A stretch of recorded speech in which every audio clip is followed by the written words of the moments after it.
Hello, everybody. Hello to food poisoning Czech Manarov. How are you, sir? Still feeling the effects? Hello, Mattis. Midnight. We'll always be here, man. Whenever you got free time. Chess VDL, thanks for the 10-month resub.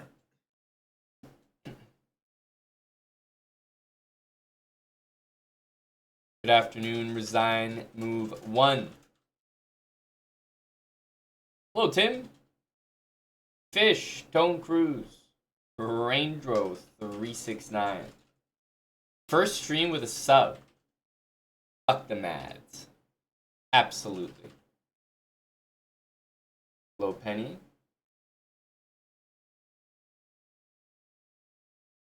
You know what would be great for a guy ailing like Czech Manarov? Evany. You know, he's bedridden. He's feeling a little down. I think it's the perfect time for Czech to grind to keep level 10. Exclamation mark Evany there, Czech Manarov. Keep level 10 is waiting for you, sir. Depending how long, the food poisoning lasts, I could see you hitting 1 million power. But keep level 10 very attainable. I'm serious. In case you're feeling a little bedridden, we got a mobile game for you, buddy. I'm also going to be continuing a few different series today. We had a team match with myself, Tim, and Big Nicola, and his henchwoman, as usual.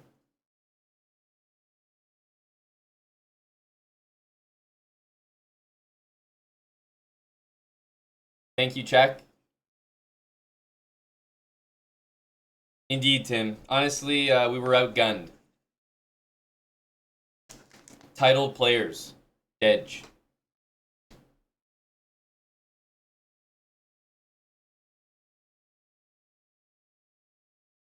Ronin Ichi. Thank you, Ronin Ichi. 7.5 years indeed. Ronin. Closing in, man. 91 months. Been such a long time. A hundo's coming soon, buddy. Thanks, Ronin. Good afternoon to Joseph Bell. Happy V-Day to you and the wife, J Bell.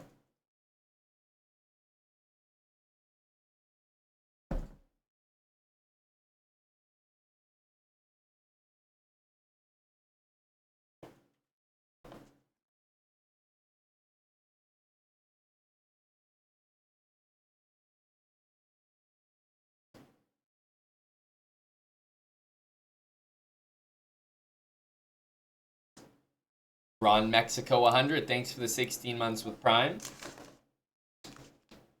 Happy Valentine's Day to everyone who's single, says Zach Fry. Zach Free.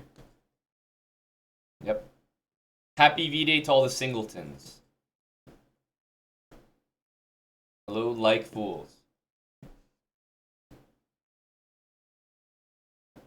All of chat. Hello, Jingo.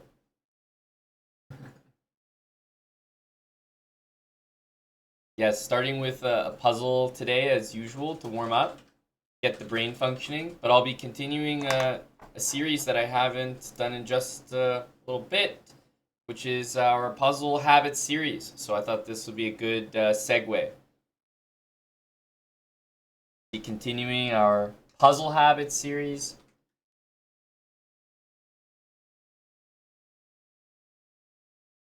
I think that's where you'll find them, Czech Manarov. Single men, you'll definitely find them in the gym tonight.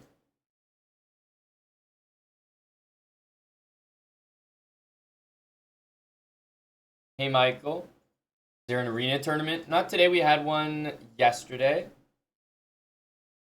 We always have one Tuesday night, 7:30 p.m. Eastern. So if you're looking for a regular chance to practice your openings, play against some of the esteemed members of the chat, then you've always got that.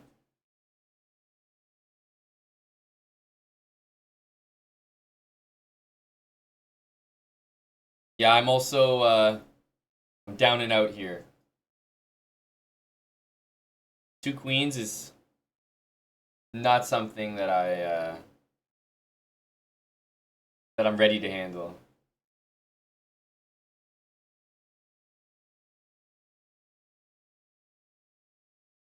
I'm not accepting challenges just yet.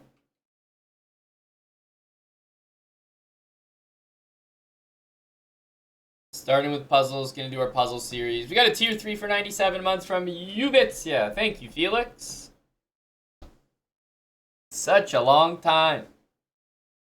No, thanks a lot, Felix.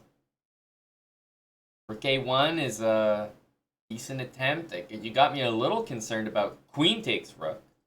Remember, you are pinned there. He sounds right. Good to see you as well. Welcome, guys. Just getting started today.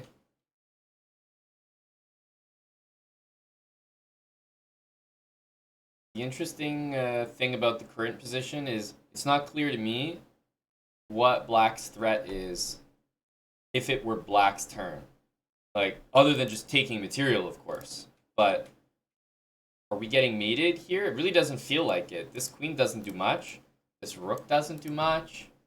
I mean, they have one check, but it seems like we can block it really easily with knight c3.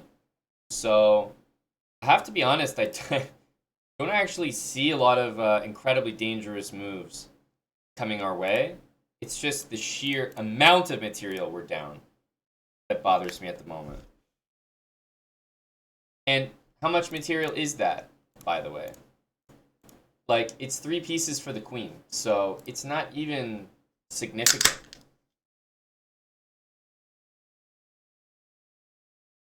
A lot of plebs. We need them, Larissa. We're doing puzzles here.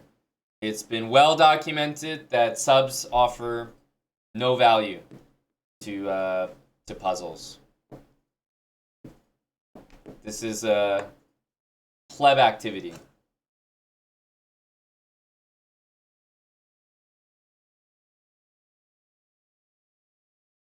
So if queen here, which if the king takes, there's rook c7, king a6, rook takes, and rook takes.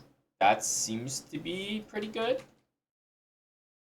But here there's rook e5, which I don't really know about. Rook e5, rook c8 takes, then bishop takes e5, I was thinking. So that's my top line right now. Queen here. These blocks are useless. If king takes b7, rook here. If king b8, I mean, you're walking into a discover check here, among other things. If king a8, then maybe then queen back. Yeah, I'm trying to get queen back to f3 to work.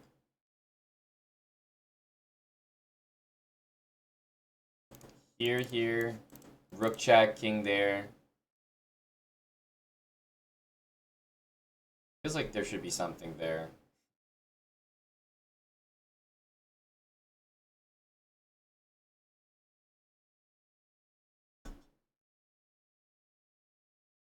Yeah, it could be bishop a8.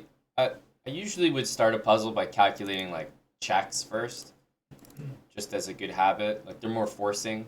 After this, I feel like there's like more moves to calculate.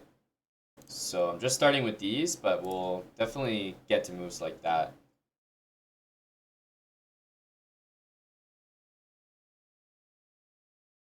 So let's say here takes. I mean, to be quite honest with you, I was even looking at like queen down to g7 there, but I don't think it works. Rook here, king a8. Do we have anything there? I mean, there's rook takes a7, but I don't think that's enough. Got this queen here. Queen back to f3, queen d5, And I'd love for this rook to just not be there. So if that queen goes to d5, then I think we go rook takes a7, followed by rook takes a2. If the other queen goes there with the king on a8, then I'm kind of looking at almost rook c8 check there. Okay, maybe this one as well, but rook c8 check kind of looks good. I don't have the full line there, but it definitely looks like the right idea. So and if king a6, I think you just take and take, and you are up material there, so nothing more to calculate, and there's no checks. And queen here, rook e5, I wanted rook c8 check.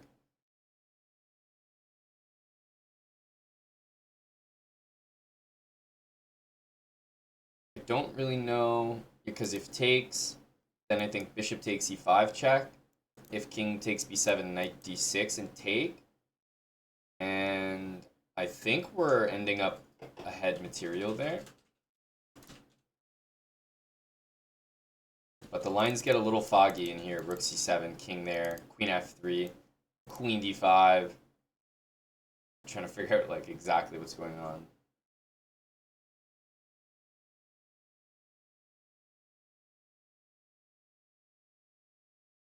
But yeah, I think rook c8 is a good one.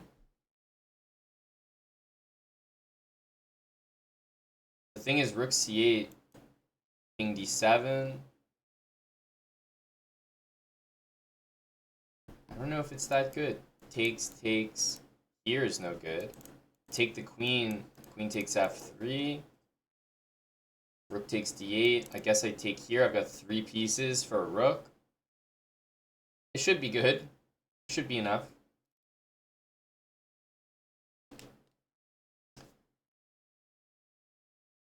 Yeah, if the rook moves, there will be a queen b1 in the end of a lot of lines. You're definitely right about that.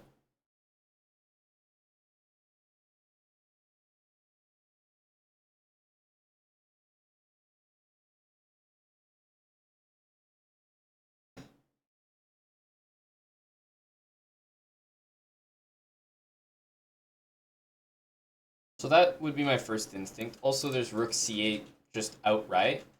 And rook c8 takes, bishop takes.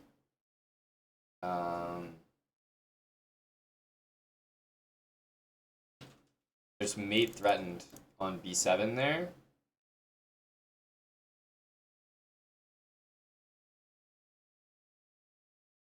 Yeah, like I don't really know exactly what's happening there. Let's say just rook takes. We're not actually up that much material. But there is this and knight d6. So yeah, like I feel like if we can't disprove rook c8, then we've got a different question, you know? Rook c8 takes, bishop takes. What's the situation there? So I feel like queen b3 is always bad in view of that. Queen b1, I just take this.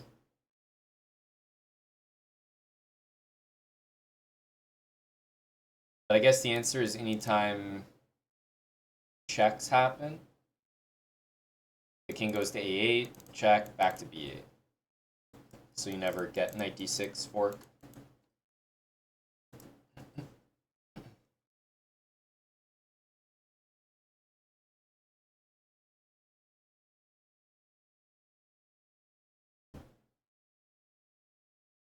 Queen g3 here.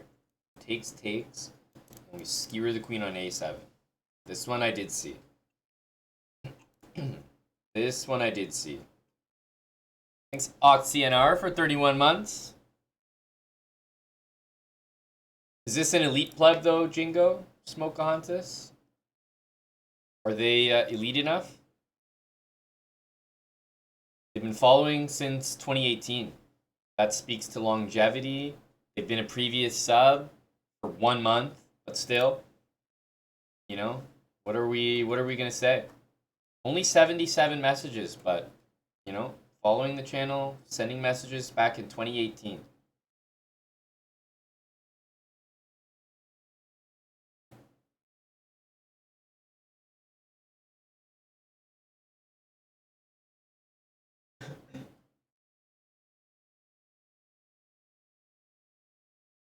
That's right, Tim. You know, almost more believable, no? Or maybe less. Maybe untrustworthy. I can tell you that back in 2018, Dan Zero Gaming has chat history from November 2018. So 5-6 years ago, and he was making move suggestions. No, King G6 is bad. Knight E5 is best. They both made it an accuracy earlier. No, he didn't do the best move when the king went there. So, you know, he's speaking in indefinites.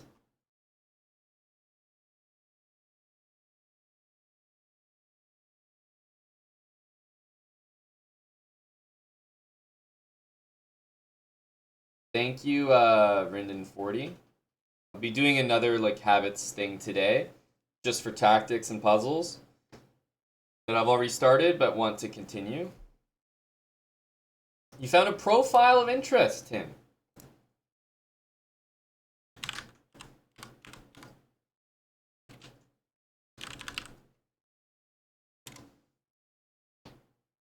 Would it be the same username by any chance?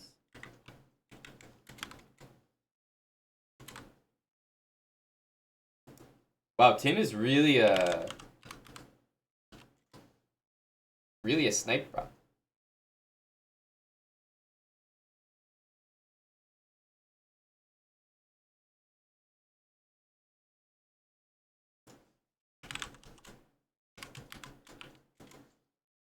That doesn't yield any results for me, Tim.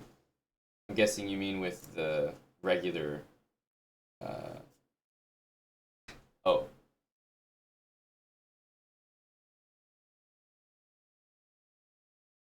No, Dan zeroed the opposite. The opposite. I actually only take move suggestions from the chat if they're rated under 1,000. And so I was just confirming that you were.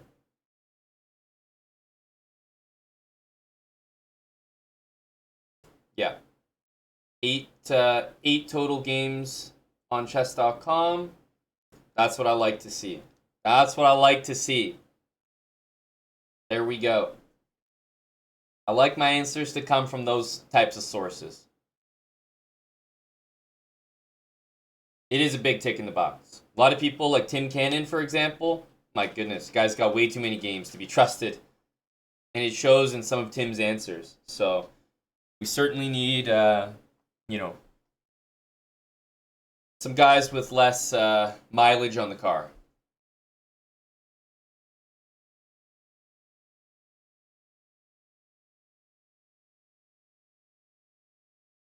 So I was feeling Queen G3. I got Dan Zero recruited to my team. Rook C8, we just feel like it's not enough. Queen there, king over.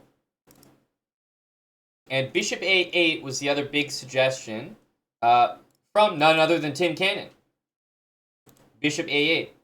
Threatening Queen to B7. So, how would that get reacted to? Let's say, like, I don't know, Queen D7, also make a threat with check. Bishop A8, Queen D7. What was the next move that you wanted there, Tim?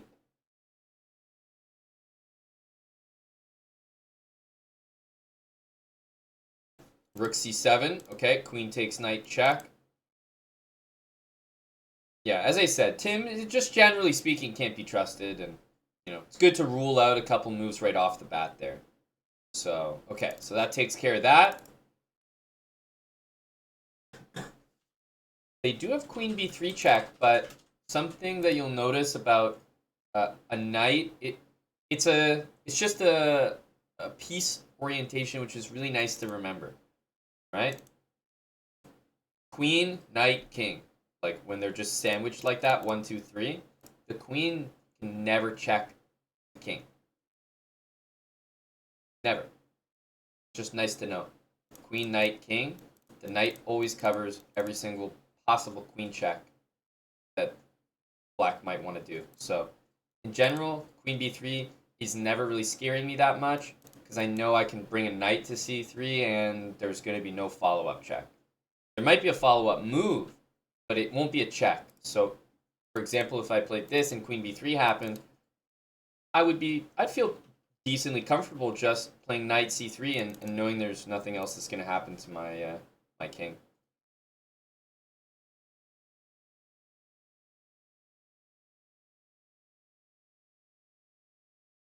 Bishop a8, queen d7, and Tim is coming with knight d6.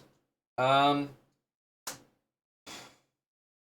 right, fine. Tim, I'm feeling generous today. I'll give you another move. You can move again. Knight d6, you can move again.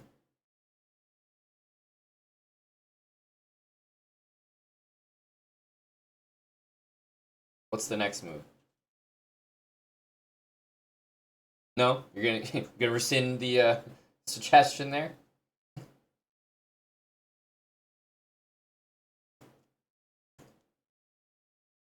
Yep, I'll give Tim 2 moves in a row after knight d6 for sure, and still expect to win the game.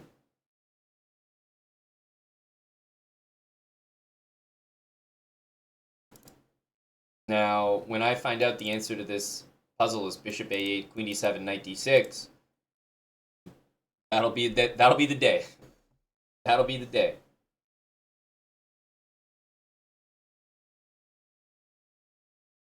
Knight c7?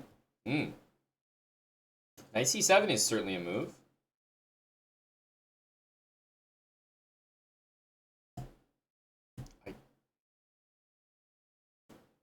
Knight c7.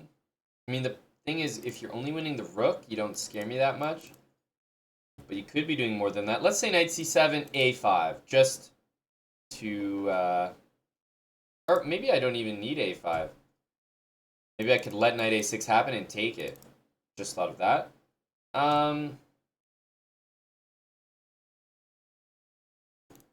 But sure, let's say a5.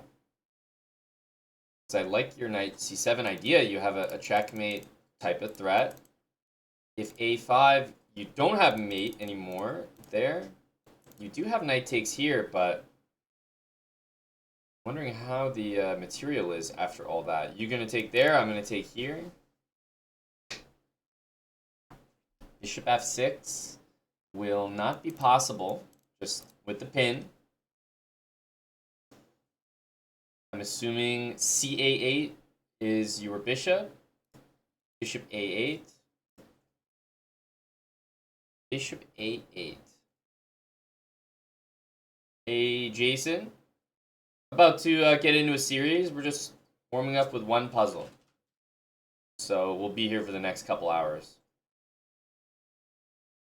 Bishop a8 there. Bishop a8. Surprisingly, I don't see an easy way to stop things. I guess I could go queen c8. Yeah, I could go queen c8. Something is feeling a little bit wrong about my moves, but let's say queen c8 for the moment.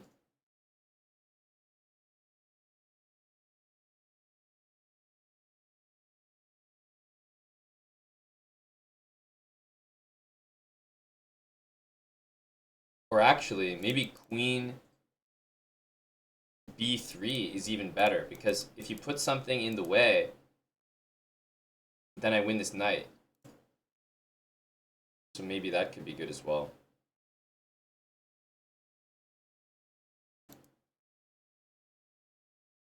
Like it would have to be rook c3.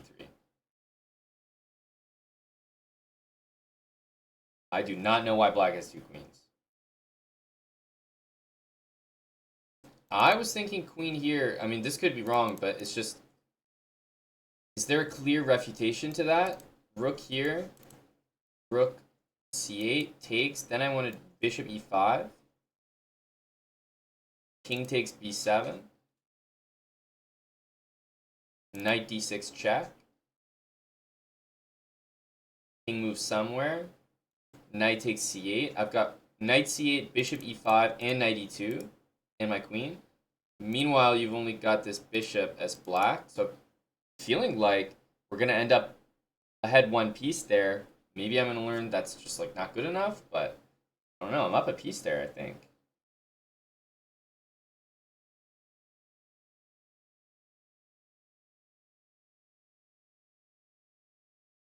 Bishop a8, queen there, then knight c7. Very possible. Very possible. Using the bishop a8 idea and the knight c7 analysis.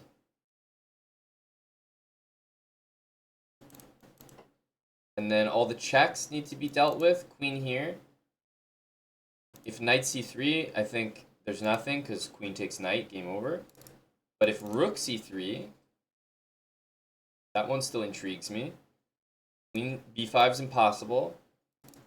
Queen takes c3 can be played. Knight takes. And then, like, queen takes c7, for example. But there's king takes d2 there. And again, we have 3 pieces for the rook. But my king's still in the middle. I don't know. Yeah, I guess that's good, though. So rook here. And if queen check again, then king takes d2.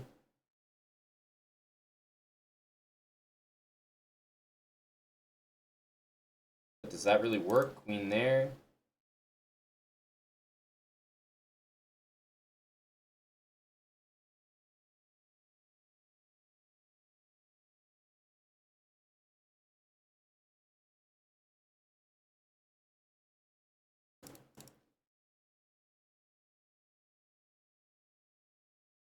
Rook c8, queen takes queen g3. Looks the exact same as my queen g3 first, right? But I see what you're saying in that queen here first could maybe allow, like, king takes here. Although, there's no way that's any good. Whereas this is more forcing. But also after this, if you do that, queen g3, you're not getting rook e5. So then black's just going to take. You go here. King moves. Yes, you lose the queen. But black takes it back, and they haven't lost their rook. So I much prefer this version because I think then there's no way black can do anything but rook e5. So I think queen here, rook c7 is sufficient.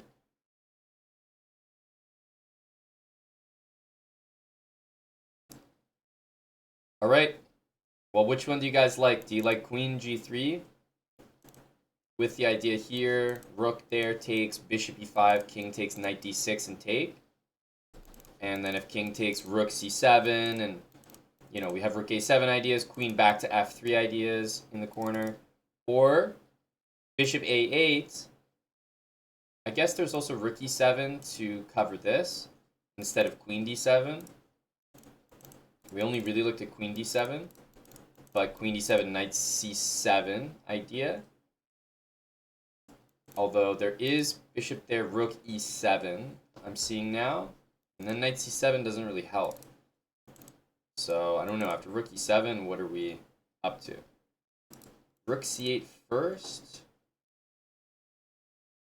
I don't know what we're doing after this. We can't just take...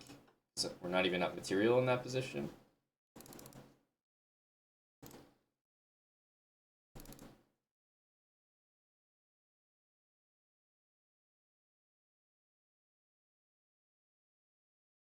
That's a good point as well.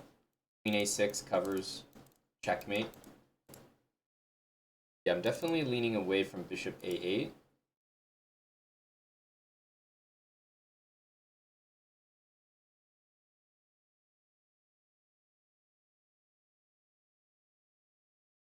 Low to grilled peppers.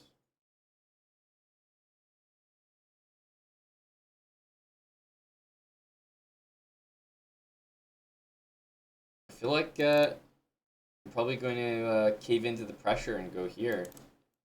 Rook c7. Try to go queen back to f3.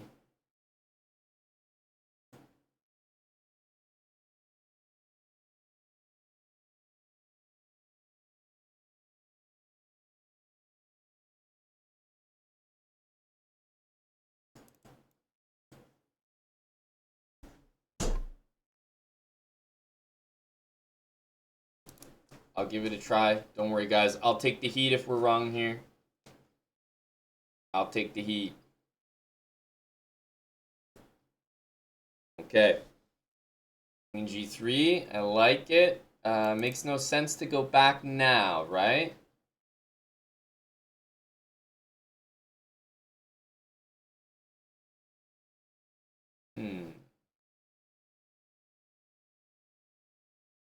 I mean, yeah, we just continue with that, I think. This doesn't make a lot of sense. Queen f3, at the very least, the king could literally return to the same square, and we've got the same position down a piece, so has to be this. King a8. And now in this spot, I think we've got to go queen f3 to get a queen on d5 for us.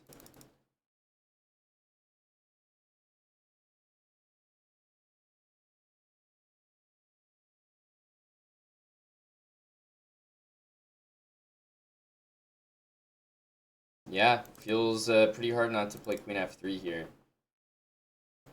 Rook a7, queen takes. It's just not good enough.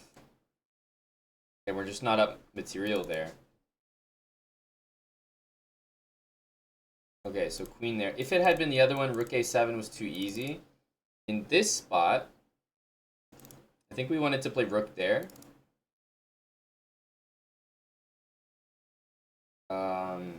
Yeah, rook takes king over. I think he's not going to be good enough. Check, rook e5. The queens are coordinated. The knight's hanging with check. So, yeah, I don't think there's anything there. So I think here, instead of taking rook c8, if king b7, then take here. It's pinned to the king, so you have to do this. And it seems like we'll get a position like this with double pawns with a rook on d8, king here, and we play king takes d2 at the end. And we have 3 pieces for a rook. And I feel like that has to be good enough.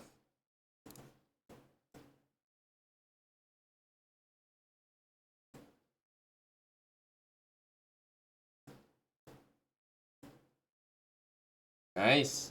It was exactly that.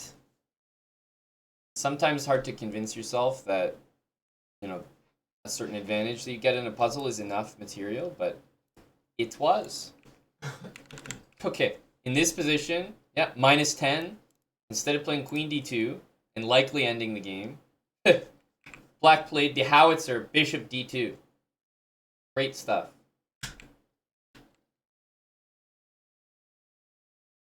Bishop a8. Yeah, rook e7, queen e7, lots of moves. Rook e7 was the one that bothered me the most, though.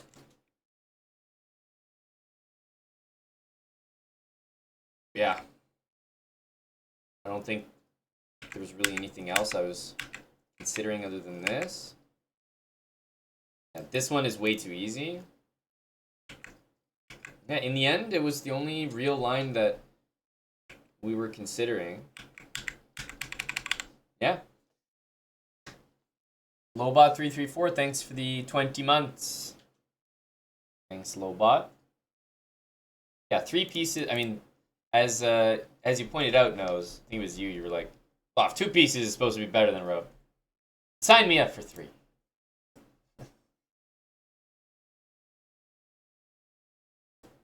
We'll take it.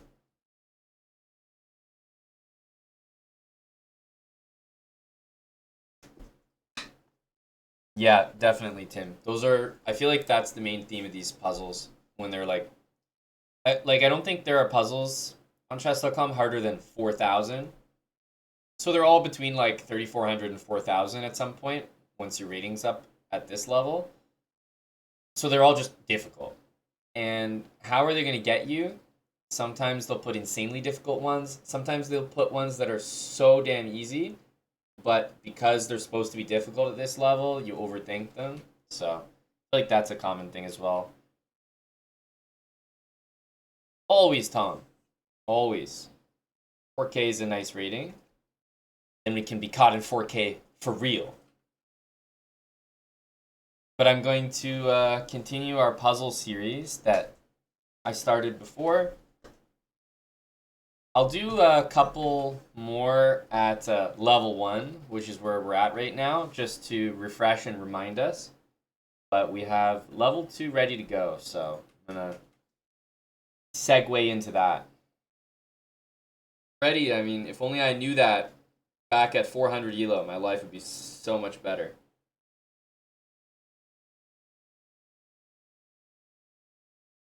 No overthinking, baby. What's considered level 2? I mean, you'll see. I got a couple extra rules for us. And I haven't really field tested them, so I'm just hopeful that it will make sense.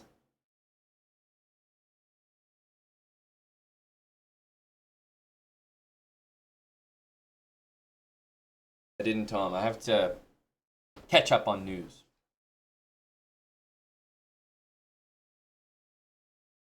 I feel like bad things usually happen in a celebratory environment, sadly. Are we going to be blessed with some Tim TV today?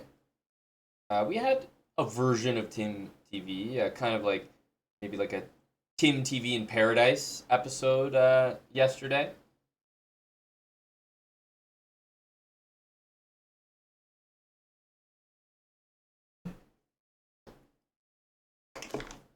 I'm not a CS player, Dan Zero, but if you've been watching the stream and see any CS on here, because there is a good amount, it's going to be from the Chief, Mr. Hansen, not myself.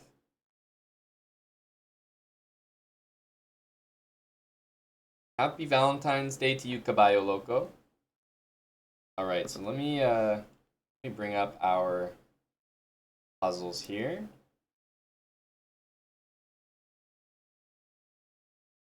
Can't spell chess without CS. Precisely. True, no? Can't spell CS without chess.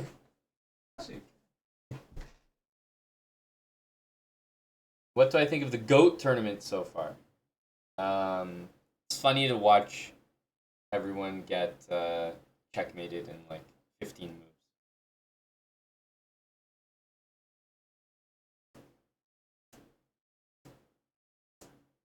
Did you see the puzzle, Jeff, that was circulating?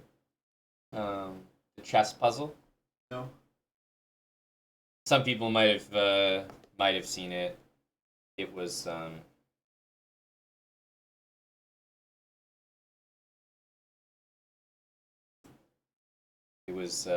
social media, yeah, the last couple days. But it's about that that tournament, that GOAT tournament. Oh yeah, I've seen where you have to castle. Yeah, but it's like if you don't castle, then they can castle. But I thought it was interesting that this got so many of the players, and it got like I mean I guess it got me as well. But I remember I've talked to Robin quite a bit about like retrograde puzzles where you have to like think backwards about the puzzle and like prove something is true or not true, and then you can solve the puzzle.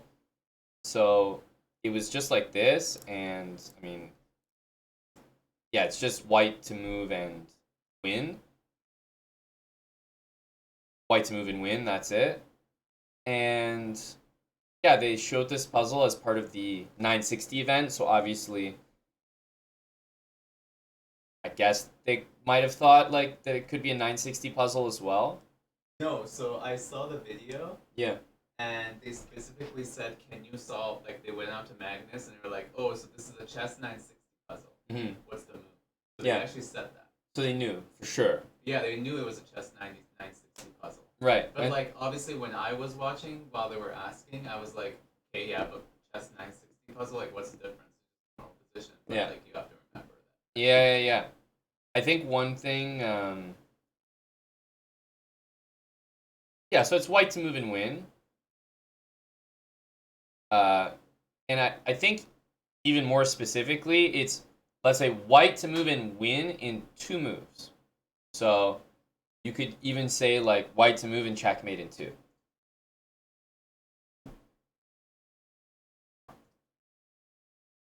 And so the guys were told that it was like that it was a chess 960 puzzle.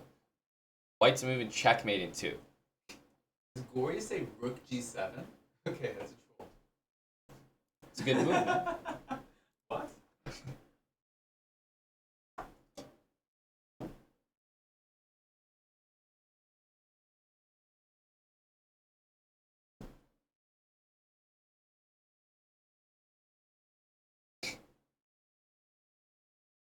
Yeah, so white to move and checkmate in 2.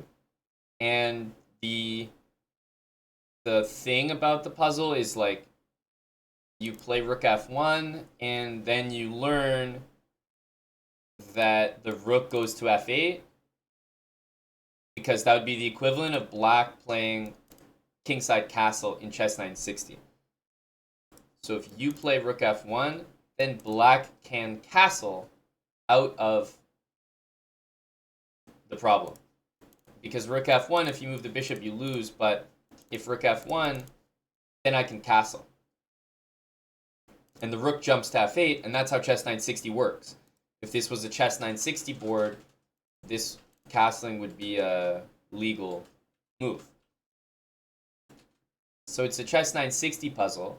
But even if it's a chess 960 puzzle, well, first of all, what's the answer now that I've told you that?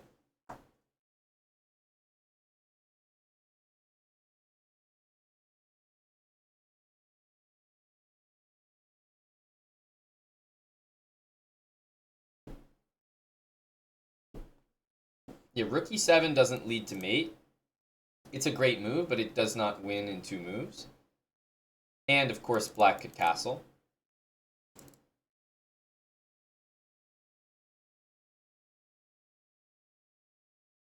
So now that you know that you have to do something so that black can't castle, what do you do? And yeah, absolutely, Spencer. You should always assume whenever you see a puzzle, and this is just the rule, it's how the world works, you always assume that you can castle. So white could also castle. I can't show this very easily because it's not like a chess 960 board here, but if white castles, the king ends up here, and the rook ends up here. So if white kingside castled here, what would happen is this. Right? That's kingside castling.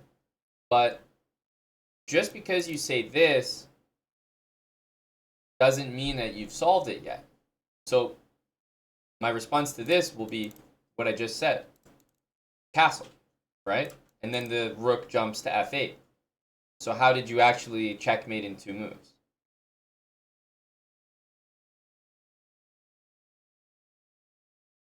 Because let's say I do the exact same castling as you, and I end up with my rook on f8.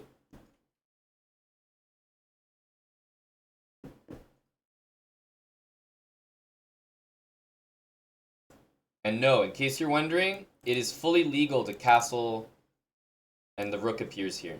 Like, that would be, it has nothing to do with this being an illegal castling. So the king doesn't actually move in order to castle kingside, only the rook would move. So in that sense, it would be fine.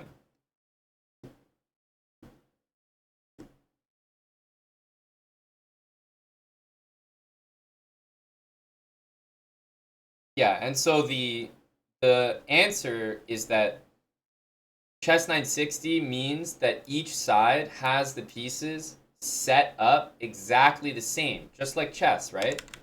So if white castles here, then white is saying that this king is where the king started and this rook is where the rook started.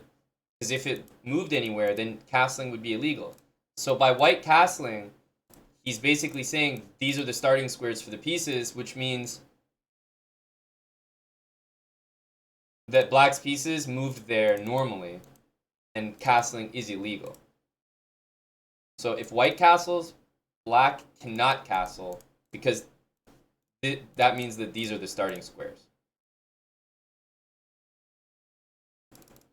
But if white doesn't castle and plays rook here, then there's no reason, there's nobody that's ever done anything so far in this game that indicates that the king would have had to have started there. So black castles and says, nope, king started here and rook started here. And white has nothing to disprove that. So you can't just play rook f1. You have to castle, which proves your king and rook started on these squares, which then proves black's king and rook started on those squares, which means that castling is illegal. And that means that when you get to this position, black can't castle and has to lose like this. So it's effectively a logic puzzle as well as a chess puzzle.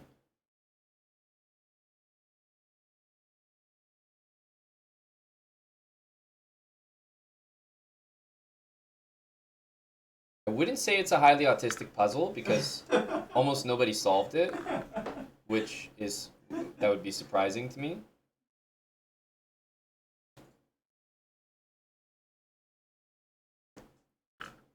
Mike says, perhaps the most cringe puzzle I've ever seen.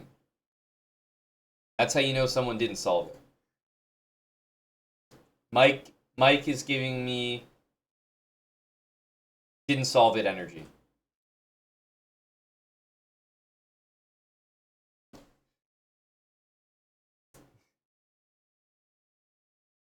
The only reason that it came slightly naturally to me, and I could definitely get it wrong or forget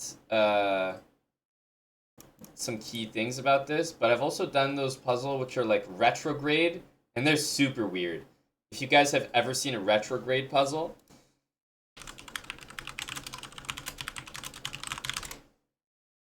very, very strange stuff.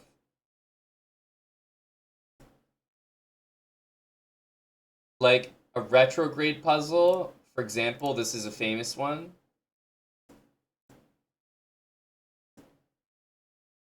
And you literally, in this position, it's like, you know, you have to checkmate in X number of moves. And based on looking at this position and where the pieces are, etc., you have to make a move that will prove that your opponent can't respond with another move.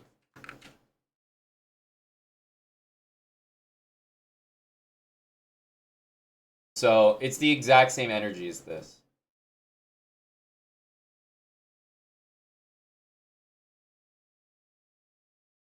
So obviously if the puzzle is like white to move in mate, then you have a number of ways to do it. You have like rook a1 to d1, rook takes a7, right? But you also have, and what you should always double check, is potentially long castle from white. But black is going to short castle.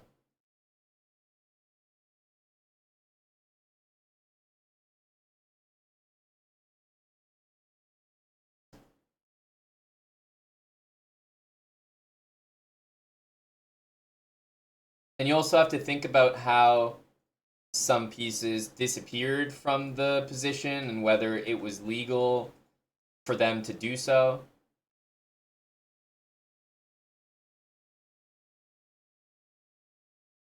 Yeah, it is a tiny chessboard. Sorry about that.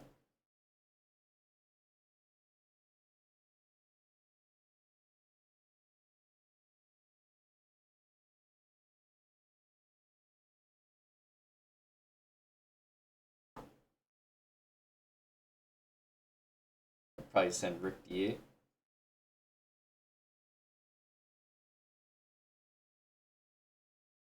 I think so, Tim. Like once you complete that, then you go backwards. Definitely. Retrograde energy. These are weird ones. They're basically like these complicated logic puzzles.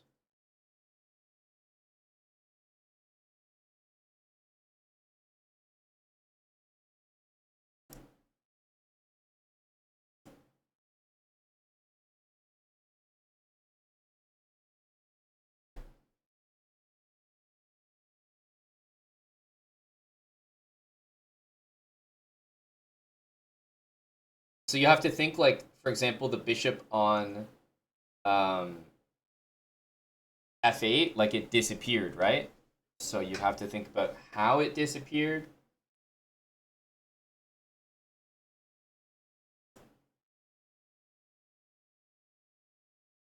And of course, now that we've looked at uh, the last game, we're kind of thinking more about long castling.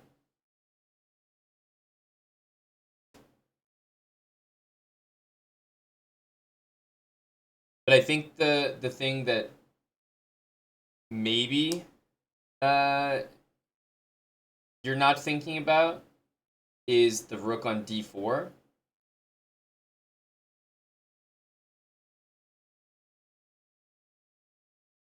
Right? And so if the rook on d4 is the other rook on h1, if you castle, you're essentially saying that the rook on d4 is the rook on h1. But the rook couldn't be the rook from h1 because it would be fully illegal for it to get to d4 while you are still able to castle here. So by castling, you are proving that the rook on d4 is not the rook on h1, and it's a rook that you promoted to and made a rook out of one of your pawns. But then if it's a rook that you got via a pawn promotion, you have to look at the ways that a pawn could have promoted. And based on the pawns that are on the board, the only ways that you could have promoted would be on the H file, on the F file, or on the D file. On the F or the D file would check the black king, like the king must have been in check. But on the H file, it wouldn't. So you could queen on the H file. But in order for you to queen on the H file, it would have to be a D or a C pawn that made it all the way to H7 because you have all of your other pawns. Or it could have been an E pawn, but so many captures would have to take place in order for it to get there that there's just not enough legal captures possible for black's pieces to disappear like this for you to have a pawn on E6 and have another one somehow make it all the way to H7 and queen and then get out of there. So because it couldn't have been the H file, it must have been the D or the F file that you made this queen, which means that on D7 or F7, the king on E8 would have been checked. And because of all that, when you long castle, black can't short castle because your proof indicates he would have been in check by the F7 or D7 pawn before it became this rook on D4, and therefore he can't castle out of mate. So white long castling effectively proves that black can't short castle. Because this rook could not have not moved while this king also didn't move, and so it would be impossible for them to manage it. So it's like this is like retrograde puzzle. So the puzzle we saw is actually the exact same, but it's literally math at some point, or like logic, let's say. Just weird. So yes, once you get to like 65,000 puzzles, maybe this is the type of random crap you do. You know? Because you think about how a rook on g8 could get out. It would have to like get out to f8 or get out to h8. Either way, there would be a check there somewhere.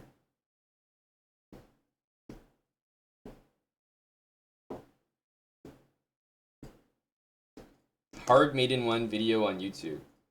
No. I have not, Mike. But don't mistake me for an enjoyer. I'm merely a deliverer of news. And as someone in the industry, I've definitely seen these things before. I can say for sure that there are a lot of chess puzzles that get created where You guys have probably seen them, right? It's like there's like 20 queens on the board and like knights and bishops and literally like 20 of like every piece. And then there's like a king in the middle. And it's like white's moving mate in one. And every single like possible move you could think of looks like a mate, but they like give away another square, so it's not quite mate. I've seen a lot of those, and like I would say for the most part, they're not very difficult because they all feature the exact same like theme, which is like usually you move a piece like just look for the most unrealistic move and it's always the answer. And so I haven't been able to take it seriously since then.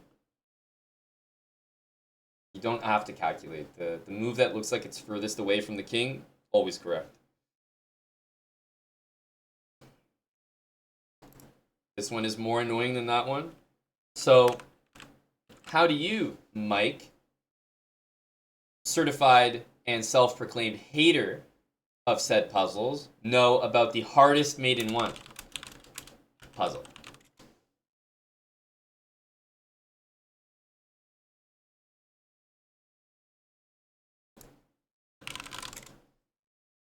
Low sand, dude.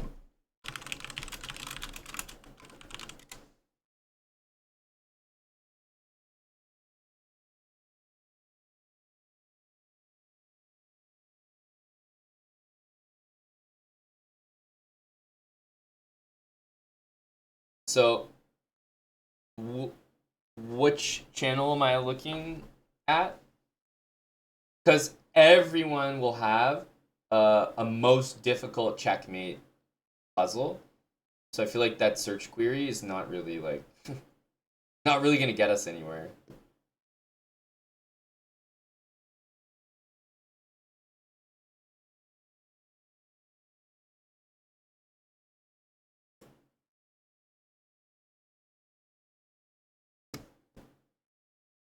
This.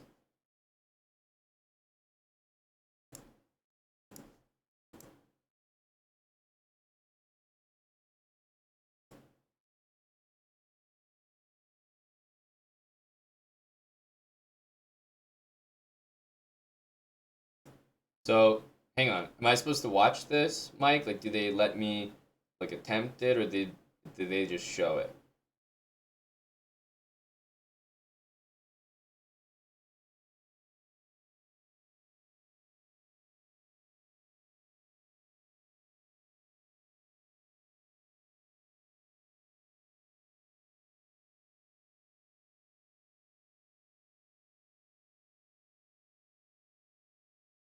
All right, we'll just watch it.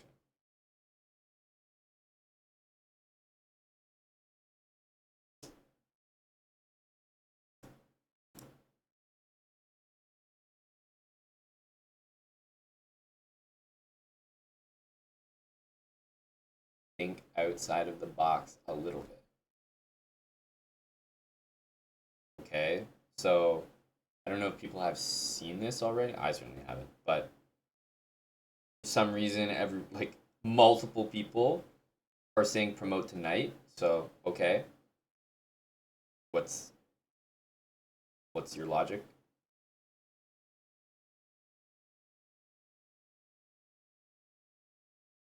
What's your logic there? Outside of the box warriors.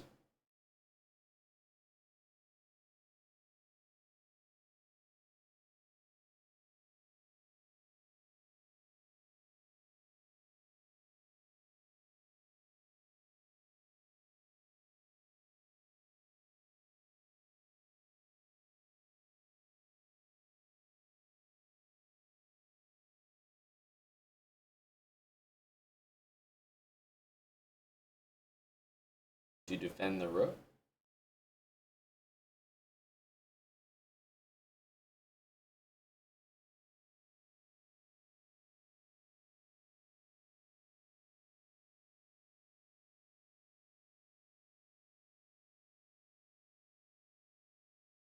Okay.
I'm in pain.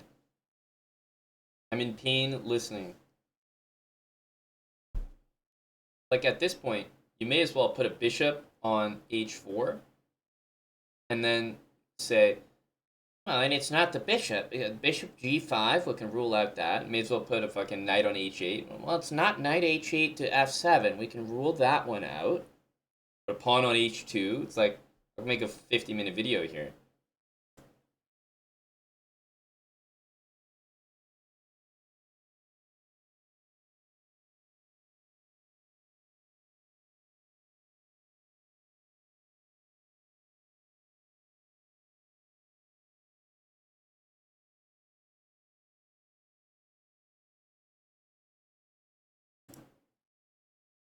Any Schmedium bros?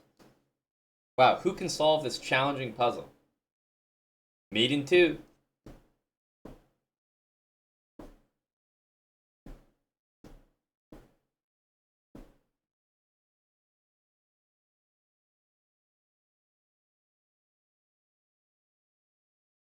Oof, thank you, chat. Hopefully it wasn't too painful.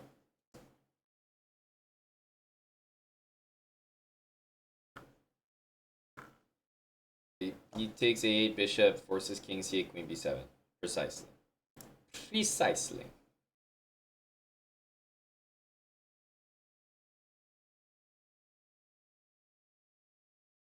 Well, actually, queen b7 would be quicker.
I'm confused.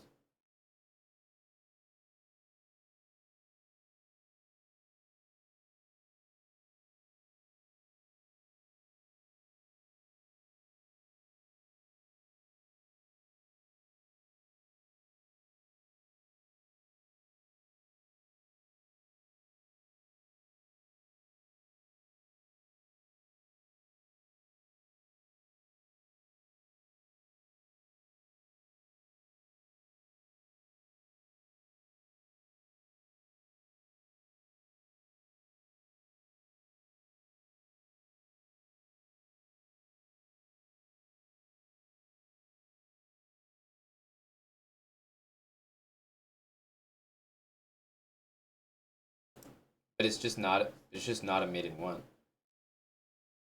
It's like I can make a puzzle like this and just have like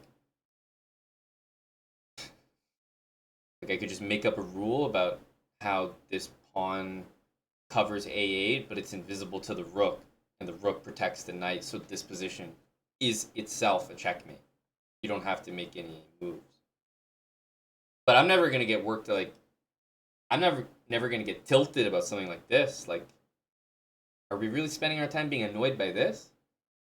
I mean, he's just making things up. Like, it's just not checkmate in one. Like, okay, I guess you got me. Like, so what? I don't understand. But at least in these other puzzles, like the one that I showed, there actually is a true line of thinking and a correct line of thinking that leads you to the answer. So I think they're like on different wavelengths completely. But if you're just gonna say something's a mate in one and it's a mate in not one, like, okay. I'm not too bothered. I mean, definitely we succeeded in wasting like 5 minutes 13 seconds, but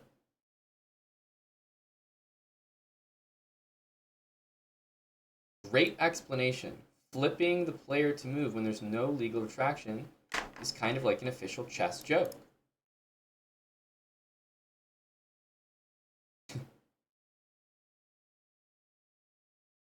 Mate in one is a term used to describe a position on a chessboard that allows the player to move to give checkmate in one move without any previous forced checks or forced moves.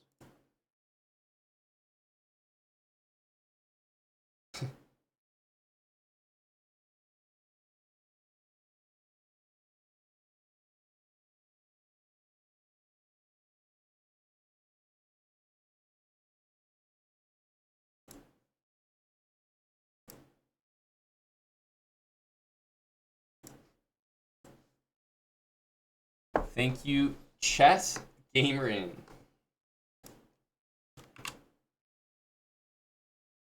You came just in time to miss the first 3-4 minutes of that video, and thank God you did. Thank God you did. You didn't lose years off your life. The total amount of years around the world that he's, just shaved off the population's life, the face, thanks to the 10 months, really adds up.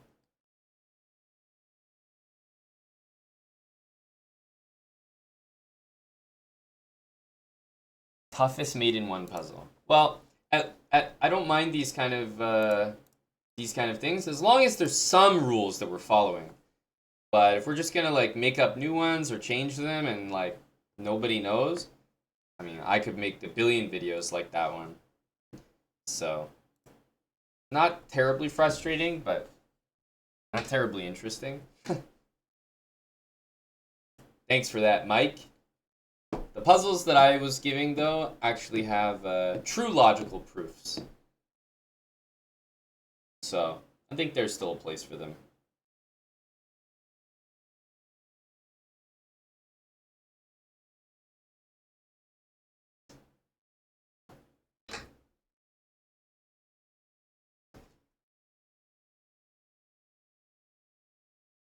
So welcome everyone from this nice raid we just got. I was just about to start one of our puzzle series that I've been doing on the channel. If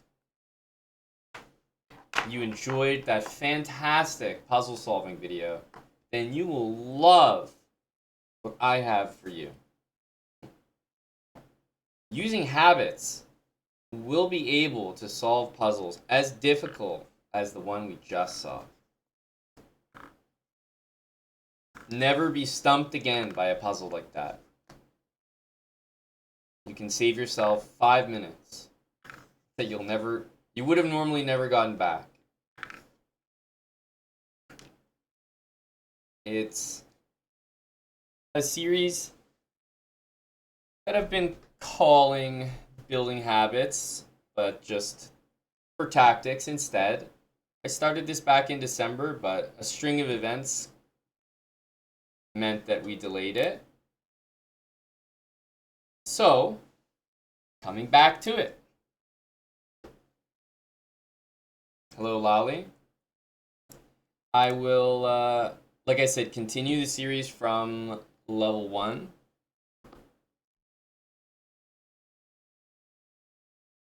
Just to remind us where we are, but we'll be switching to level 2 today. So we'll be moving up. Hello, Zoom.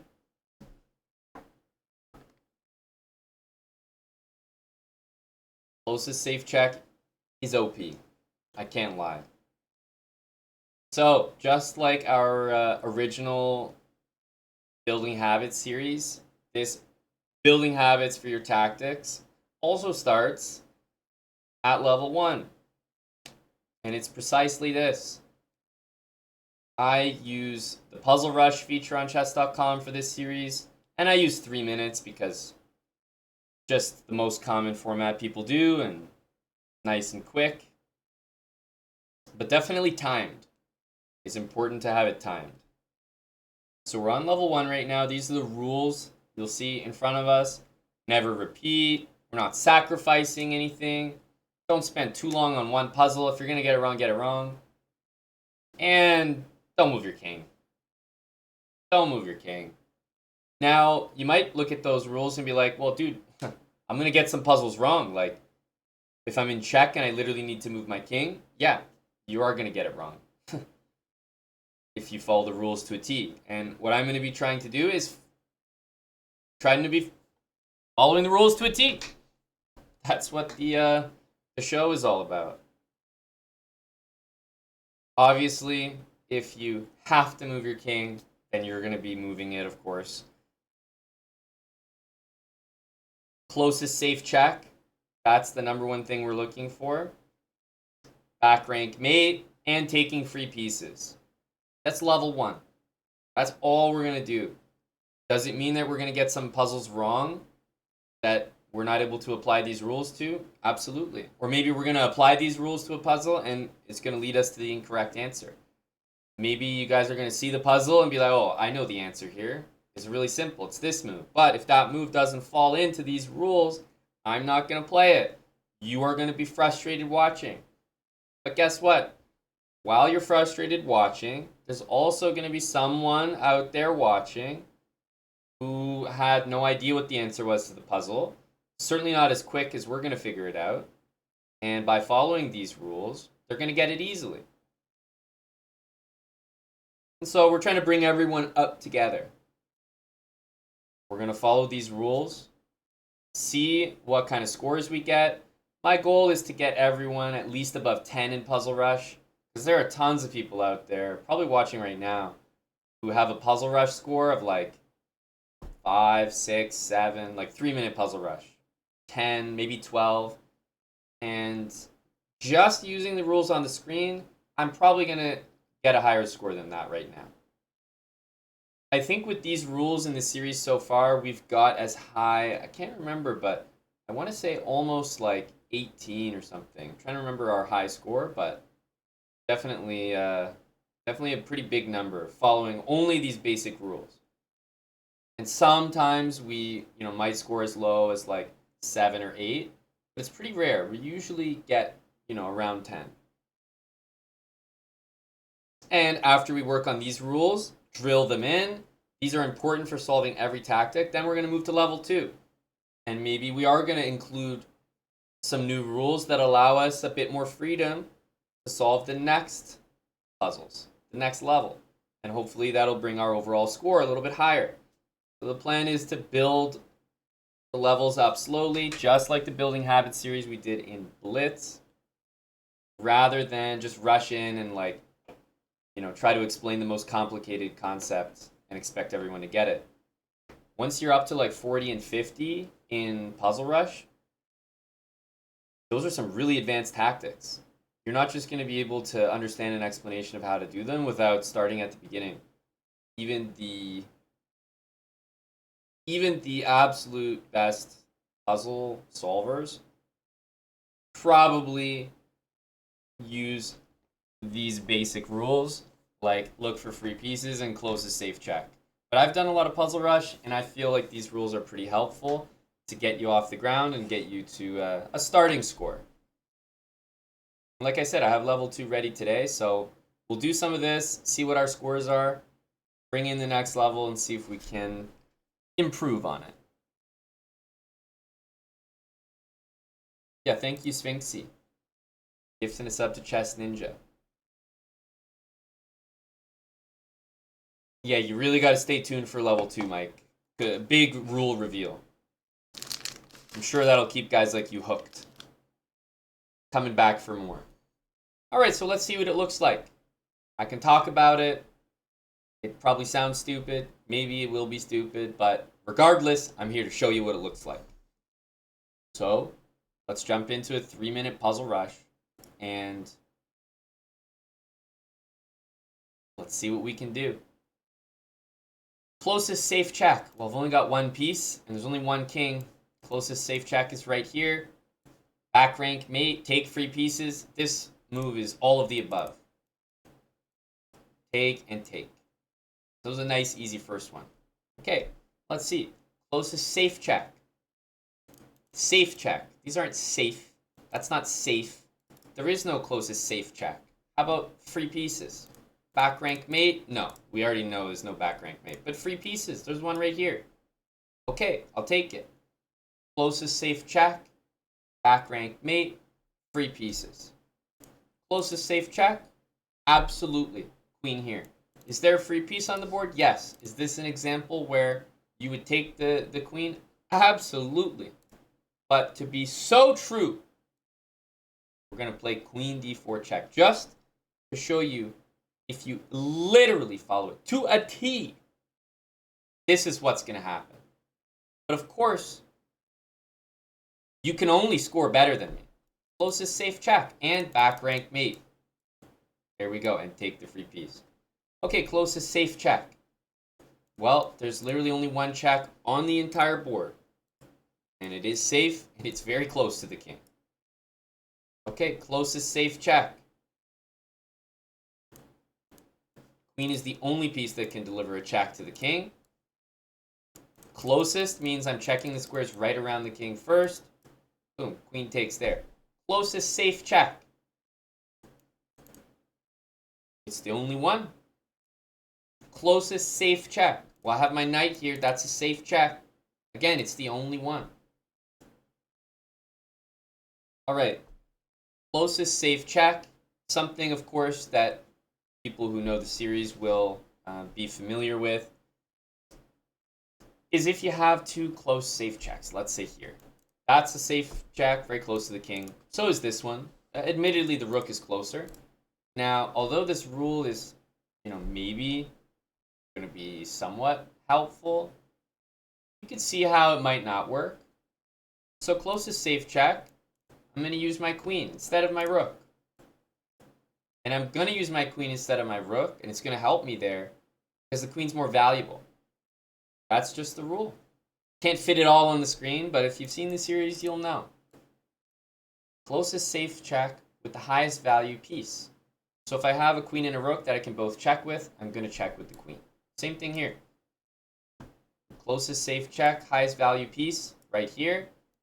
Even though this might be a back rank mate, no sacrifices, so we're not going to do that. Closest safe check, highest value piece, probably that one.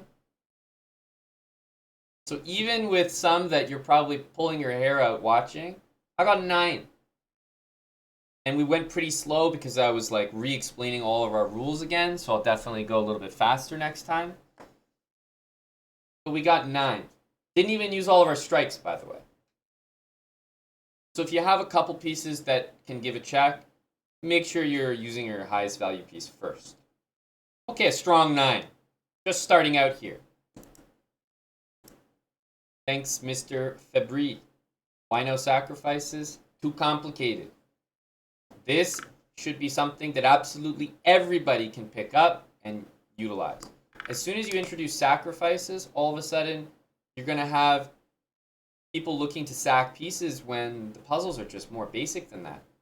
So we'll bring in sacrifices later. So for example, I'm going to go again. Let's see. Closest safe check. Well, there's no checks that I can do here. Rook and queen aren't connected there. This is a free piece and it's a safe check. Closest safe check. Highest value piece is my queen, so I'm always looking for checks with my queen first. That's the closest, right around the king, and it's safe, defended by the bishop. Same thing here. Highest value piece is my queen. How do I check the king? I only have one square. See how easy this is? I only have one check to the king. It's also back rank mate, and it's a free piece, so it checks all the boxes. Highest value piece. Well, in this case, it's my rooks. Closest safe check to the enemy king is going to be right there. Same thing here. Closest safe check to the king. Well, it's going to be here. There's only one check. Closest safe check to the king. Well, it's not that. That's not safe. Of course, it's here.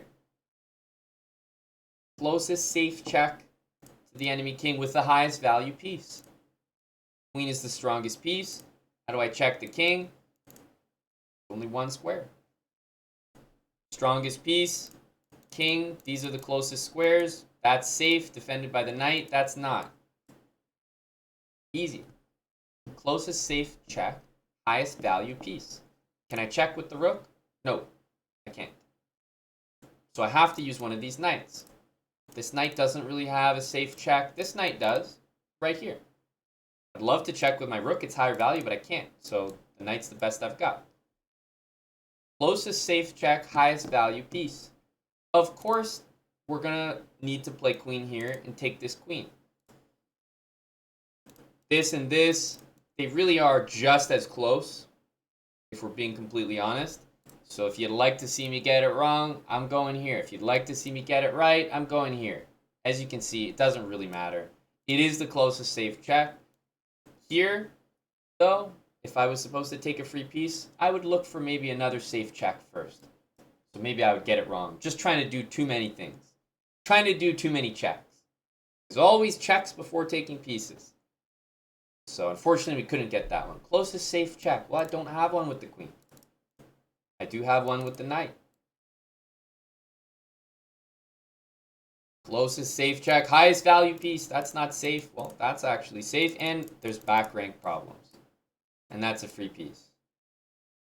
Closest safe check. Highest value piece. There's only one check available. Closest safe check. Highest value piece. Only one available. Closest safe check. Highest value piece. Closest safe check. And by the way, an exchange, I would do other checks instead of exchanges. But exchanges are still fine. They're not our favorite. If we can check without trading pieces, we prefer it. But trades are still fine.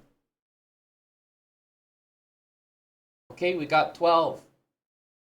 But I'm saying if you've never done a puzzle, like in Puzzle Rush before, you should be able to put up something more than 10. That's what I'm saying. With just what's on the screen here. I had a bishop check to lose the bishop. You're correct. But that's my point. It wasn't a safe check. Safe means like I'm not sacking a piece. I'm not losing a piece. I'm not playing bishop takes pawn check just to check. That's not what closest safe check means. It means checking the king from safe position with whatever my strongest available piece is. So there won't be a case where somehow I'm sacking a bishop and missing that opportunity. No, that doesn't follow the rules. Mike with 12 subs.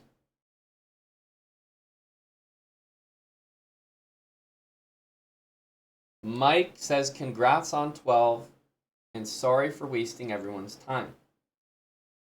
Misery loves company, Mike. Clearly, your time was wasted. And you wanted us to join you. I think all of us would have behaved the same way in your position. Thank you to Mike for the 12 Twitch subs here. Now,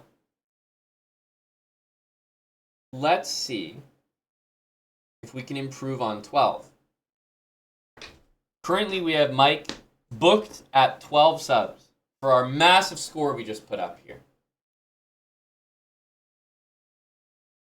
I think we can do better. I think we can do worse. But I think we can do better.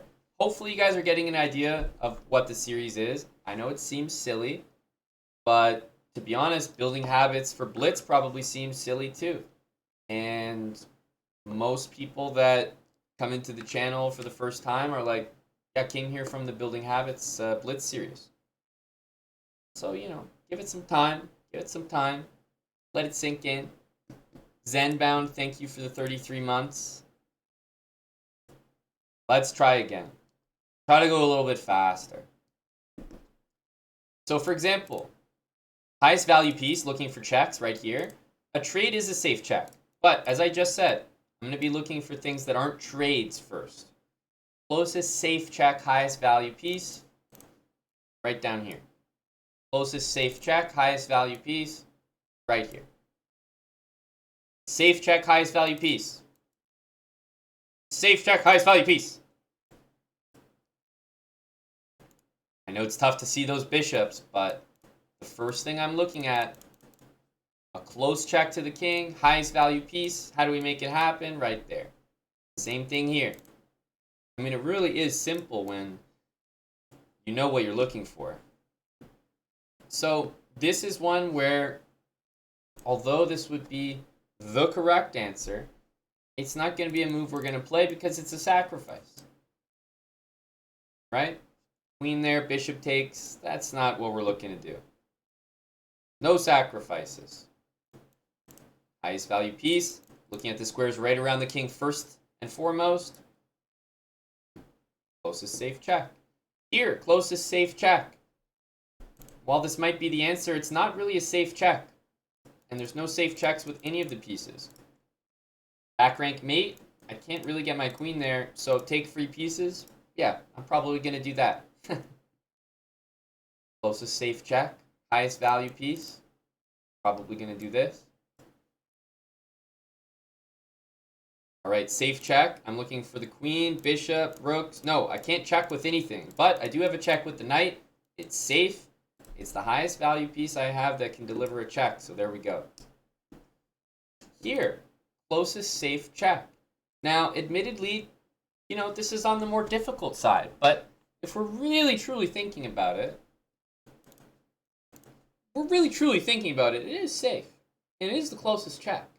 Otherwise, of course, I could maybe take this rook, get the puzzle wrong. But if we're really thinking about it, it is the closest safe check. But of course, if you'd like to think that one was wrong, then maybe we strike out with 9. Closest safe check, highest value piece. Same thing right there. Closest safe check here. Remember, this might be the answer, but closest safe check, highest value piece, I'm probably going here. And getting this one wrong and getting 11. So we got a 9, we got an 11, we got a 12. I think might have even had 7 in there. So, you know, we're averaging around a 10, which is pretty much the point. And, yeah, you're also able to do it pretty quickly. So I can just spam this and get better and better at it. Ones that I'm getting wrong, of course, I can check the answer, improve. And if we follow the rules pretty quickly, back rank, closest safe check.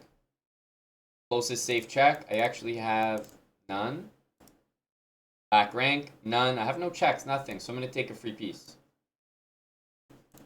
Free piece and incidentally mate. And there's no other checks that I could consider. Same thing here, only one check to consider. Out of all my pieces, I only have one check to consider. Strongest piece, safe check.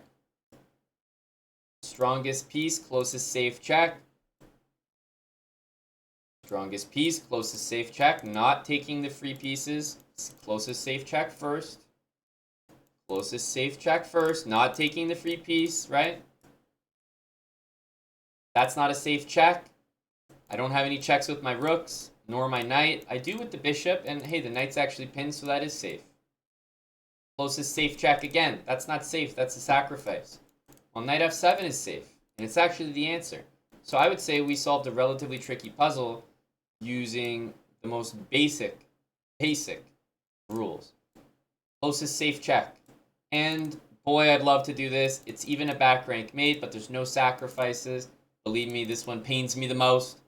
We'll get there in level 2, I promise. But no, we can't be playing that move. Closest safe check. Well, that doesn't count. That's check, though. It's our highest value piece, so we're going to go for it. Okay, clearly there's no checks here. Back rank mate, nothing. Free piece, also nothing. But to be honest, I don't really have anything to do here. This is the answer to trap the queen, but we don't really have anything that's going to point us in that direction. Closest safe check. With the knight and the rook, I got nothing. I do have a check with the bishop, though. Closest safe check. Let's see. 1, 2, 3, 4, 5. 1, 2, 3, 4. Oh my goodness, it's closer. Closest safe check. Well, that's not safe. Closest safe check. Probably this one, even though it's a trade, it is safe, and that's my highest value piece. Otherwise, there's no back rank, there's no free pieces to take, so I'd probably end up going here, and you know what? Look, we got 14 there. Not too bad at all. And obviously, you could very, very easily infer that the more you do this, the better you're going to get at it. What's up? Hello from the queen side. When do we get level 2 habits? We get them today. I'm just doing level 1 here so that at least we know what level we started at and then what we're going to. I could have just jumped into level 2, but it's been a while since we've done level 1, so I just wanted to refresh. So let's get a couple more attempts in, and then we'll move on up. Robotics Bay, thanks for the 7 months. Hello from the queen side. Says, oh no, more time has been wasted. That's right. We all had our time wasted. We all can make up for it here. Thank you for the 14 subs. Yeah, at the current rate, hang on a sec. We got Mike, we got Hello from the queen side here. I might just jump in and do a quick 3-minute puzzle rush if you don't mind. I'm sensing a pattern here.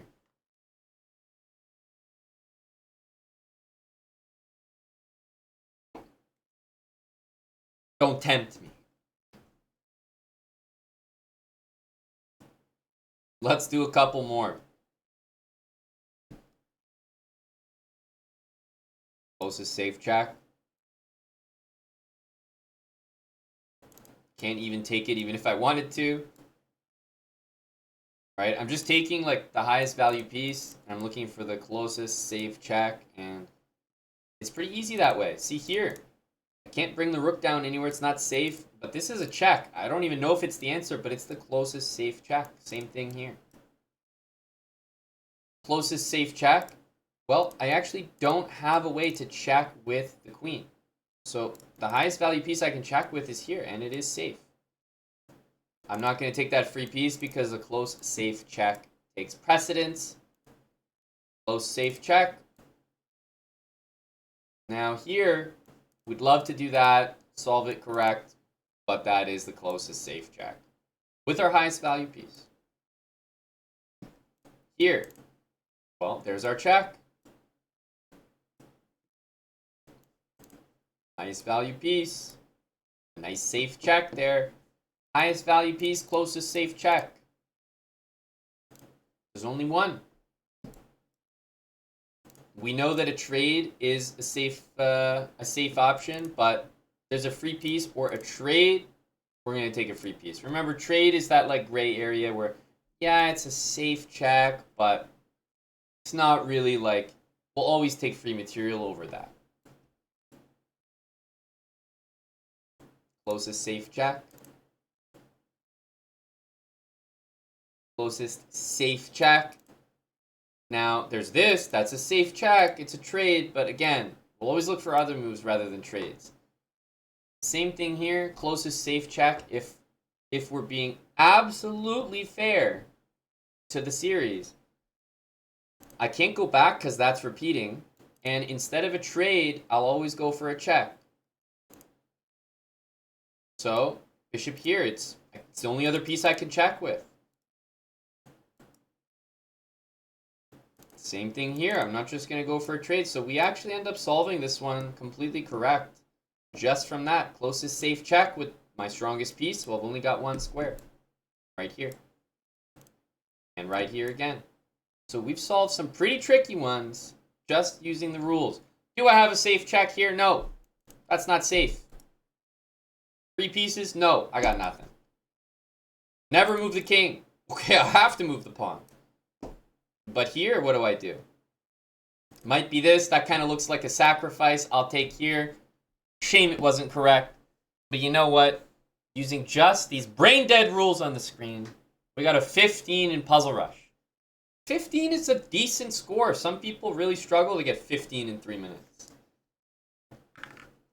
You might think this is easy, but I definitely know a lot of people that couldn't put up 15 on demand, who are pretty decently rated as well. Yeah, big weekly best. I'm feeling pretty good about that. Yeah.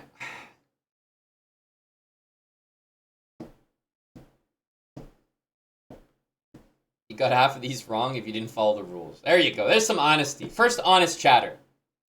Robbie Nielsen, thanks for the 9 months with Prime. Why is never move the king on move 1 a rule? There's a lot of puzzles where, just imagine, you know, you have a king here and a queen here as black, and the start of the puzzle is queen a8 check. There's just a ton of puzzles at the early stages where they're just trying to remind you that you need to be aware of the whole board, and the answer, of course, is queen takes. So that rule is just there to remind you that the solution to these easy early puzzles is almost never going to be a king move at the start. So if you think you're in check and it's a king move to solve the puzzle, you're probably wrong. And it means that whatever's checking you can be taken. That's just from my experience doing these beginning puzzles.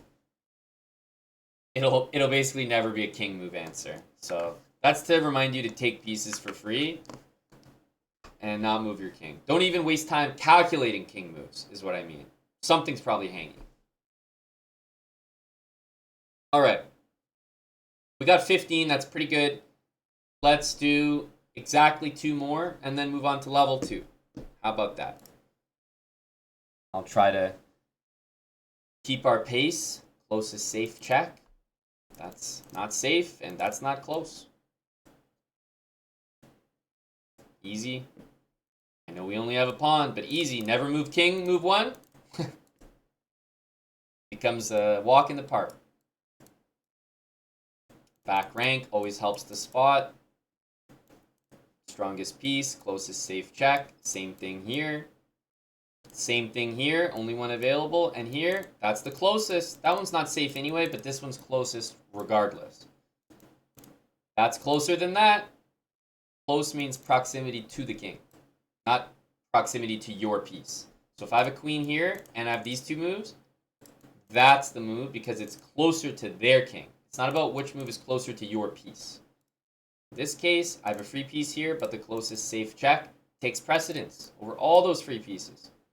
Same thing here with the queen. That's not closer. That's closer. We know this. That's the closest safe check. Closest safe check here. I actually don't have one.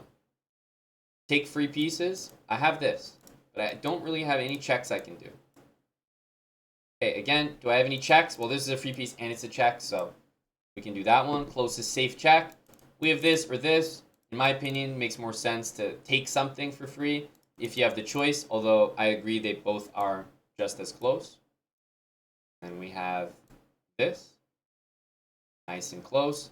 Strongest piece. How can we check the king? Here. That's literally all I think about. How can we check the king? 1, 2, 3. Not safe, not safe, safe. Safe. You know what I mean? It's pretty easy. Okay. That's a free piece.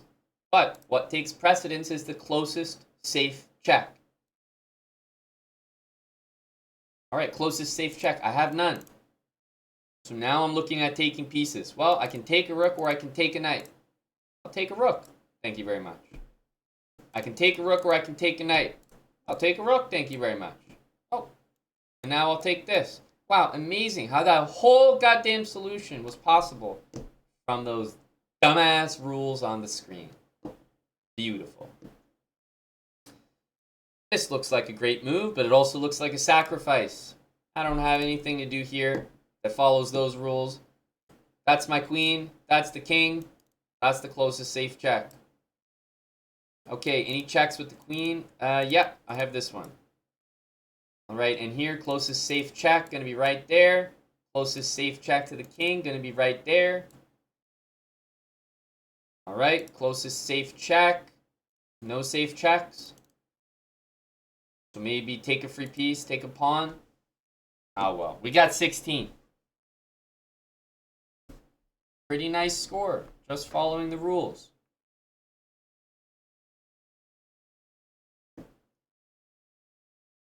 Like I said, last one. Let's do one more. You were etc. That's your record, 16? Well, now I'm motivated to beat it. But I can only do what the rules allow me to do. All right, closest safe check. That's not safe. That's nonsense. That's a free piece. Grab it. Closest safe check right there. Right there. Right there. That's not safe. I know it's hanging. Closest safe check. Closest safe check, I have none with the queen, bishop, knight. The only one is with this bishop. Highest value piece, closest safe check. Highest value piece, closest safe check. Do I have any checks here? No. That's hanging. Right there. Highest value piece, closest safe check. Remember, this is available, but this is closer. Right here, closest safe check.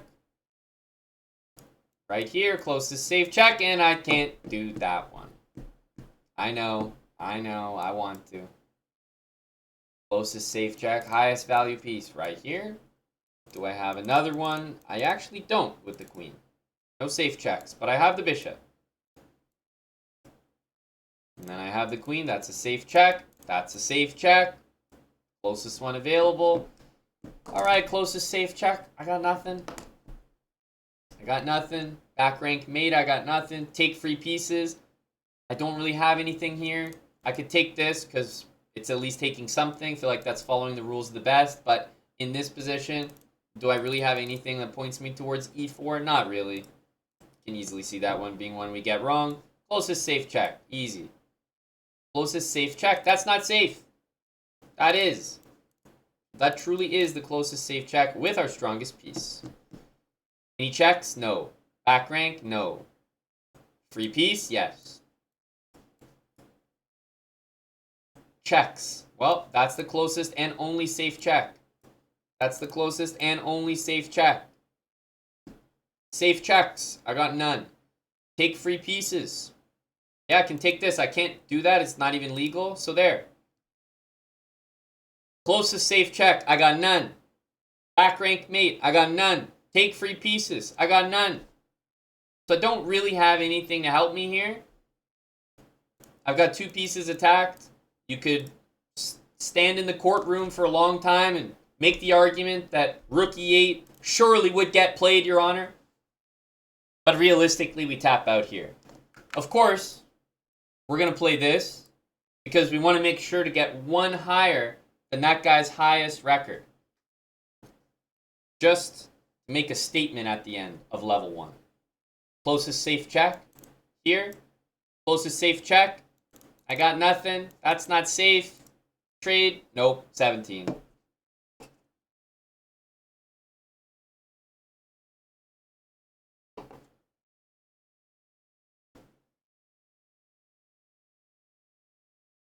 Not bad, not bad. We're putting up 17s with these rules. And remember, when we go to level 2, it's not like everything you see on the screen is like all we do. We still keep in mind these basic level 1 rules. These are going to be important going forward. But we also add on some things that will help us. Like, for example, that one that's been pissing you off, where we check with the queen and it's supported by the rook and we sack our queen for mate. Yeah, we have to be able to do that. Right? That's a level 2 for sure. So that's an example of something we're just adding on in level 2. Yeah, it's really repetitive, Raindro. Very repetitive, but I feel like that's a good way to learn.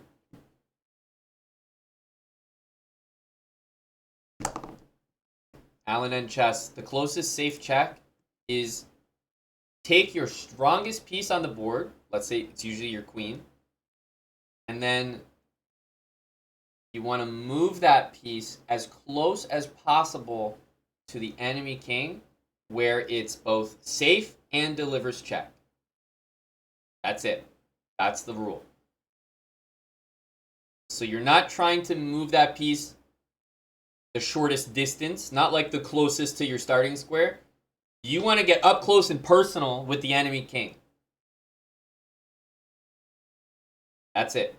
As close as possible to the enemy while still being safe.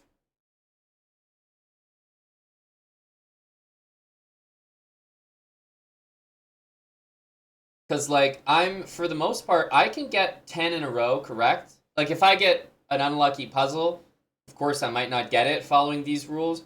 But for the most part, if you're the type of guy who always gets the first 10 correct, sometimes you miss a few. If you keep these in mind, like, you should miss none. Like, missing some in the first 10, if you're scoring, like, 20 plus, I feel like the first 10 are brain dead easy in Puzzle Rush. Like, if you're the type of guy who's scoring 20 plus, first 10 should be cake no matter what. Exactly, Sleazy. Just like that, sir. Just like that. All right, so I said we're going to be doing level 2. Let's switch there now. We did our last 2. Let's go ahead and switch to level 2. Should have these ones here. Yeah, level 2. We'll change a few things. There we go. Just like that. Trying to add a few things. Not too many. Don't want to overwhelm us here.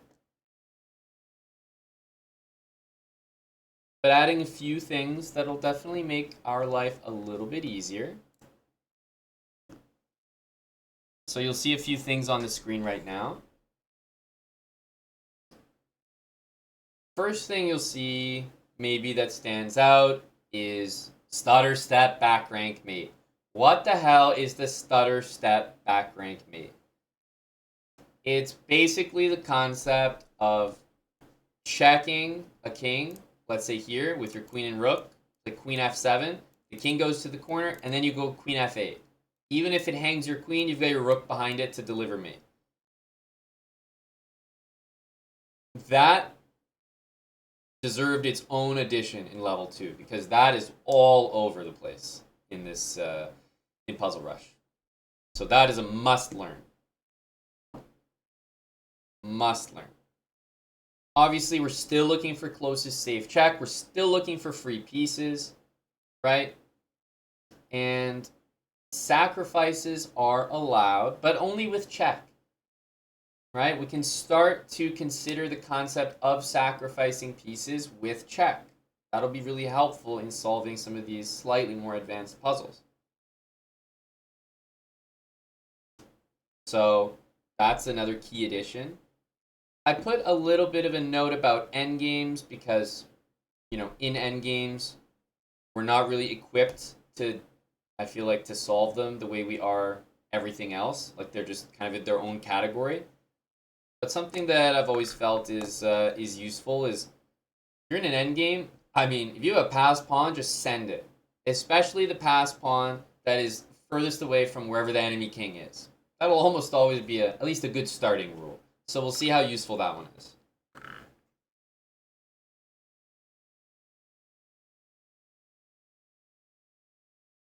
And we still want to avoid repeating moves.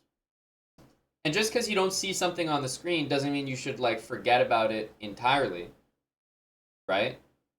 It's not, remember, we're building on things. I can't have the whole screen filled with, like, 50,000 rules. So you just have to keep in mind the essence, you know, the, I guess, the summary of what you learned in level 1. Keep it in mind, and then here's something to build on top of that. So we'll see how we do. Give it a try. We may get a series of puzzles that maybe we get under 10 somehow still. I think that's pretty much not going to happen, but we'll see. And maybe we can get a much higher score. I think currently our high is 17. I don't think we've broken 20 yet. So maybe level 2 will be it. This should be a big activation. Just the stutter step and being open to sacrifices with check. That helps a lot. So let's jump into another 3-minute puzzle rush here with our level 2 rules equipped. Let's see if that helps. Closest safe check. Remember, these beginning ones are really going to be based on that. Closest safe check. There's nothing there. It's not safe. That's a hanging piece. Same thing here. Check. Right, these are nice and easy. Just checks, checks, checks. No safe check there. We got it with the knight though. And then again, these would all be level 1 solvable so far. That's closer and with a higher value piece, and this isn't even safe anyway. All right, king here. Closest safe check. Well, it's pretty much this. Closest safe check. Well, it's actually this. I wish I was making this up, but no, it's this. It's this. Closest safe check. Now, again, we're in level 2, which also means that I want you to, use your common sense a little bit. Of course, you guys are probably looking at some of the ones that I get wrong, and you're like, you're probably going crazy. It's like so easy. How could you possibly mess it up? I get it. So you also end up practicing the puzzles, and you get better at them. So ones that you routinely get wrong, eventually you'll fix and get correct.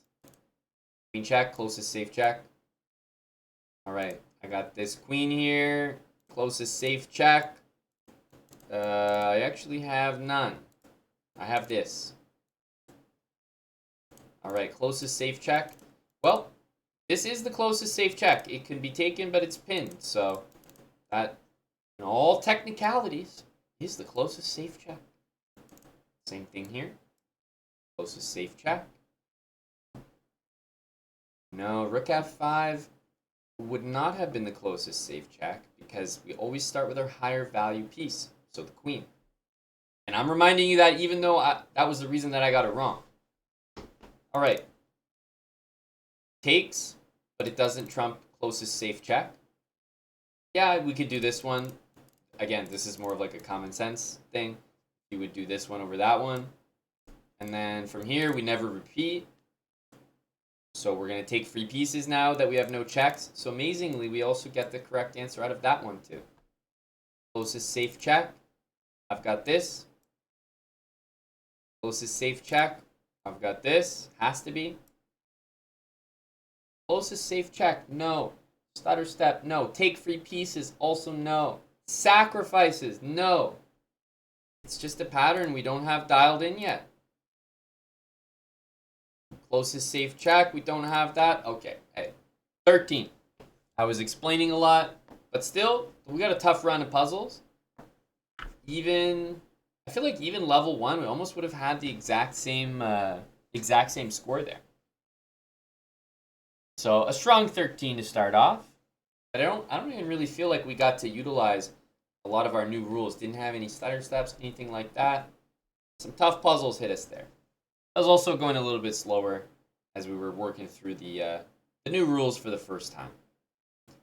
So I'll try to be a little faster, but yeah, at the start, normally I do go a little bit slower on purpose. Let's go here. And of course, like that, highest value piece. We don't have anything here.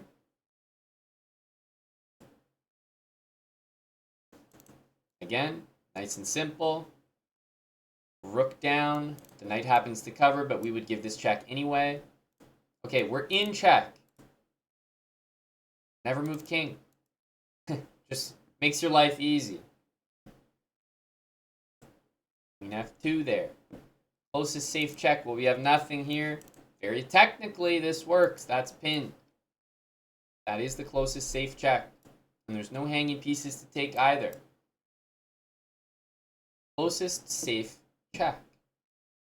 Right? So we're always looking at this. And I think this is a pretty good example of a puzzle where you start to put together like the type of critical thinking that is pretty much the definition of the difference between level 1 and 2. Yes, this sacrifices something, but it is with a check, and it allows us to get this mating pattern with the rook on h8. So I would say this is a really good example of like a puzzle I wouldn't expect you to get in level 1, that I would start to get you to expect to find in the next level. So something like that, like a multi-move calculation. I guess those are the types of things that I'm a little more hopeful that we could solve. Check. I mean, we do have the rook, but check and check. Check. This is a level 1 puzzle. Can't even take this anyway, but it wouldn't matter. Queen here. I probably would lean towards taking as my first chess instinct, but if I'm really looking here, take free pieces. I mean, it is true that bishop f5 is a free piece. This does get defended. Admittedly, a little tricky to calculate, but it is a free piece. Yeah, it really is. And I don't think there was any safe checks there. And I'm glad we got to see this at least once, but this is what I mean by the stutter step. It's lining up the queen and rook, yes, sacrificing, but with check, and delivering a nice mate there. This one is just about finding the safe checking square. Closest safe check. Again, closest safe check. And yeah, we never moved the king on move 1, so something like this. And now we get to see push, pass, pawn, and endgame. Well, I can't push this one. This is the only one I have. I think that's a pretty good example right there. Kind of got to see all of the new rules at least appear once. I'm still going a little bit slower, so we actually didn't get a single one incorrect in that run. And we ended up with 17. So perhaps if I was a little bit faster, then we would have done better. But yeah, we got to see a couple new rules there. Push the pass pawn. First of all, pushing a pass pawn is just always going to be the smart thing to do. But adding that in as a rule, I think that helps. And we got to see the stutter step, and we got to see a few sacrifices. So I'd say that was a nice run just to showcase some of the new rules. I am going to try to keep going a little bit faster. That way we can, because we're going to need our time as well. Closest safe check right here. Right, like this, like this. That one isn't safe as well. I suppose you could do this, but obviously you start to get familiar in puzzles that those are kind of the weak diagonals. This is I'd say this is a trickier one. Closest safe check, no. Sacrifices with check. We don't really have that. You know, this is one where it's a little unclear. Knight takes f6 and queen h7. Once you kind of see these early patterns, I think you get used to it. But yeah, very officially, I wouldn't say there's anything that points us to the correct answer there. But at least I'll start with taking something and taking with check. I think that's a good habit. Okay, more just easy kind of mating ones. I'm going to take my strongest piece, bring out there and check. Here we go. We got a nice stutter step here. Become very familiar with that tactic. Closest safe check. It's actually here. That's a pin. That is a close safe check. Here, closest safe check. Well, I actually don't have a single one except this. In this case, closest safe check. I mean, you could say knight here, but that's like pretty advanced, I would say. Easy to go wrong there. That's not hanging. Important to realize that, but the closest safe checks bring us home there. Closest safe checks here. Well, that looks like the only check in the actual position, so I'm going to go here. Again, only check in the entire position is that one. Only check in the position is here. There's a free queen, and then there's a free piece, and there's no checks here. Okay, pawn here. Now, again, maybe it would be takes, but ultimately pushing the pass pawn, you could say it kind of falls into the wheelhouse there. Pawn here, closest safe check. Well, I have none available except this one. I don't like trades, but a trade is a safe check if it's the only one available. And here, push the pass pawn farthest away from the enemy king. Well, knight here. This is a nice example that I'll definitely play to show. You could say it's starting to get advanced, but this is exactly what I mean. It's not a close safe check, but we are down material. This is exactly what I mean when it's like sacrifices with check. This is the type of tactic that you'd start to find a little bit more in level 2. Right there. Hey, Jimmy. We're doing some habits, but for your tactics right now. I know that queen takes pawn looked complicated, but that's what level 2 is all about. Starting to look for more complicated solutions, some sacrifices.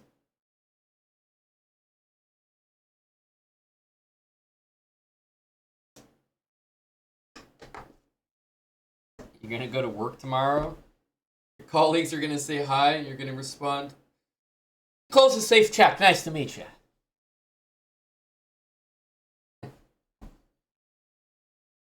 What the hell did you do yesterday, Jim? You can be honest with him. Renji, if you were a habit, I would build you. Answer that completely truthfully.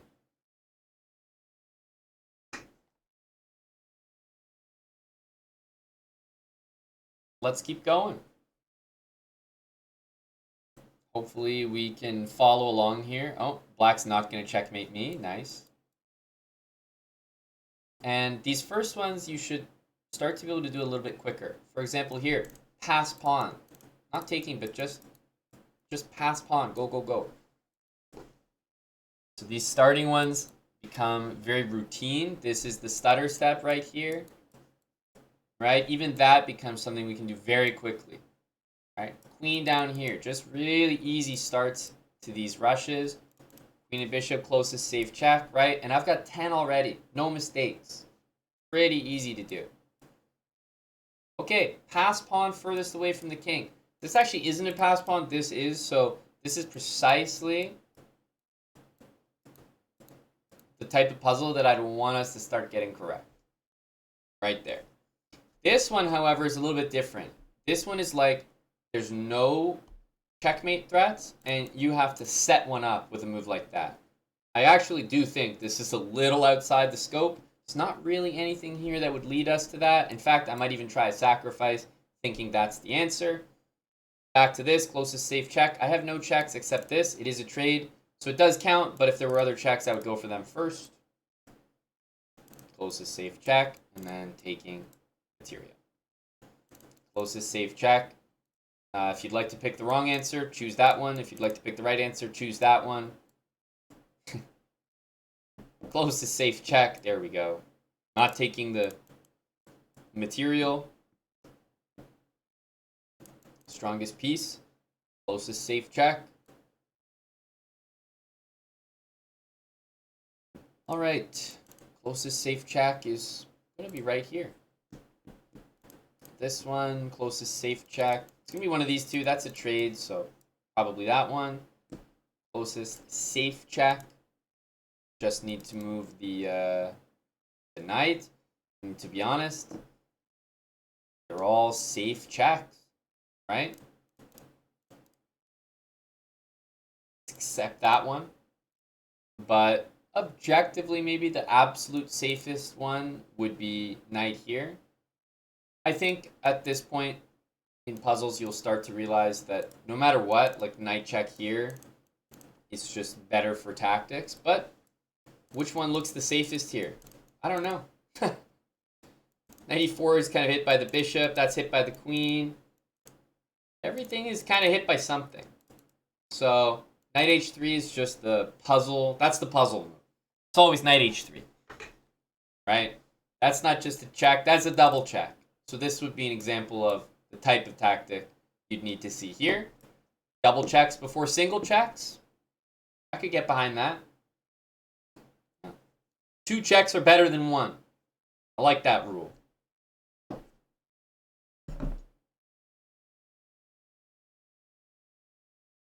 Mattis, we're actually doing the puzzles together, so we have a different allotment of time available. It's actually all of our 20 seconds combined.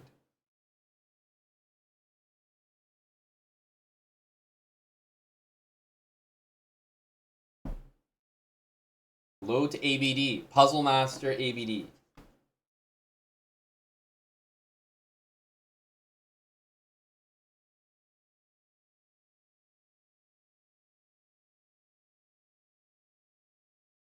$18.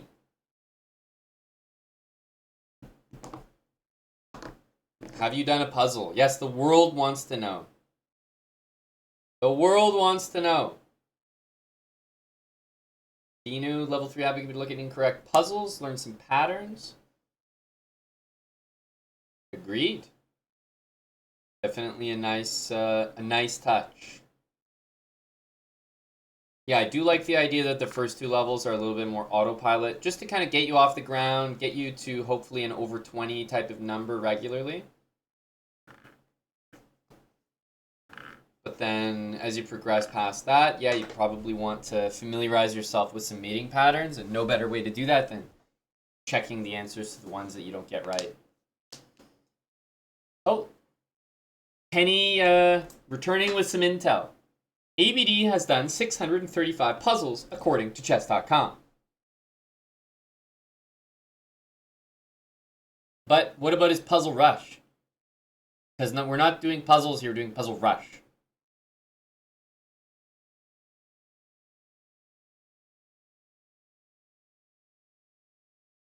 ABD has 14 in 3 minutes. You see that? We were scoring higher than ABD's lifetime record with level 1 puzzle habits. ABD is a great sell for the course.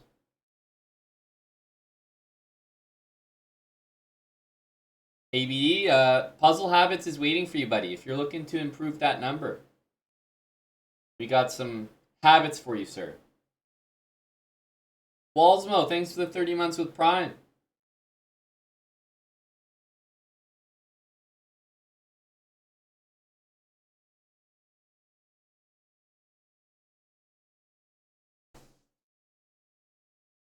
All right. We got 18. I think that's our high so far.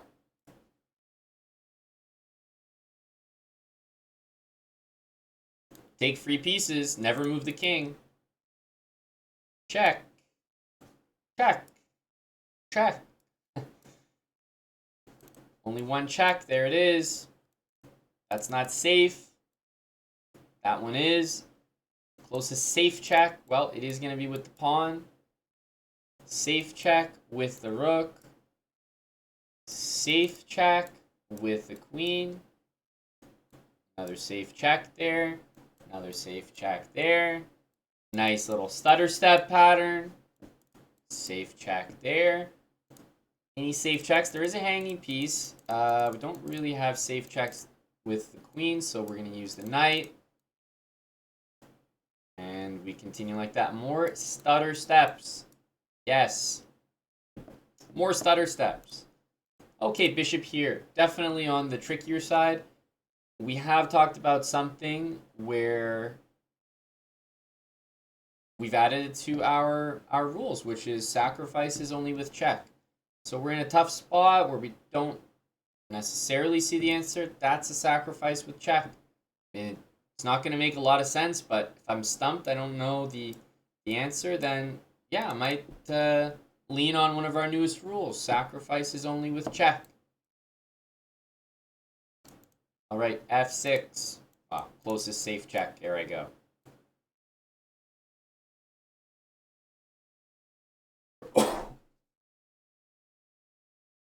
Same thing. Strongest piece.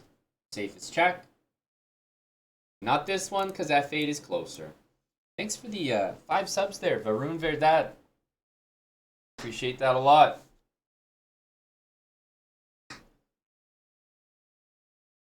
Check. We know we can't repeat, so this check is forced. There we go. All right. What about our rule with endgames? Push pass pawns. And how about take the free piece? All right. Here. This is a case where, yes, we're going to get an endgame wrong because we're pushing a pass pawn, but I like that rule because it helps us a lot more than it hurts us. Closest safe check. Here I go. All right. Closest safe check. I have nothing. Okay. Technically, this is a free piece. Yeah, I think we're supposed to do this one first. Okay. I could see us getting it wrong. There is an order of operations to these things, but let's do that one. Closest safe check. Well, that one's pretty easy.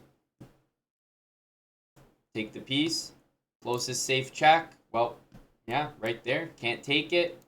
Closest safe check. All right. And we popped in with a 22 there.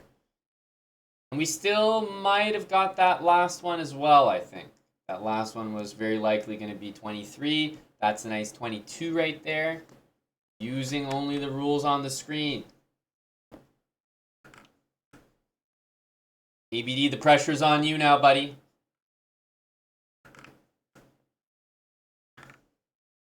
The pressure's on you. Jay Cheatham, thanks for the 100 bits. Eviscerated, 39 months, tier 3. What's up, Evis? Doing some puzzle habits here, buddy. Good to see you. And yeah, thanks again, Varun. Glad you're appreciating the habits, man. Good to have you here. And he's got the stream back. Thank God.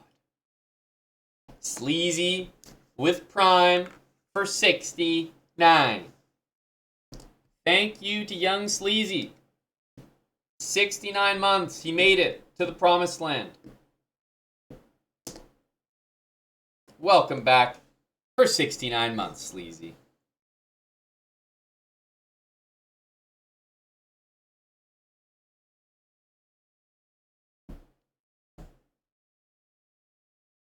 Exactly. Adam Hart lover. He's well on his way. So that was nice. We got a 22 there. Pretty comfortable. Eviscerated with the tier 3 resub. Hello, Eddie. Why only sacrifices with check? You like the content? Why sacrifice only with check? Well, Eddie, do you know the series premise? Obviously, you're not going to solve every tactic correct with these rules.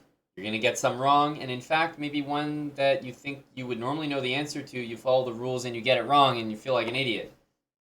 But for most of the puzzles, if you use these rules, you'll get them right where you would have actually made a mistake. So teaching fundamentals, kind of the same way they might do in school, where they teach you something in grade 9, and then in grade 10, they're like, okay, we had to teach you that in grade 9 so that you could actually do stuff. But in reality, that's not exactly how you do it. Now you're in grade 10, let me tell you exactly how you do it. And then in grade 11, they're like, okay, we had to tell you that in grade 10, but now in grade 11, let me show you how you really do it.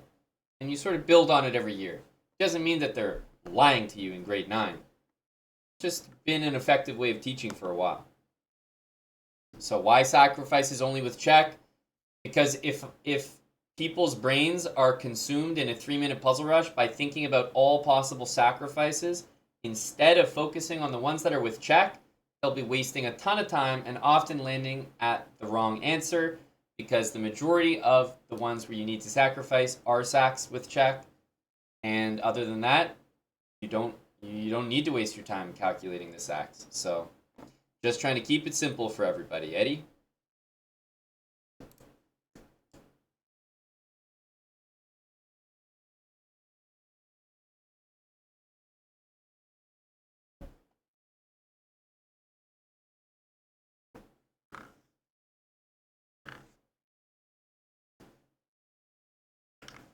We got 22 there. Let's see if we can build on 22. 22 is a good number. I believe this is the first time that we've crossed 20 in the series, so that's always nice. But the first 10 should really be like, you should be churning them out. Not safe, not safe. Right, these should become very second nature. Just always looking for those checks. Even here, check. Do I have any other checks? No, I only have this, but it is the closest safe check. This is a great example of one that we might actually get wrong. The pattern would be to have the king cut off and deliver mate, but closest safe check with the queen? Yeah, absolutely, might be that one. Oops. Which is another reminder that these habits aren't like foolproof, like you're gonna get everything correct if you follow them. It's no, you're gonna get most things right most of the time. Stutter step. We love that one. And we got it again. I told you they really like this theme. Here. Stutter step. Once you learn that one, isn't it? It's crazy how easy it is after that. Closest safe check. With this, I have nothing. With the rook, I have this. It's a trade, but I don't really have any other checks, so I'm going to go with the trade. Now I have this one that's opened up, followed by this one. Closest safe check to the enemy king. Don't have it, but you know what I do have? Welcome to level 2, baby. Sacrifices with check.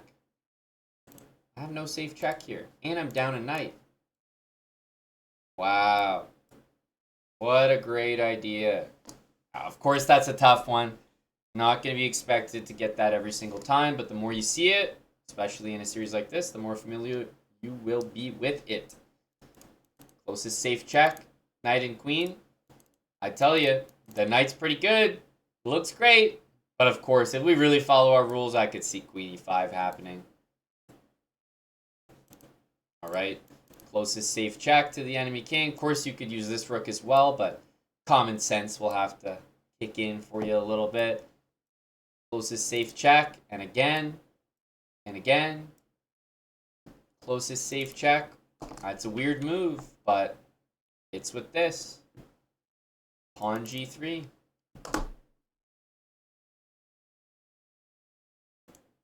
The knight check was closer. It doesn't matter. If you've been listening to anything over the last... I feel like all I do is say the same thing over and over. And it's always a miracle to me how people don't remember it. Yes, you go for the closest safe check, but you start with your strongest piece.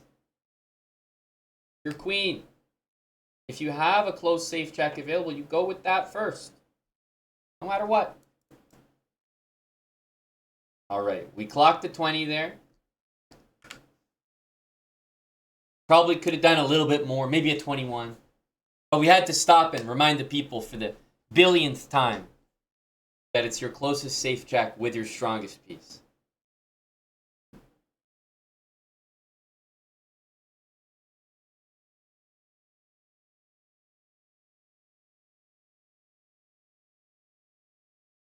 The stutter is very helpful. The stutter has been good for us. It's been working out well. Do I have any tips on how to practice visualizing the board in blindfold chess? Off topic, but you're curious. I have a question for you, Pony Magikarp. What's your, I don't know if you play over the board, what's your blitz rating? Give me some context about your blindfold mission here.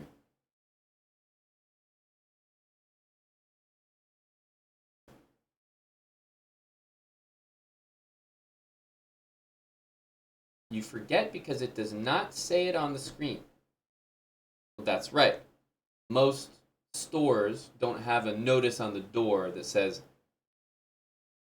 don't come in here and shoot me in the head.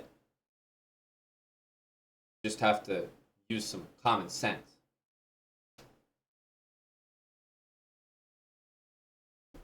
Not everything's going to be written down for you.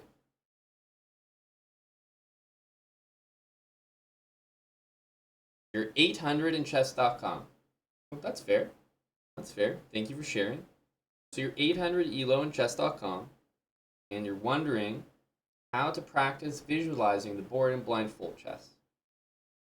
Never, ever play blindfold chess. Problem solved. You're 800, bro. You can't even see the pieces on the actual board. You do not need to be practicing visualizing the board with no pieces on it. That is the best advice you're ever going to get. You're 800.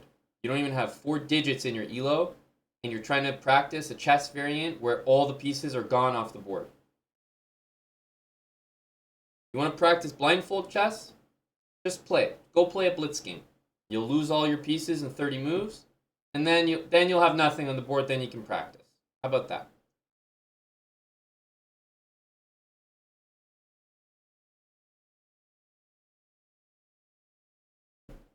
What elo should you start practicing blindfold chess? Like GM? Like that's a side quest, man. I don't know why people are so fascinated with blindfold chess. Just play the actual game. It's like, at what elo should you start practicing Crazy House? None of the elos? Blindfold chess. You guys are funny.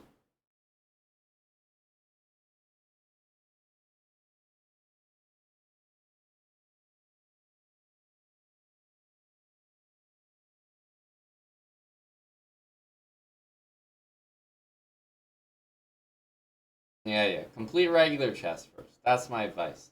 Don't waste your time with the side quests, man. Blindfolded. Ridiculous. If you are going to pursue your dream to become the strongest 800 elo blindfold chess player, I wish you all the best. I truly do.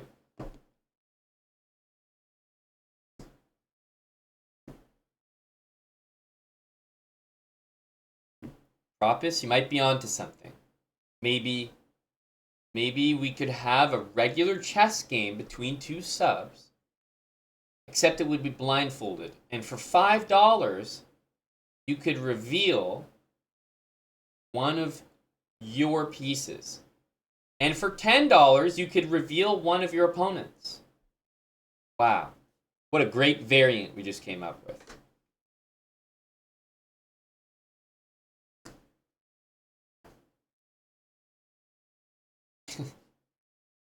Great stuff. Great stuff. Well, we're going to try another 3-minute puzzle rush.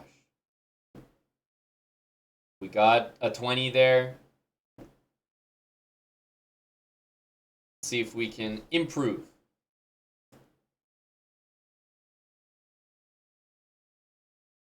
Oh, that's nice and easy, isn't it? Hey, there's our pass pawn.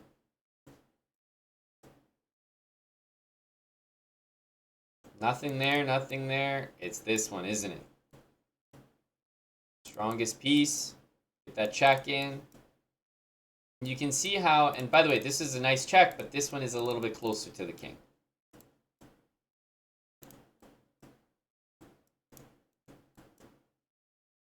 Okay, so we seem to have a problem here. We don't have the way we do. Propus. Thank you very much for reminding us. Let me look on the screen over there. Never move king, move 1. I don't see it. All right, perfect. All right, closest safe check. There we go. With the pawn. That's it. I got no checks with any piece. Kind of funny, but that's the best option. Closest safe check. Strongest piece. Closest safe check, strongest piece. I got nothing here, so I guess I've got to do this, my only check. And then I've got this one. Only checks.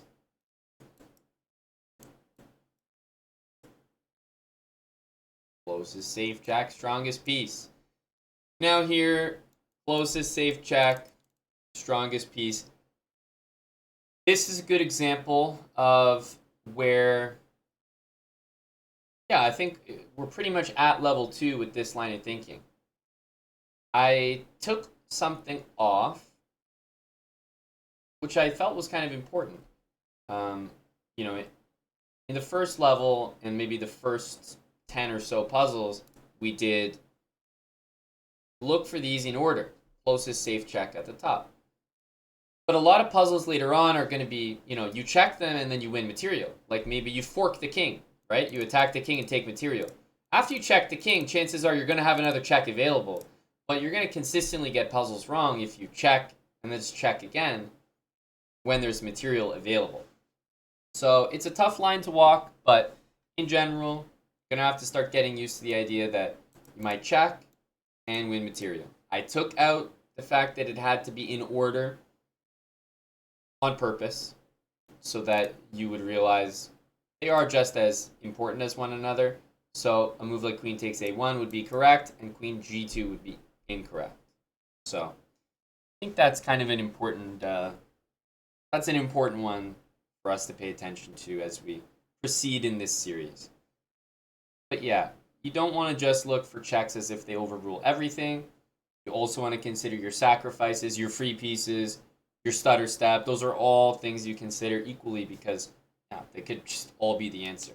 So those are the things you want to be on the lookout for. And then you see which one comes up first. And see which one fits the bill.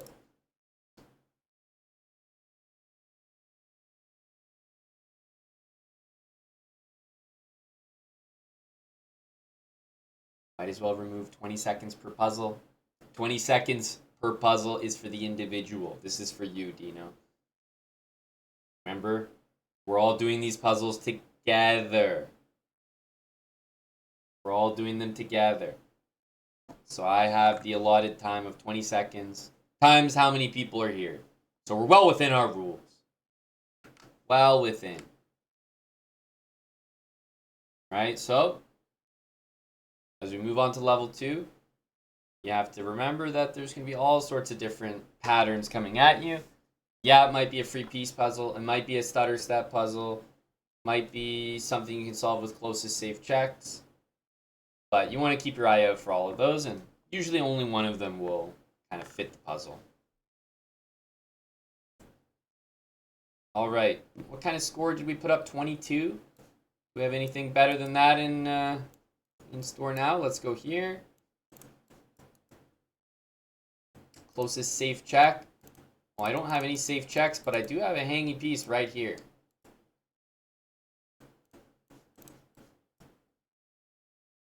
Just like that. All right, pass pawn. Okay, gotta move our king here. Did pretty well on that one. There we go. Closest safe check. Well, funny puzzle, but it is going to be taking here. Definitely a trickier one to see, but it does make sense. Any close safe checks? Not really. I would definitely give some consideration to this, but honestly, this is a hanging piece, and that pawn is pinned. But yeah, I would consider this, though, just to make sure I'm checking, like, sacrifices, but sacrifice doesn't really get me that far there. Little stutter step, like that. Can we solve this one? Let's see, closest safe check here. Not really seeing any like sacrifices that I could do, so I'll just do that. Okay, that was the answer. Sacrifices with check is a good example of why I wouldn't really play rook takes a7 here. It's the answer, but those that we're gonna save for a different level, so I don't know. Bishop here. Closest safe check. This looks simple. So does this one. We don't really have any other checks here, so we'll use the next available piece. Closest safe check. Okay, the knight d3 is a trade, but it is possible. I can't check with the rooks. I do have this check, though. Closest safe check. I don't have this. I do have rook g1.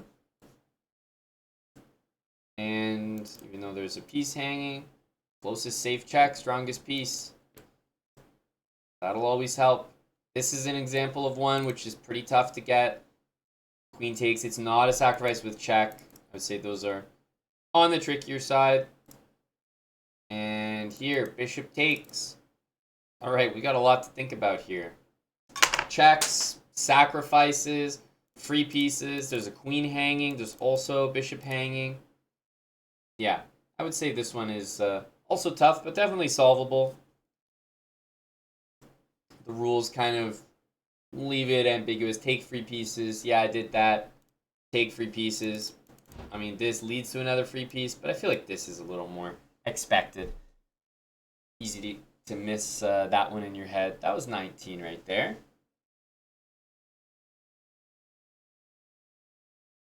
Thank you, Smucker. Yeah, I thought it was a good effort, Chaudon.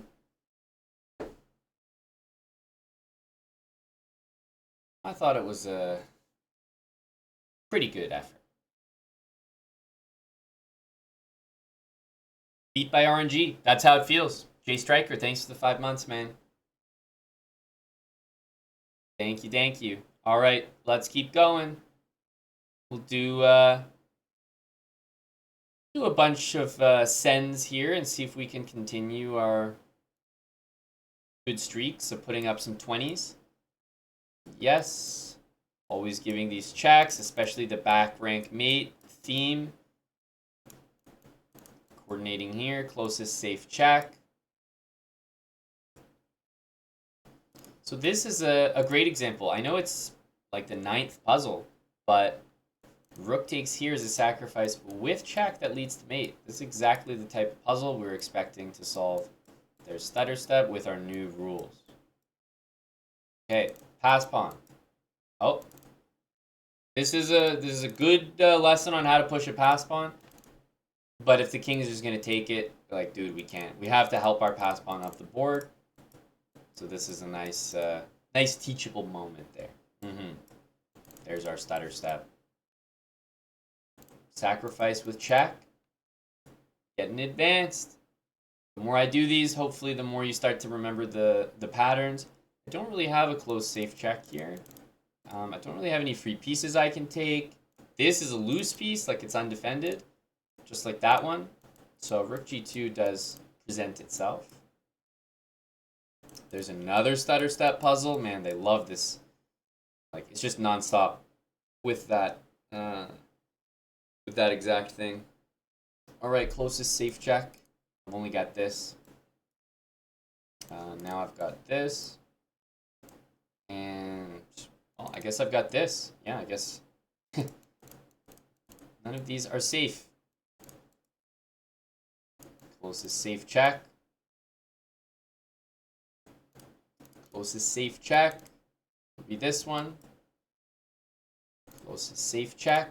Now, again, this is one that I even went on a small tirade about this one in level 1. You know, everything that basically, you know, the rook check like this is not often a mating pattern, but it is the closest safe check, so we'll continue to keep that one up. But that one's always annoying because you kind of know that it's the check down there, but just can't go for it. And we'll continue to follow them to T, to the best of my ability. Knight here. Checks. No. Sacrifices. We don't even have any checks. I mean, at this point, I would just trade pieces to trade. This one is the answer right here.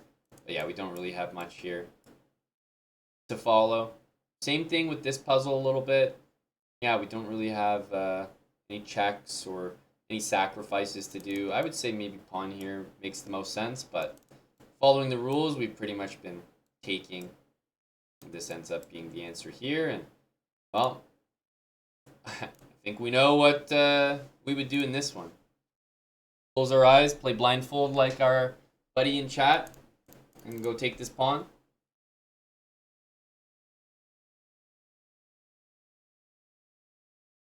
Dying Wish, thanks for the 15 months with Prime.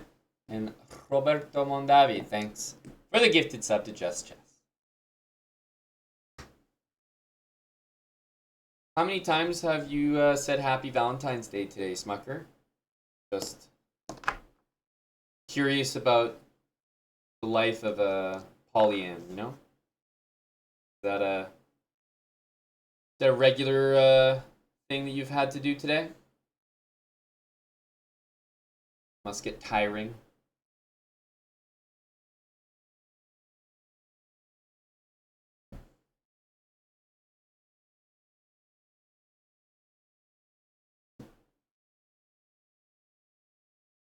It is exhausting, shot on. I think Smucker's overexerting himself. And on top of that, can you imagine I mean, if you get the first Happy Valentine's Day, I think you feel a little bit better than the person who got the last Happy Valentine's Day. You know? It's like, how do you micromanage that? That sounds like a PR disaster.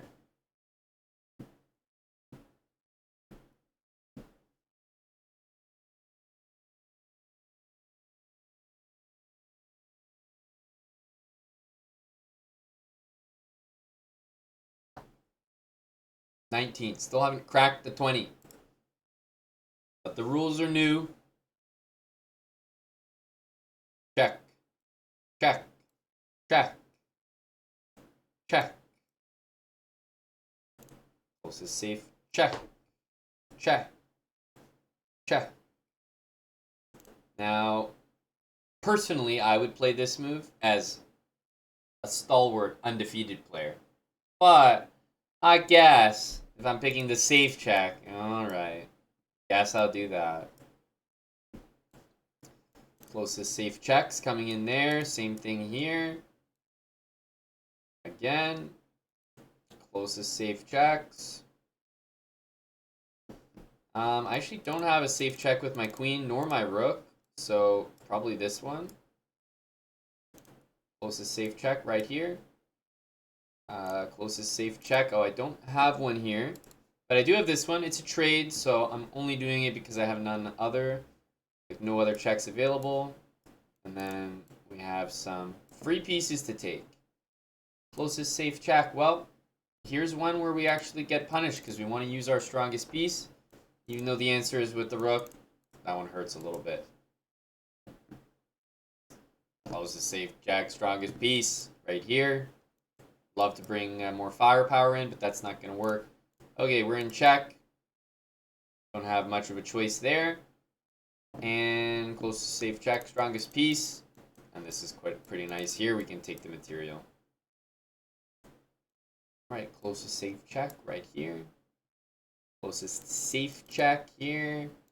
We got none. We got nothing. Which means, because there's no pieces to really take, I'm kind of defaulting to sacrifices only with check. And if I simply don't see anything, like nothing hanging, no checks, I gotta go for my sacrifices. Check and check. This is a nice stutter step. Oh. I think we have to do it because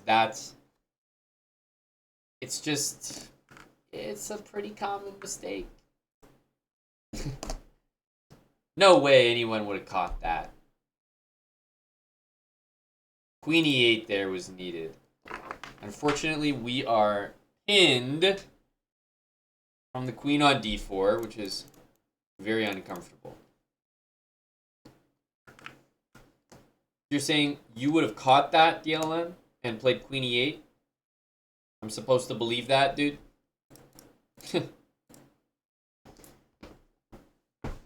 What are you, a level 3 puzzle habits kind of guy, or what?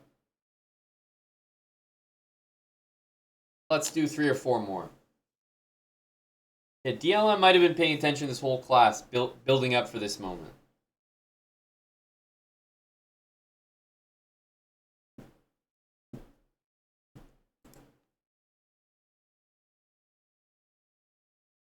Alright, last couple. Hey, there's a free piece. Not gonna overthink it. Alright, these beginning ones start to get a lot easier. Should be able to do them pretty quickly. Closest safe check there. Same thing here. I know there's a rook hanging, but safe checks, especially early on. Here we go. This one is a safe check. And it does get it done, but I would say a little bit of a new pattern for us. Surprisingly, this gets it done as well. Closest safe check. Strongest piece. That's our check. Strongest piece. Those are our checks. Only one of them is good. And then the other. Closest safe checks. The rules still apply. Closest safe check, strongest piece. Yes. And some material. Free pieces.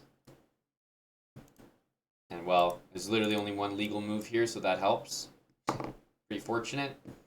Closest safe check, and probably closest safe check again, queen here. Would be the, I would say the normal way we do it. And maybe we come to a puzzle like this. We can solve it with a little bit of more advanced work. That's a sacrifice with check. That's a free piece, and that is... Well, those last two moves were our closest safe checks.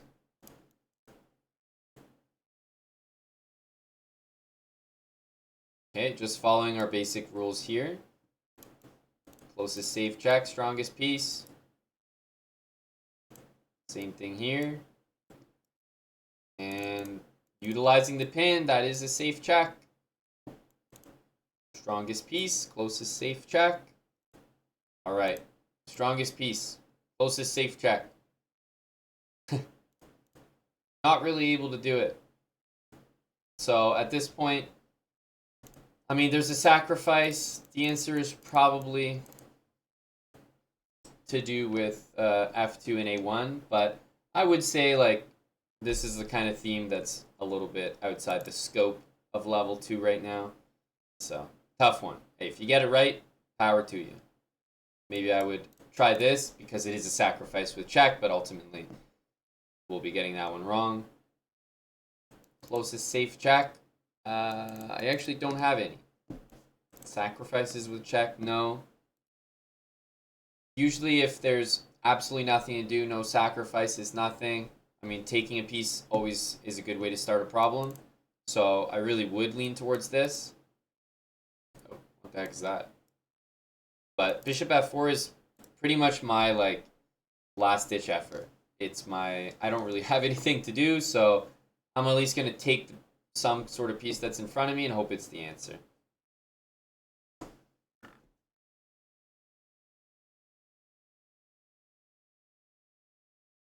It's a strange phenomenon you've noticed where you see advanced tactics when watching high-level chess, but in your games, you're completely blind to the same positions. You think it's called not learning. No, it's not. It's called playing blindfold chess. Magic Wiener Missile.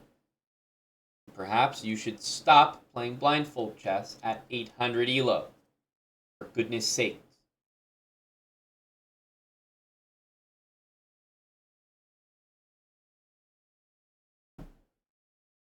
Good evening, Alpha Alpha.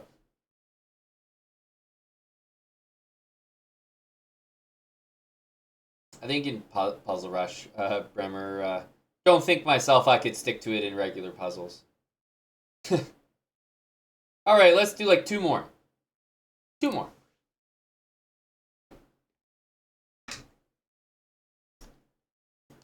King G1.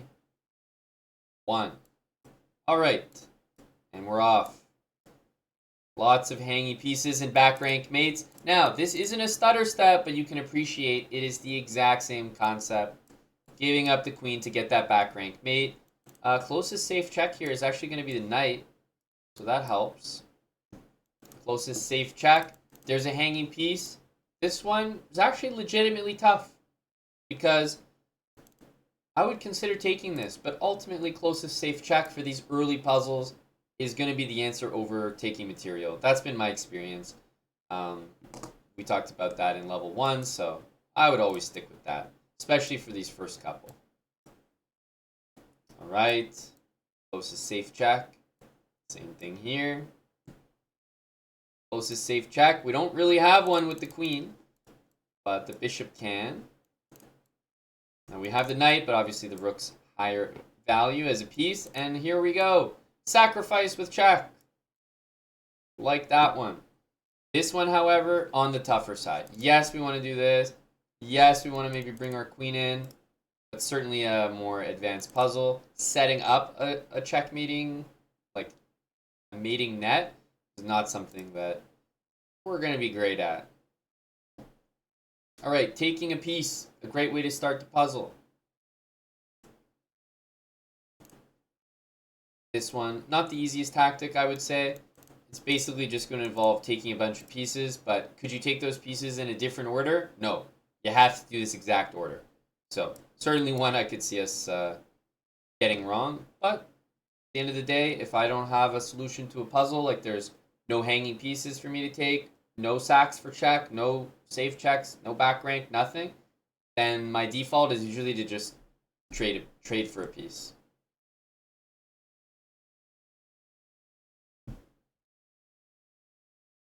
This one, setting up, a little outside of our wheelhouse here.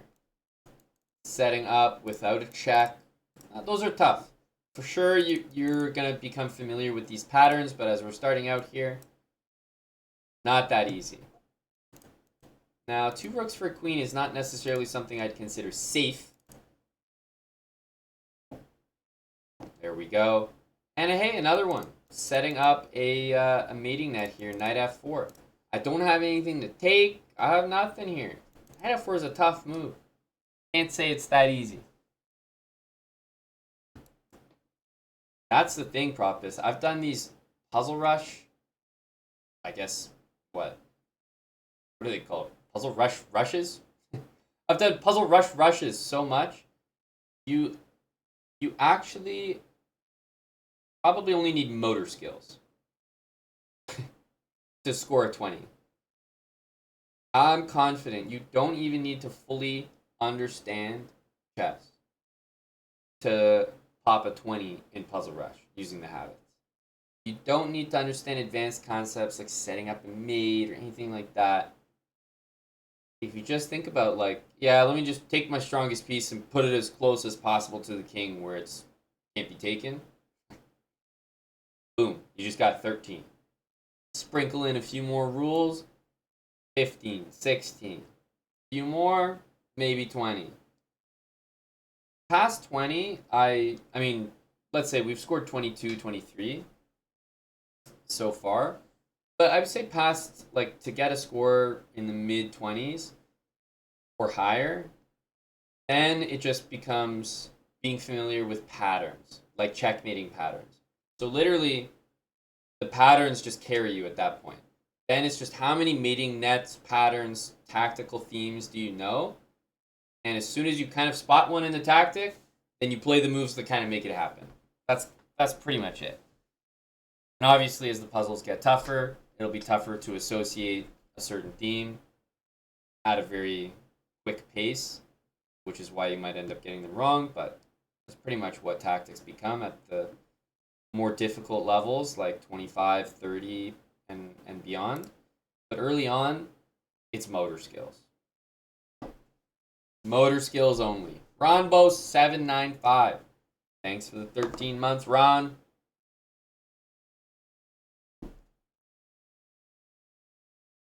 Well, we just started level 2 there, Rotated Shark, so give us some time.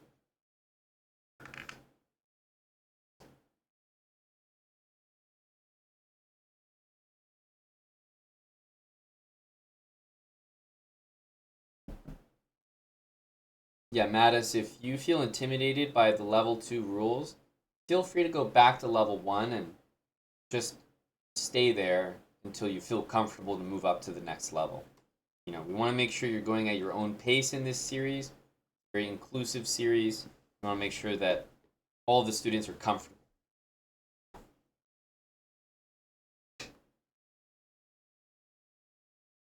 Nicola, thank you for 1,000 bits. Thank you to Nicholas Dosen. Recently put myself and Tim Cannon in the dirt. A little bit unfair, if you ask me. We all know that Europeans are the bane of chess bra's existence when it comes to NAU, whether it comes to team chess. The Europeans are too strong. We got KO'd by another one. Alright, I said we're going to do 2 more. Let's do our last one here. We're on level 2. We'll take it. There wasn't any check possible there. Now we can do this. There we go. Just getting these quick checks. I don't have any way to check the king with that, but I can with the bishop. A little stutter step here. This is one, as I said, we'll start to get right more and more because you get used to the mating pattern, which is checking the king like this. King and rook like that, that's never a mating pattern. So even though that's not the closest safe check, that's a mating pattern that you will start to remember the more you do it. Rook a1 as opposed to rook f2, because there's just not many tactics, if any, where you go like rook in between the 2 kings and somehow that's a mate. You go there. That's a check. I don't see another check, so we're going to go with this. That's the only check to follow up. Rook here, a little bit closer. A nice stutter step. Literally my favorite one. Hey, it's a pawn fork. Can't say that's the most obvious, but you know what? Take free pieces. That's making a free piece for us to take. Nevertheless, call it an advanced tactic if you want. I think pawn forks are nice and easy, but we'll stick to the script. Free pieces, well, rook for bishop is always a good trade. Queen here, closest safe check. This is just going to be a trade, so this really is the safe check. Same thing here. Same thing here. Same thing here. No check with the knight. This is a trade, but it is the closest safe check. Then, I mean, knight here in order to win material. I'd like to go there too. Rook d8, very technically, is the closest safe check. Free material here. There isn't really any checks. This is a great one. Sacrifices with check. Not really going to go crazy like that, but this is a fantastic one that we get to see here. Not the easiest to spot, but great to become familiar with. Okay, we need to check the king. Closest safe check. Probably this one. There we go. We end with a 20. That's pretty good. That's basically exactly what I was saying you should feel entitled to if you're doing level 2 puzzle habits.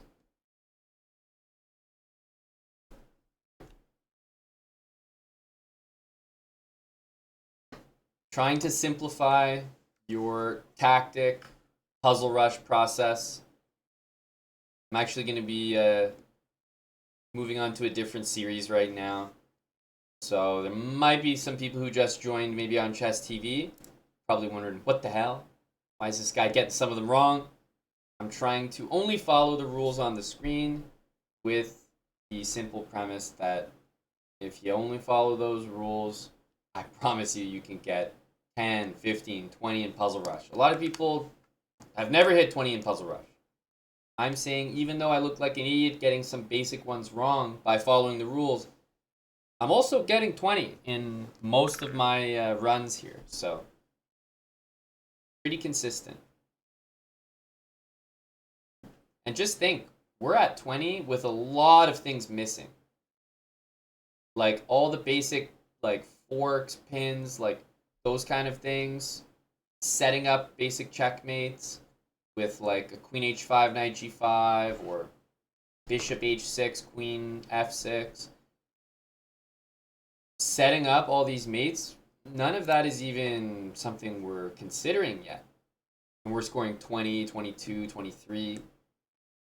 That stuff will take us way over the edge. The next step after this is definitely going to be just having a much better knowledge of checkmating patterns and tactical themes. For now, we don't need to get too specific about that. I think we're doing a good job just with our basic rules.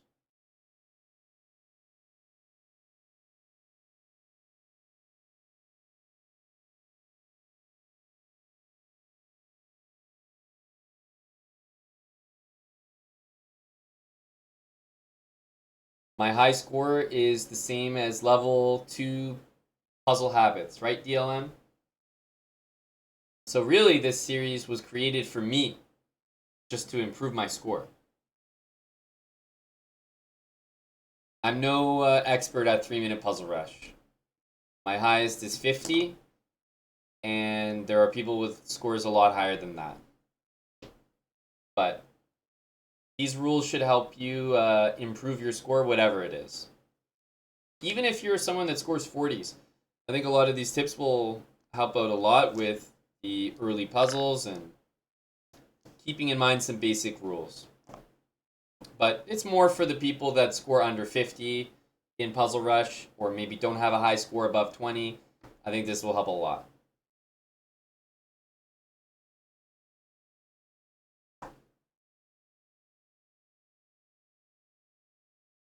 Alright, so we'll leave the puzzles there for now. At least those ones.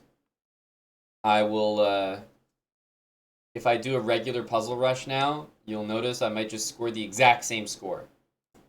And you'll be like, wait. Mon's just on level 2 puzzles. What changed?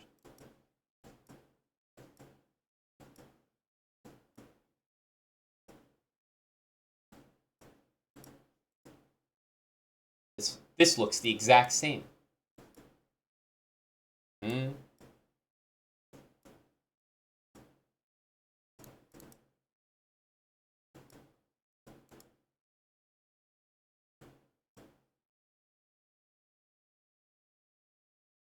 Probably not the easiest one for a quick one there.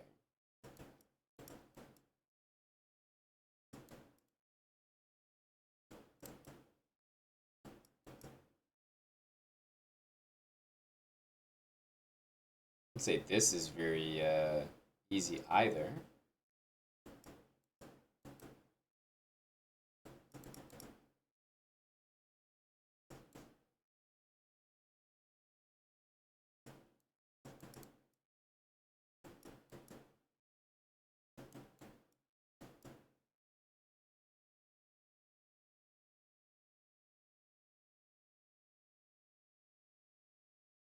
Hmm.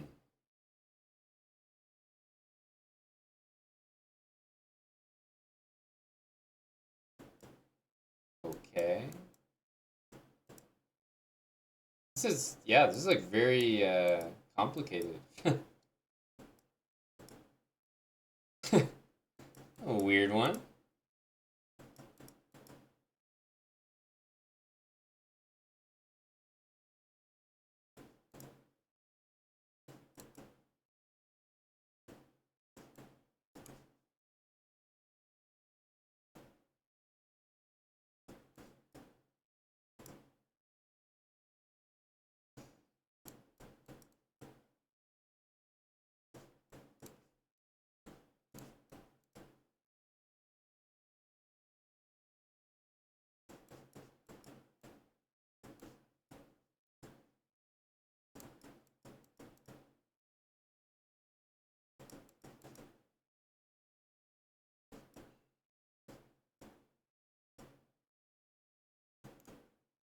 Help. What the hell's going on here?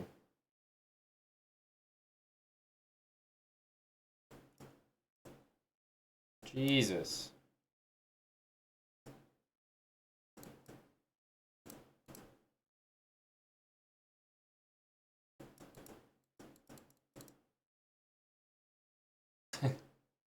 Holy moly. Some tough ones. We didn't get a single one wrong, but we were a little slow. A perfect run, but far too slow Reminds me of my Blitz chess. Nakama Seth, thank you for the 8 months with Prime. Real Del Norte will, but probably not anytime like in the near future. But it absolutely will.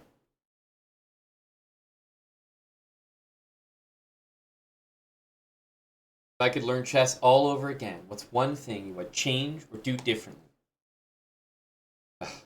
3-7s. It's always a...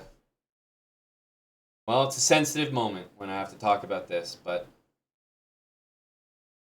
I wouldn't have as much sex. Threw away my chances at being one of the top players in the world. If I could go back and do it differently, I would. I'd go full virgin. It's always sensitive to talk about, though.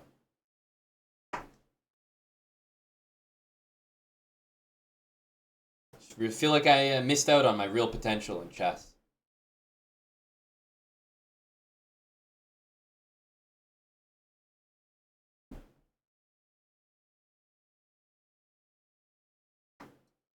That's right, ABD. That's right.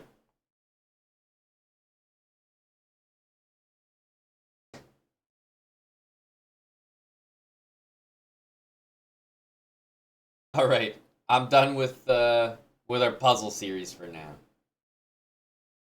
I'm done with it for now. We'll come back to it. We'll come back to it. We're on level 2 now, so much to learn. Level 3 being workshopped.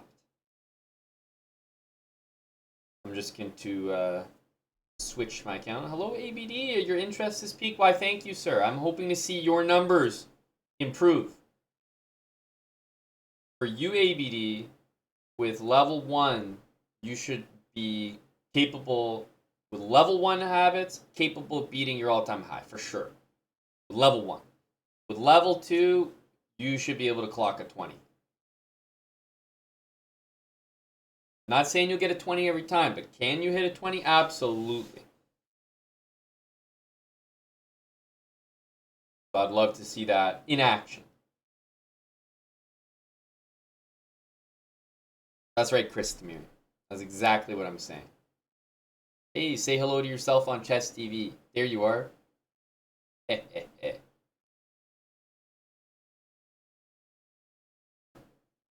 It's a Chess TV-ception.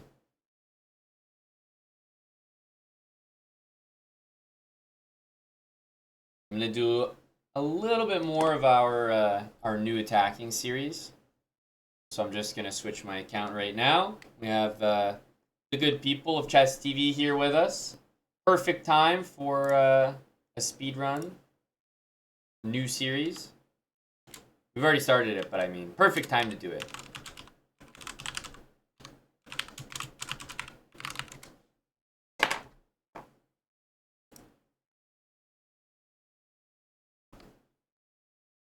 There we go.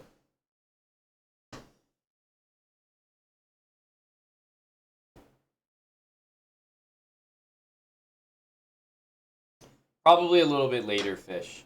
I'm not going to be playing E4 forever, but at this rating, it doesn't make sense to do anything but E4. It's too good. Hello, Chief. We had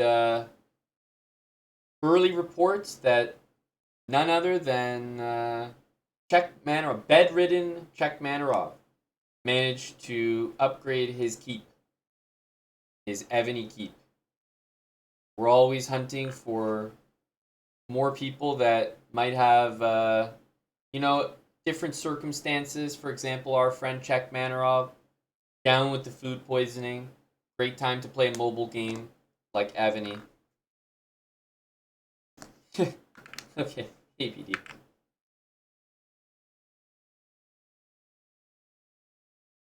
Yeah, I was playing Evany on stream, and I would say it took me probably about 15 minutes to get keep level 5. And it also, most importantly, exclamation mark rewards counts towards that. We have a rewards program because we work with so many different sponsors and companies. You probably see a few things in the title right now, right? Like Holtzkern, like NordVPN, like Evany. So if you either sign up to these promotions, use our code, make a purchase for the mobile game, for example, downloading the game on your mobile device, playing through to level up to levels 5, 10. Those goals, incremental goals, directly support the channel. And every time you do something like that with one of our partners or sponsors, we want to make sure to reward you and say thank you, because that does help out a lot when people do that. But we always want to make sure to say thanks, so we have a rewards program that, yeah, if you've ever done that in the past, you can also claim it retroactively. Yeah, some people have really been big supporters on the channel of all the different brands and companies we work with. They've been able to claim some fairly nice rewards through that program. Could be lessons with a grandmaster as part of our group lesson program. Could be savings in the Chessbra store. Lots of things. Got 23 in puzzles first time trying. Not mad about it. Hey, we'll take it. We'll take it. Magic Wiener Missile. Very nice. So a couple of those things that contribute to the rewards program are on right now. NordVPN, right?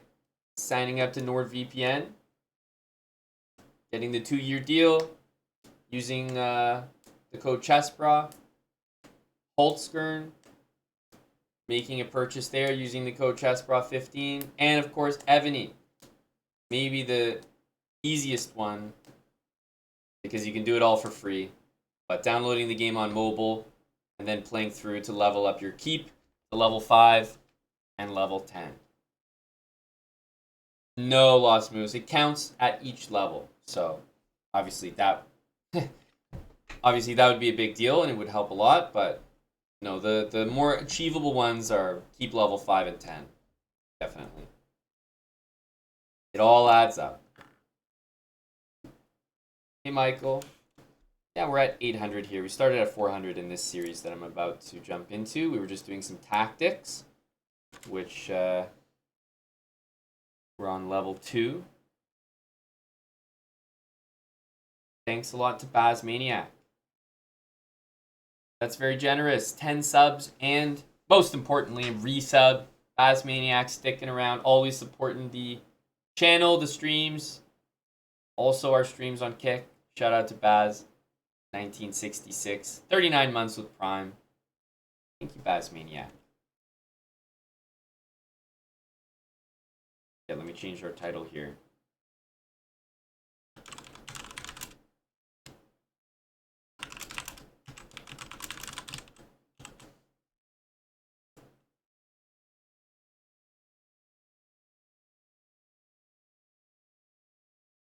Okay.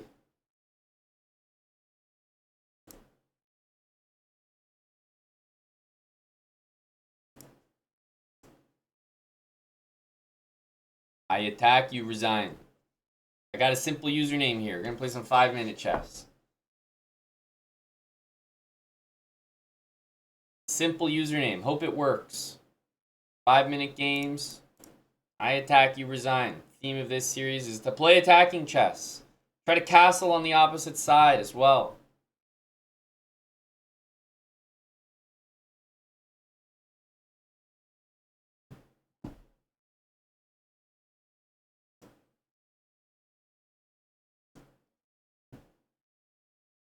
Okay, D4. The way that I'm doing this series also, you should point out, is I'm not trying to like play in some crazy strategy where I play like gambits and sack pieces right off the bat. No. Just trying to play normal.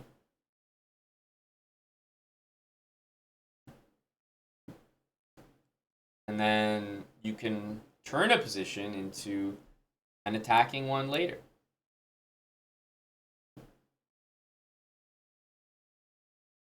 H4. You feel like he's turning it into an attacking position already. What the heck is H4? Got me nervous here. H5. How are you going to attack me now?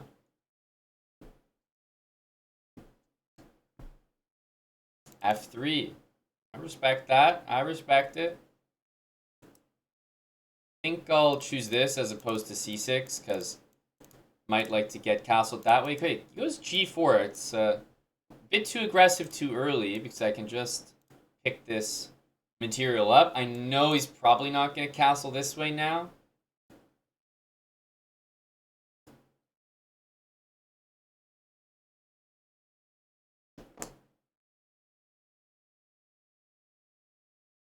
But I always say the way to play a good attacking chess doesn't necessarily mean sacking pieces, going crazy. It honestly means getting developed, getting all your pieces out, having the initiative. Those things are valuable. So we could go for e5 here. Taking and then e5 is also a pretty good idea. Kind of walks right into e4, but taking the center just pays off immediately.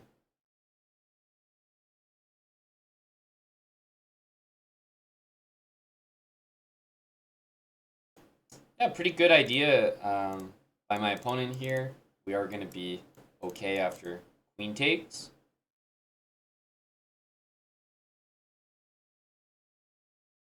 Yeah, we'll make sure not to lose our rook here. We have another piece hanging, so instead of taking it, I'll take the queen. You're nice enough to offer it. Oh, the pieces are raining down. But yeah, this series, don't get the wrong idea that we're just here to sack pieces, go crazy, play like all-out attacks with sending the pawns against the castled king. I'm ready to do that, but I'm trying to show you how to attack properly where, you know, the best attacking players don't start the game with the intention of like sacking a piece and going wild. And a lot of games as we're starting out, maybe we just end up winning them because people blunder. It happens. Okay, so d4, I'm just going to go d5 for now. c4, so going for the queen's gambit, I'll take back. e3. Okay. I'm going to go for this.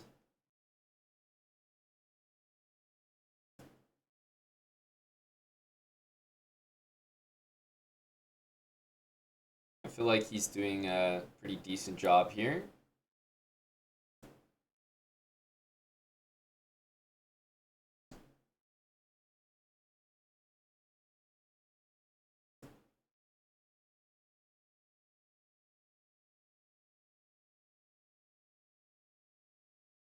So this is a great move by him, intending e4, which is going to cause me to play knight e4, because if I let him play e4, the rook is going to be aimed at my queen and king, which is actually quite annoying.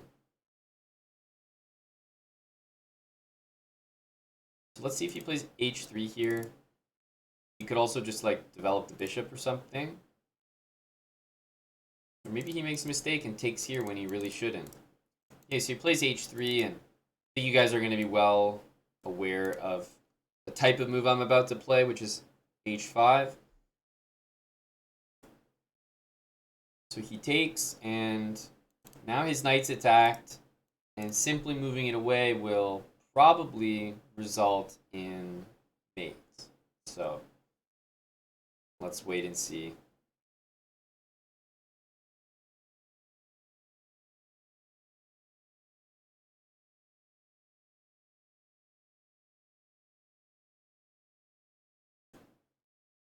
Okay, so he goes knight h2.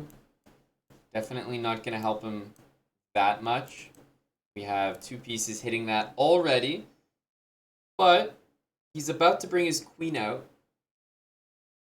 Maybe to g4. So for example, if I play like rook takes h2, maybe he'll respond like this. Not that I don't have moves there, but it's a little bit unclear. I don't necessarily have force mate. bishop takes, then the king goes to f1, and you kind of see how the king could maybe run away, like king e2. And even if we play queen h4 to start off, my knight could disappear, and even though I win this knight, still the king runs away. So even though that might not be the absolute best move, I feel like it's not terrible. It's not as bad as you might think. Yeah, having said all that, we do need a move here. Probably he's going to take on e4 next. So I'm probably between rook h2 and almost even knight f2 is what I'm thinking. Yeah, g3, rook takes h2. All these moves look pretty nice. Yeah, well, we'll not complicate it too much. But if I play rook takes h2 and he plays pawn or piece takes on e4, then we can take it back. What concerns me more is him running his king away. And I don't think there's anything that we can do about that. Yeah. Sucks. I think he might be able to escape from us in this position. So let's see if we can find a way to prevent that. I don't see a way because I want my queen in front, but I want his king to run away. I don't see a way we can do it by force. I'll put it that way. We might get fortunate here, but yeah, I don't think we'll be able to force what we want. All right. Well, let's take something here. See what he wants to do. Sadly, I don't see a force mate for us. Yeah, queen here is a really tempting move, but just didn't really enjoy him taking my knight on e4 there. He should take my knight on e4 regardless, so that's absolutely true.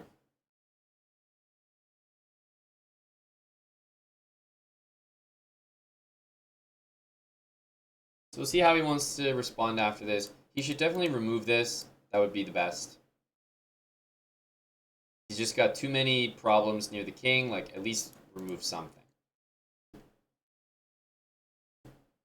So it seems crazy, but knight h2, although it doesn't look like a great move, it's actually not bad.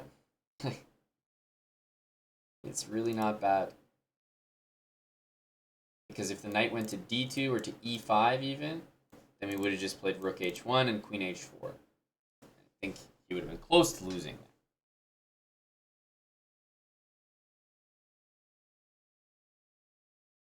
Well, luckily we did take long enough that we caused him to leave. That's a skill in itself. Thank you very much. He's not here. Easy win. I'll take it.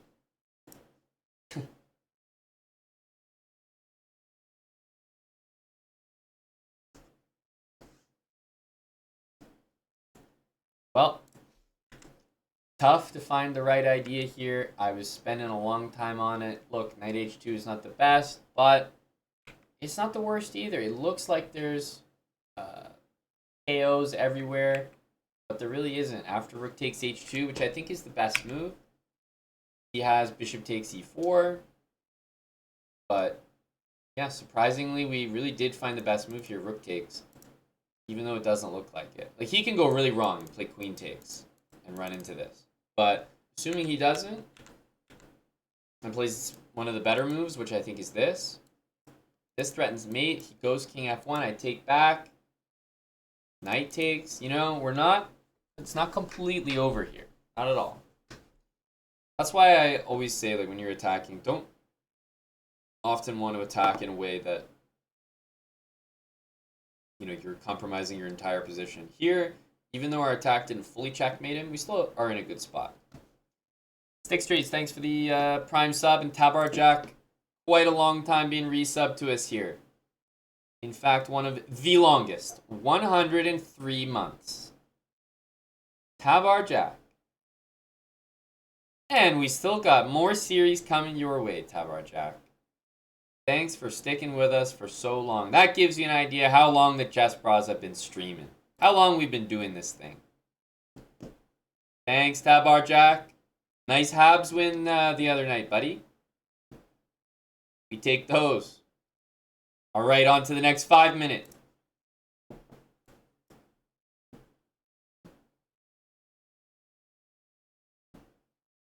E4, E5. I've been going with knight F3. I mean, he's going bishop there. You are gonna eventually get me curious. Okay, it's like I'll fall for it. Knight takes E5. What's the deal? You want to play D6? I'll go back. What did I miss? You know? What did I miss? C6. Let me first gain the entire center. Just going for the most basic setup here. He's going C5. I'm getting the feeling that he wants that bishop open. I mean, doesn't take a genius to figure that one out. Let's put our bishop on a great diagonal. Takes. I'll take back. Probably want to play bishop e3, queen d2. And remember, if he's castling this way, I want to be ready to go on the other side. Even though this is the attacking series, I've been talking about what I think are the important points. Development, initiative. Those are the key ones. All right, my opponent doesn't appear to have those. Period. I'm going to go back to defend b2. This is protected. I got knight d5 coming in to hit the queen. But my opponent doesn't have too many pieces developed right now. Got 2 plus a queen. And there could be a lot of pressure coming his way.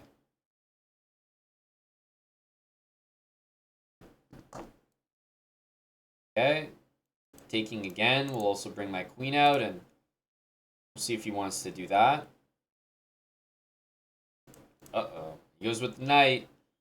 You can imagine what sort of bad things are about to happen here.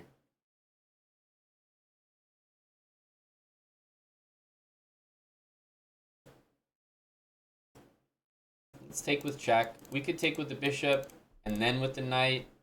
Also would have been an overwhelming position. But I'm just going to choose this, and queen takes on d6 afterwards. Seems nice and easy, and we also maybe get to castle long in stride. But bishop takes and knight takes would be fantastic as well. Like, you couldn't make a mistake in that position. You could not make a mistake. We're not threatening a mate, but you might think that we are. That would be the best. If he thinks we're threatening mate, that's exactly where we want him.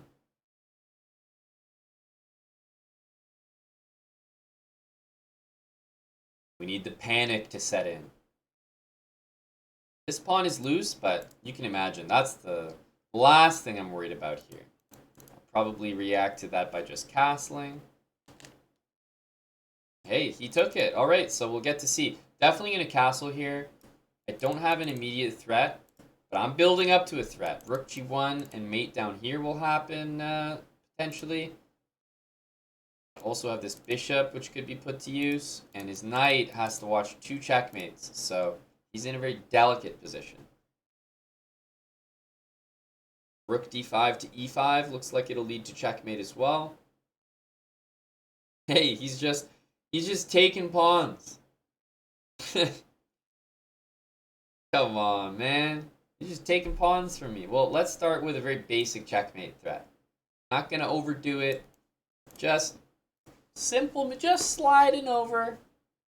I'm also involving a piece that in my position was not doing anything. Now, we're on move 18. Every single one of my pieces is out, mobilized, making threats, contributing. He's got a lot of pieces that are not doing anything. He's got a queen offside. His king is still stuck in the middle. And all those differences between our two positions basically add up to the advantage that I've got right now, which looks like it might be a forced checkmate type of advantage.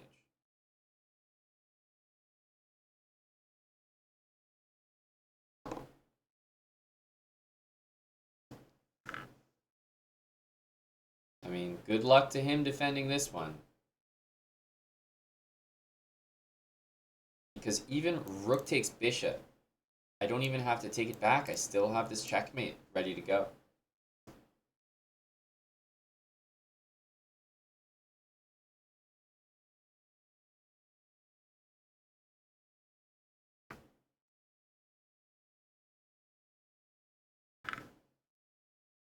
Played it.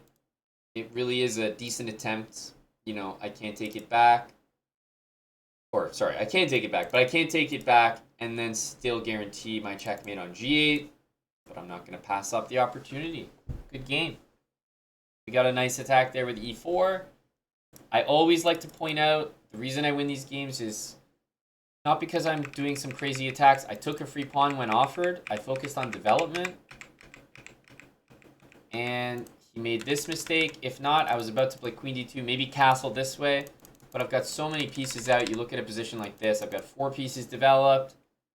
And his next move was with his queen. So that's the problem here. Right? Look at move 18. I've got every single piece working. Can't say the same for him. So the difference in the quality of the position.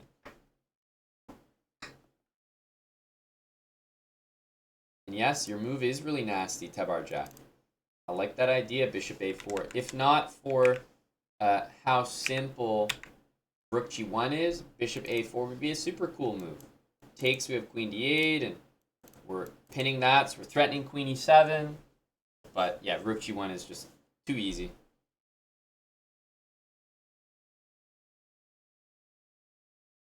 All right, jumping into the next game here. We can try a few different openings. I've been playing a bunch. We'll play another e4, e5 game here. e4, e5 doesn't mean like, you know, boring. When I see c3, I know there's no knight coming there, so immediately d5. That's what I like. See how there's no knight c3? That's important. e4, kick the knight. Whenever the knight can't go into the center, if it has to go back to g1, that's already a serious achievement for me. So yeah, let's take that. Even though taking is going to be a fine move, probably just going to play this. Yeah, we could take that, of course, but if he plays knight here, then maybe I'll take it. I'm also really considering a move like this because it comes charged with a little bit more offense, which I like. So I like queen g5 there. But yeah, can't really go wrong with taking, so keep it simple. Again, not trying to go like too crazy on the attack. You know, if he wants to play knight b5, like by all means. Here I'm just gonna go bishop out. Knight b5 again can be just reacted to. Queen a4 is no longer a move. And I'd like to long castle. So queen b3, I'll probably long castle. d3. Yeah, I'd like to avoid a queen trade where possible, but maybe it's not possible. Maybe it's not possible here.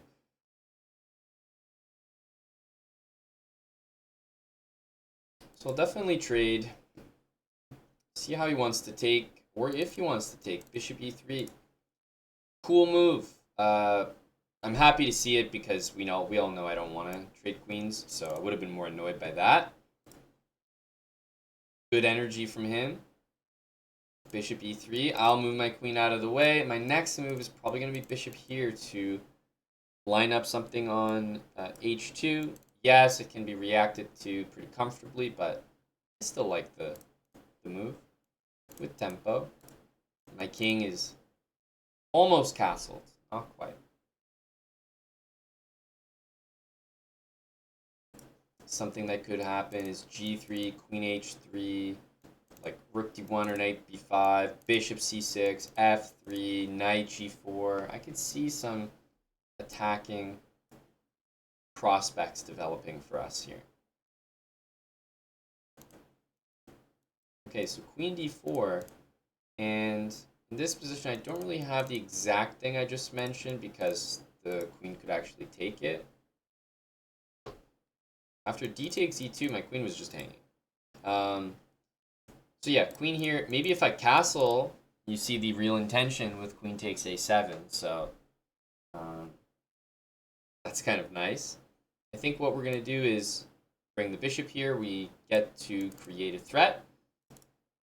f3 looks like basically the only reaction. Bishop takes g3 after that. And we'll go from there. Because even castling actually makes a lot of sense as well. So he does play f3.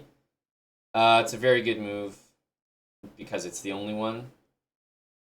h5, h4 here is exactly how you'd want to continue an attack.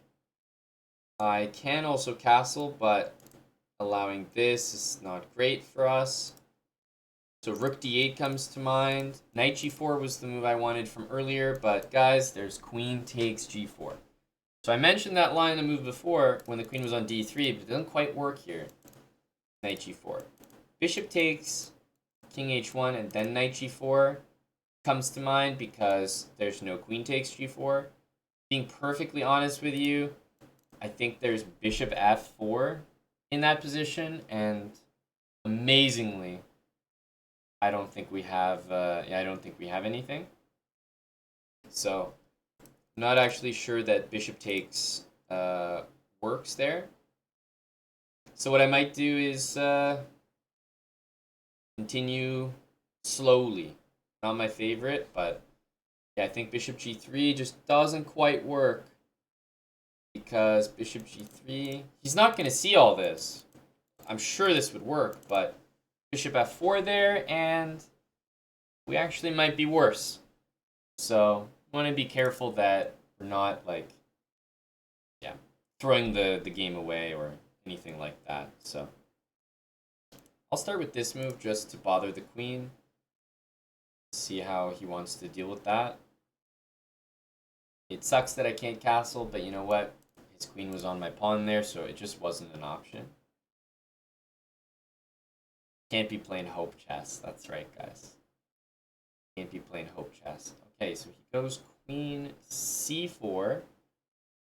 Now, believe me, I'm thinking about bishop g3 again. Can we make it work now? It definitely works a little bit better. But does it work? I don't think so. Still don't think it does. So let's go with another nice attacking move. Just a move that you know is right there, built in with how you're supposed to attack.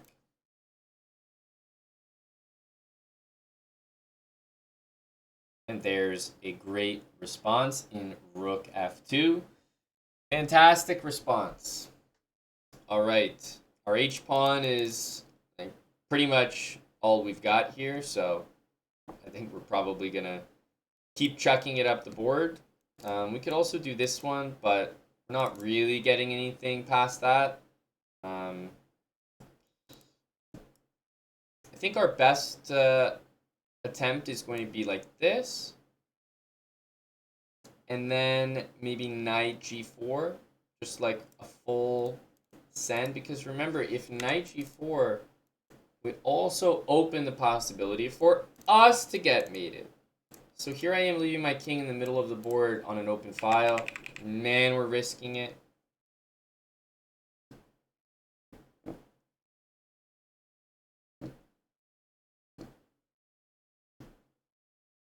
So like if a rook shows up here, we could be in trouble. But I like h5 and knight g4. It has like, you know, feels good. We're also hitting this bishop, and taking threatens mate, but also allows mate. But this does not mean that we're in an overwhelming position here. We're hitting the bishop, though, and the rook, which is nice touch. We're also hitting this pawn here. But he's got to really think what the actual threats are and go from there. Because sometimes the position just looks so complicated, like there. This is a great move. Sometimes the position looks so complicated that you lose sight of what the actual threat is. I'm going to go like this. I'm going to keep going for it. But when knight here happens, people might be worried about checkmate, even though it's not a threat, and then take it and open up an actual mate.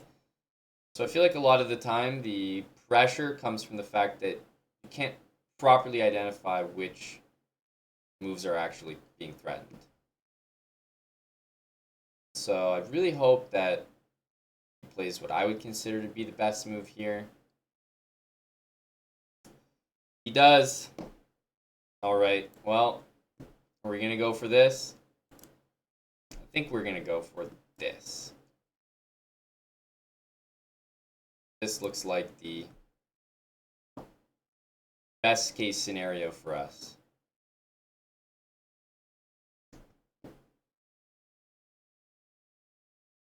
And maybe rook here next. I mean, I'm literally throwing the kitchen sink at this guy. And he's not biting.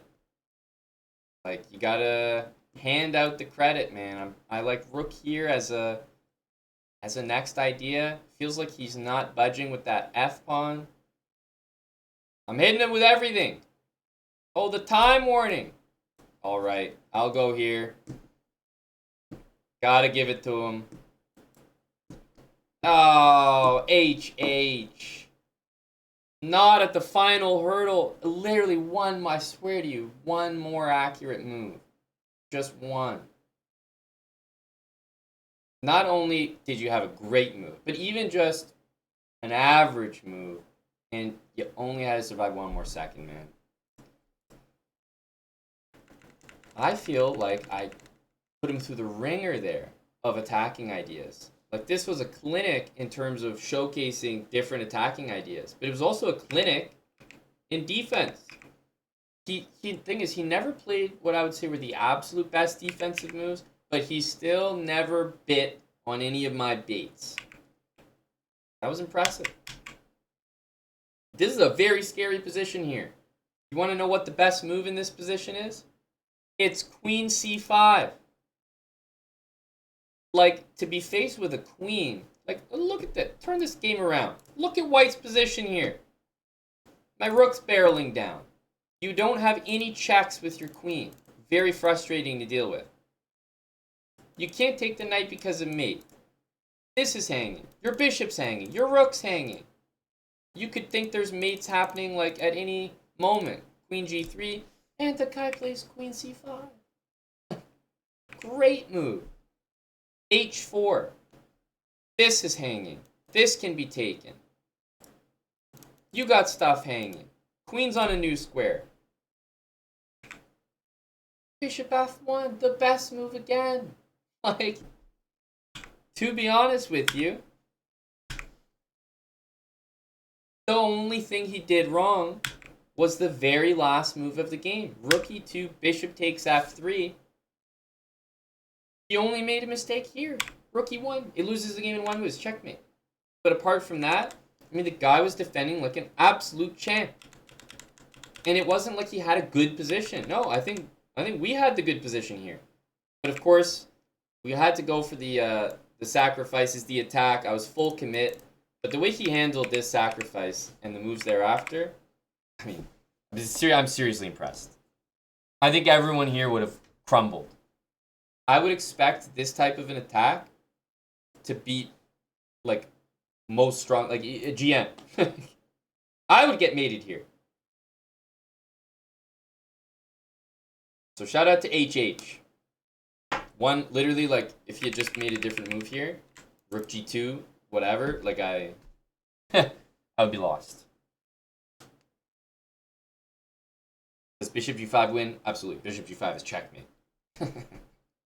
Bishop g5 is checkmate, my man. But we had, 2 seconds. You just got to lock in a mate threat and look to execute. He defended like a champ. I have nothing to say. Early on, we were able to get a nice advantage, but yeah, he really locked into some good defensive moves. So good defense beats good offense. I still think it was a fun attacking game. Don't really have anything I would have changed. Maybe h4, h5 first, but yeah, it was a nice game. I didn't want to play h5 because I didn't want to allow queen h4, but then I realized he can do that no matter what, so had to allow it. Man, the 800s. Let's see if there's any more built like that. Parallax. Alright, I've been playing the Scotch because it feels like a nice way to open the position up, etc., etc. Okay. Bishop here.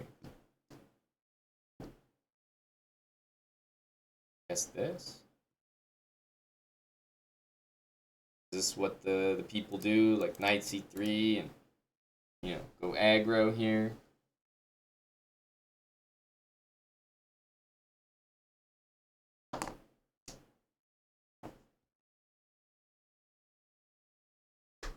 Bishop g4.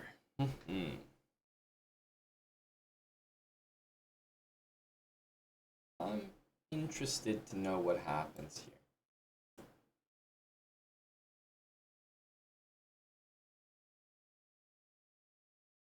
I definitely can't resist this move, but I wouldn't say it's fully advisable. So that'll be my disclaimer. Okay, now knight takes d4. There's only one move we should be considering here. Not a good move. The only move that we should consider here.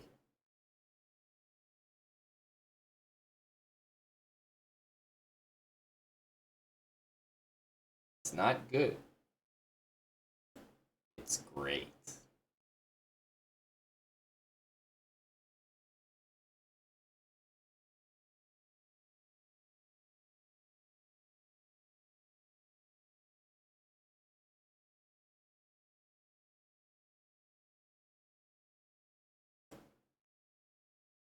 I just couldn't resist.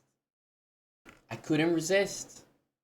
I'm sorry that I don't know what came over me. Like, we were supposed to be building up the attacking chess properly, making sure good habits only. I don't know what happened. Like, I look at my own hands wondering, did I just do that?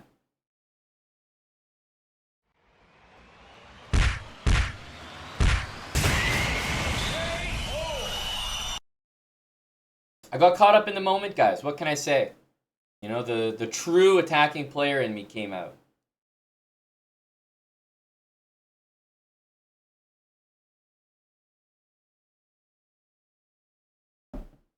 Maybe it was karma for the last 800 just playing so well, out of his mind, that the next 800 was going to get the brunt of it.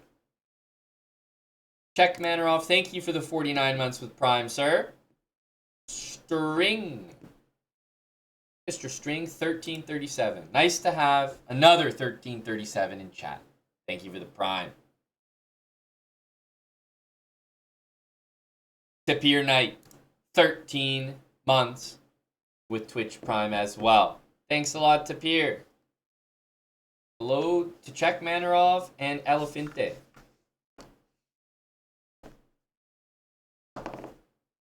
Let's go for the next one. Where are we at? 841.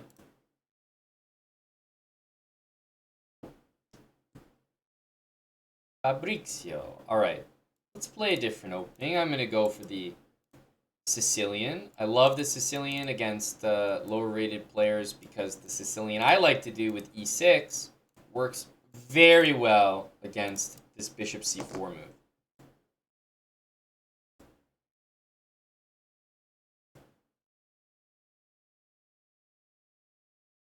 Yeah, a4 we didn't quite get to go here, but I don't think his position is going to be fantastic after this. Tough spot for the bishop. It might be tempting to go here, but then they'll play d3 and undermine your pawns, so I don't think that's the way to go. Just going to go knight to f6, but c4, I'm not going to help you out. I'm going to close off your bishop. And, I mean, look at that thing on... look at that thing on b3 there. It's terrible.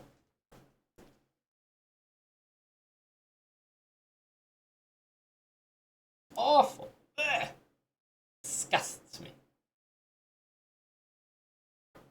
Alright, he's going here. I'm not going to be that interested in castling the same side as him, so I'm just going to play here to stop that move. He goes bishop a2. The entire world is wondering where you're going, my friend. Bishop d2. I think he's trying to play, perhaps, the move b4. I mean, it isn't really possible right now, but still, it feels like we can make a point here and just go a5. Like, yes, we give the b5 square, but I think we make the rest of the pieces kind of useless, so let's just stop that plan, and my king will find a nice safe place over here at some point this game.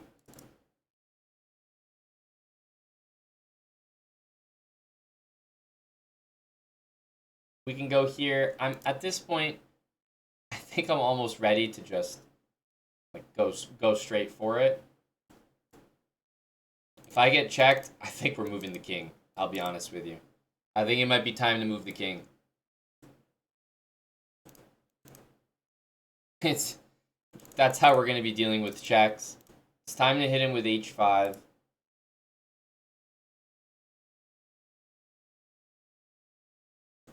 These pieces just sadden me.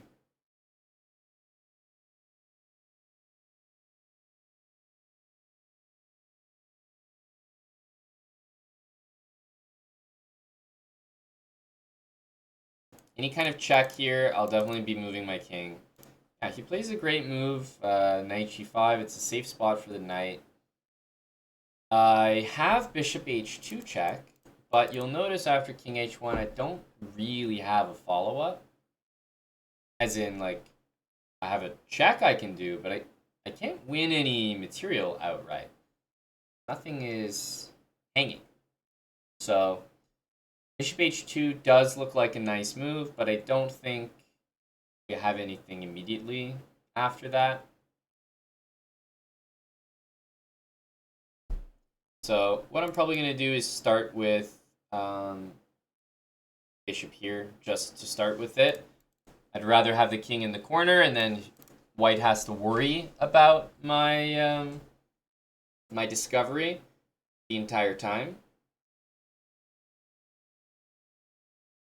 I feel like moving my king now, even at the cost of allowing knight takes f7.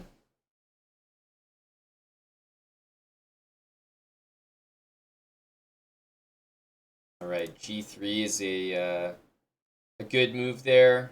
I'm committed at this point, so we're going to take this with check. And we're going to fire in our rook.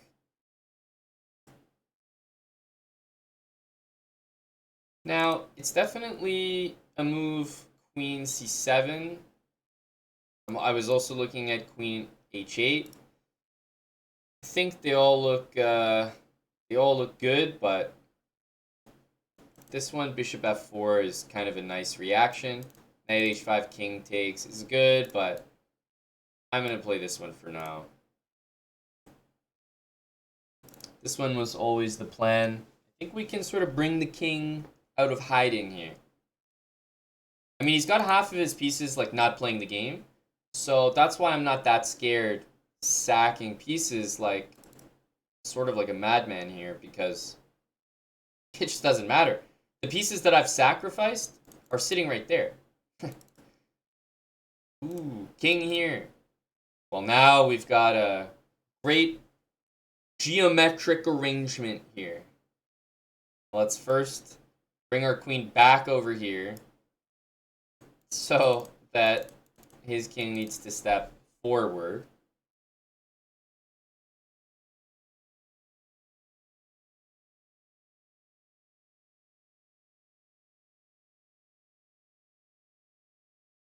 And although we could finish things off with the queen, naturally we're going to keep enticing him to go further and further up the chessboard into our position.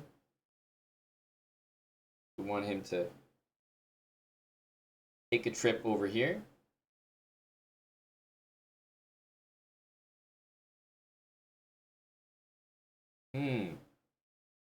Welcome to my side of the board. It's a pleasure to have you here, my man. Absolute pleasure.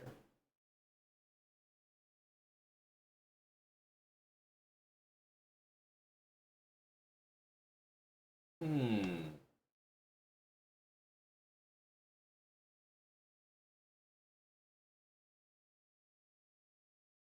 want to make sure we welcome him properly.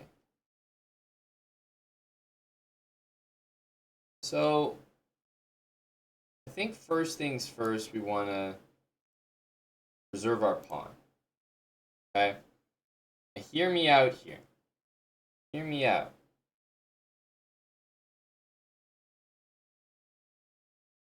He doesn't have many options here. Okay?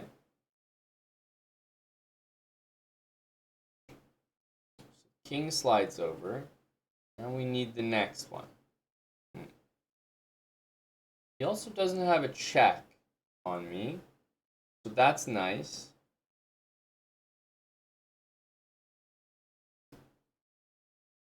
I can't take this, which I'd actually like to, so bring my rook over.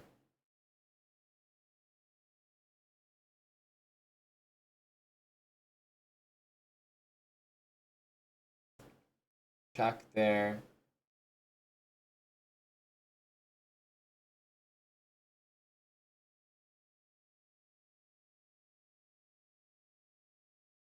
Okay, the king only has a limited number of squares. Give a check here. Curious to know what kind of hospitality we need to provide this guy.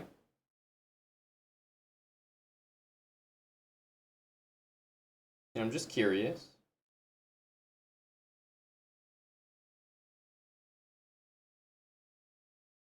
Like, is he trying to come all the way in, eat on the furniture kind of vibes, or are we cordial at the door?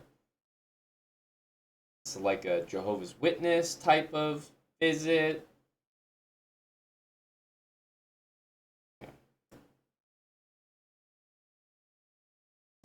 What I like to see, not what I like to see. Okay. Let's go all the way down here. And we'll put the question to my dear friend here. He decided to go all the way in.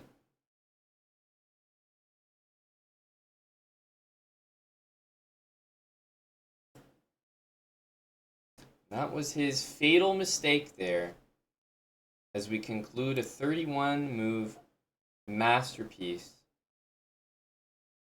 with a knight checkmate.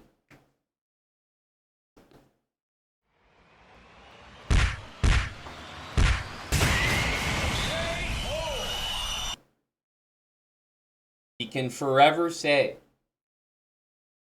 oh, I almost had 1.5 seconds. The way that I see it, none of these pieces did anything the entire game. So I'm just up a queen. You guys are going to, the media is going to paint the story. They're going to lie to you and say that, Amon was caught sacking all his pieces for mate. I don't see it that way at all. I see myself as up a queen here. I think I'm ahead in material. Don't be fooled by what you hear. We were ahead in material this game, and we launched a very nice attack using this very common theme. But do I just go and start the game and play bishop here and h5? No, I don't. That's a little bit crazy. But do I play this and play h5 once my opponent has locked in half his pieces and I can see that his bishop doesn't have anywhere to go to join the game? Yes, I do. So, and I mean this seriously, while we're here having a good time, embarrassing the hell out of an 800 and leaving him with a wedgie he can tell his friends about, you're probably looking at this and thinking this is just a wild attacking move, h5. h5 is probably a pretty good move here. But I'm not doing this every single game. I'm doing this when I see an opportunity. That's the difference. I have so much space here. I have no counterplay to worry about. All my pieces are in very, very good spots. He's literally down 3 pieces. That's why I'm going for this. You guys are going for this anyway. There's like a bishop aimed at f7. There's nothing locked up here. And you're just playing bishop there in h5. That's a bit more of a mindless approach. So even though I might be using the same attacking themes that you've seen before, I'm definitely picking my moments a little bit differently. That's important to remember. Let's get one more game in.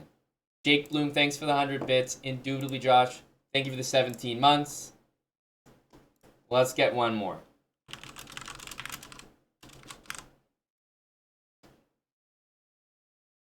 This will be for 850 as well.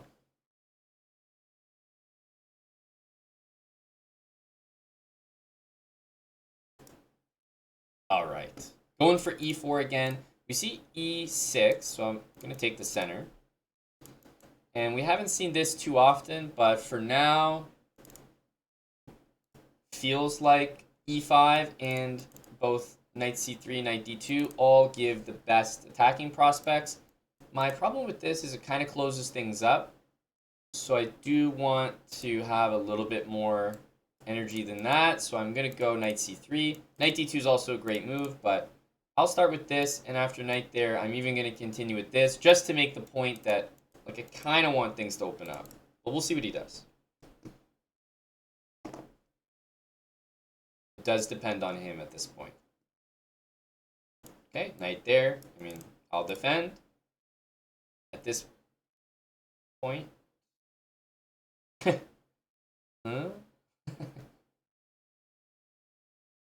Knight c6, knight b8. I mean, it's safe to say the lad's got me out of theory. I do not know what's going on. I'm going to go queen here.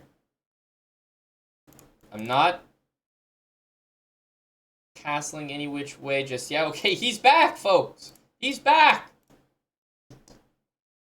Okay. He's back for more action. Is he going to return to b8 next? You know what? I'm going to play... do we go here? Do we go here? I'm trying to, like, make sure we let him back in the game here. No, that's too nice. We got to use our advantage here. I'm just going to go here. Make a pin, right? Bishop e7. Good move by him. Clearly, he's about to castle there.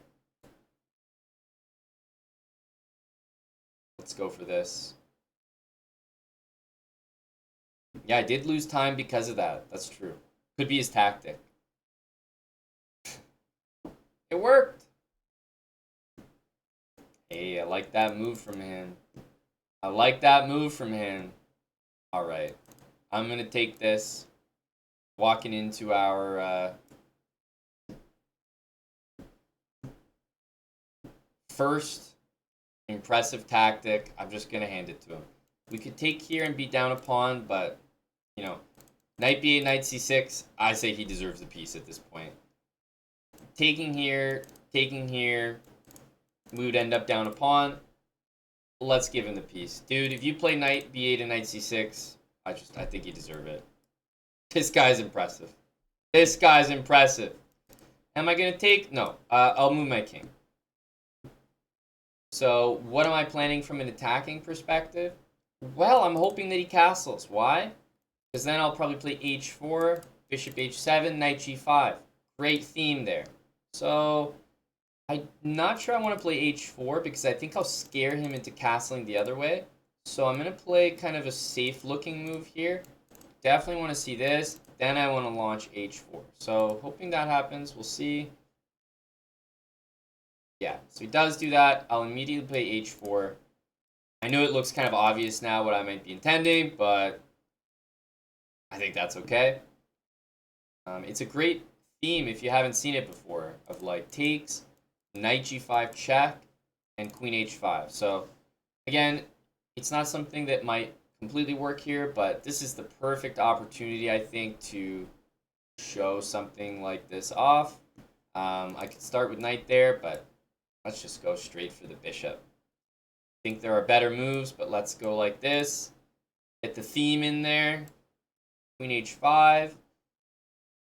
Can he defend it? It's not even that good.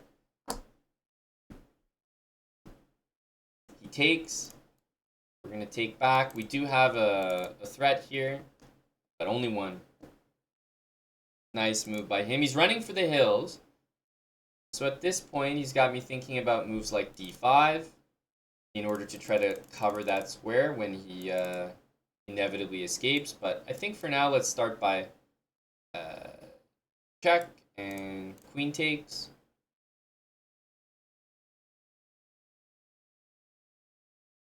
So yeah, he's still doing a really good job.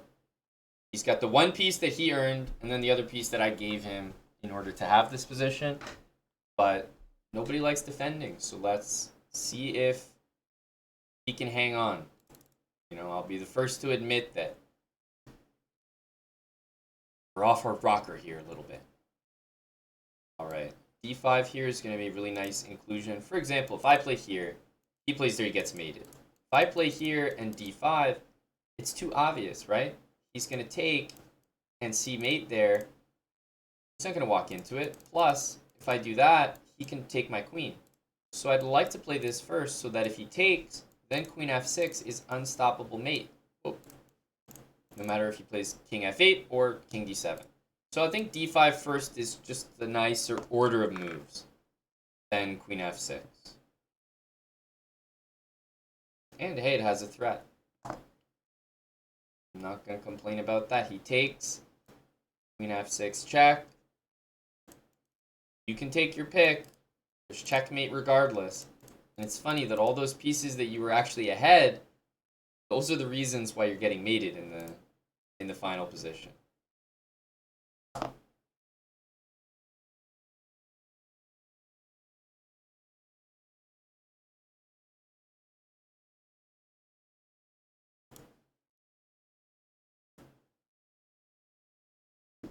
GG. Rook takes d5. And that'll be a nice win there. Credit to this guy. Credit where credit's due. We got to see a nice idea of bishop h7 and knight g5. Of course, it's not going to work that well here because I'm down material, so tough luck for me. But knight e4. Great move. And I know that he did it intentionally. Set it up, hit us with the knight b8, knight c6, catch us off guard, boom, knight e4 when we least expect it. So that was well played by him. I was like, all right, man. Take the piece at this point. You're killing me. But yeah, we see how we just manifested an attack out of nowhere. We can talk about how rough the position is, and I'd agree with you. But once the guy's castled, we took this position, and we were able to create a position where suddenly we had a raging attack, all from this h4 and just being familiar with the patterns. Bishop h7, knight g5. It looks like you can just take it, but I take back with a check, and it's not so easy. Queen h5. At least this is unstoppable. Obviously, he kind of panicked here, did it to himself, but he still has to be quite accurate. Played b6, and all of a sudden, he might not even be okay. I think the position could just be worse for him.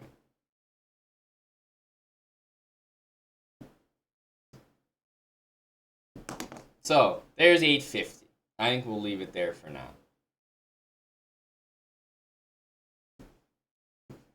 You'll beat me with your eyes closed. Some says, I believe you. Some's telling me. Tier 3 19 months from Roberto Mondavi. Thank you, Roberto. Cheers, buddy.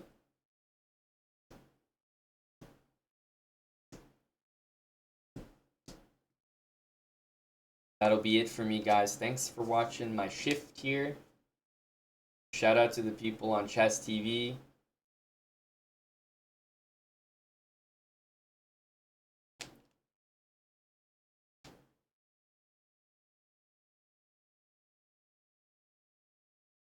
We're done puzzles for today. We're done the attacking speedrun for today. I'll be back to both of these, though. I'll be back to both of these. We're not done with the series, but we're done for today. Yes, happy Valentine's Day, Bub Rub. Indeed. Happy Valentine's Day to all the single autistic incels out there. And happy Valentine's Day to you guys, since that doesn't apply to anyone here.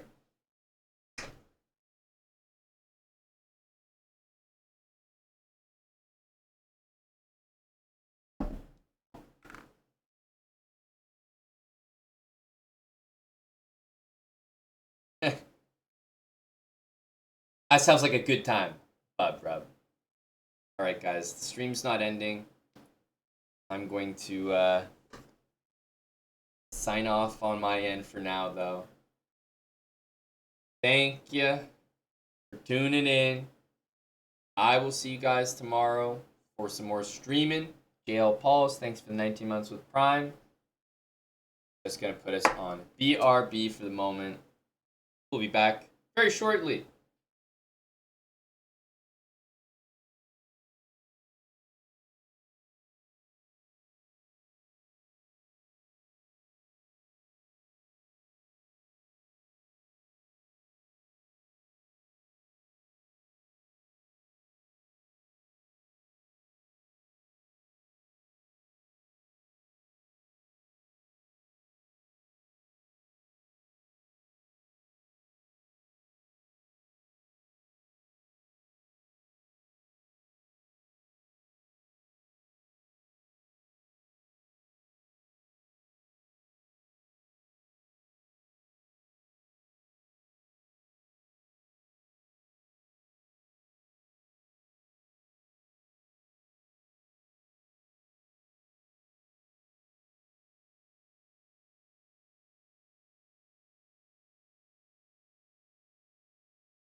Nice shirt. Do you want to buy it off me?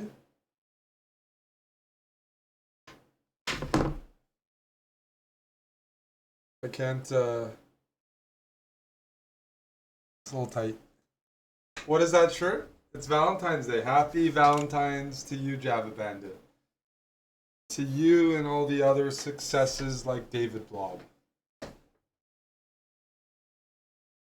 I'm wearing. Hey Ryan, thanks for the tier 3, 60 months. We missed you during the Halo watch party. Hello, Lucas, Audio Pierre, Babercio, Tone Cruz.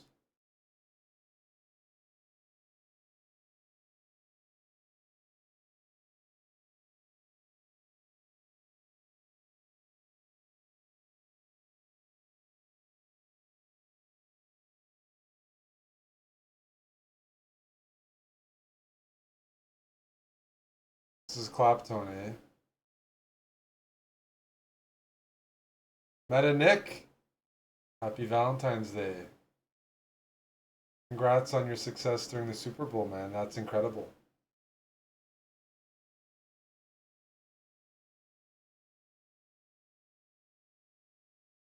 If you want to ever join the Counter-Strike crew, we have lots of spots available.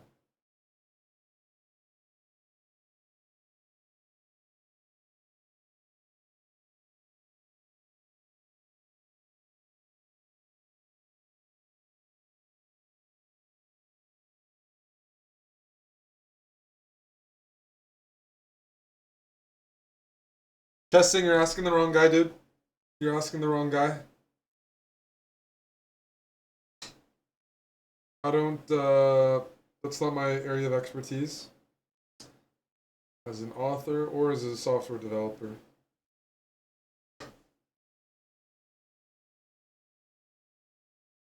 But just increasing the percentage that you pay people isn't very attractive. Streaming sites have struggled with that. I mean, it's about the TAM and who has access to that. So, you're gonna need a lot more than that.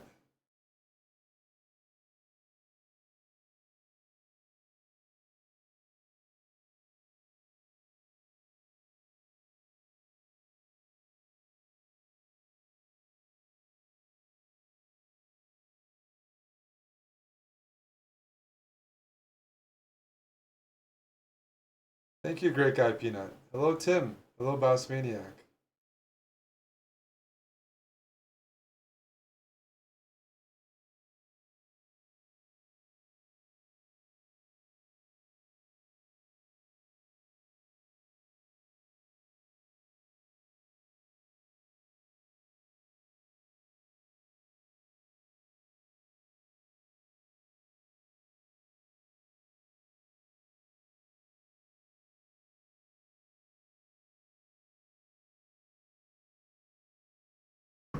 I'm a software dev? No, I'm not. That's why I can't really answer your question.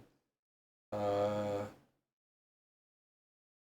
but if the only value proposition is offering a better percentage, uh, yeah, you're gonna need a lot more than that.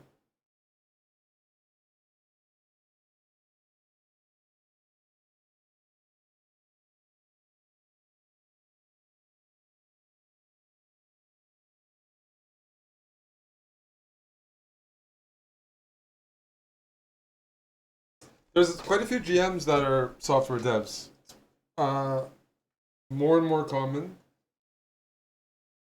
I mean, quite a few. I don't mean like it's like standard, but it's becoming more common. And if you want to, yeah, you don't want to live on the streets, you should look for something outside of chess.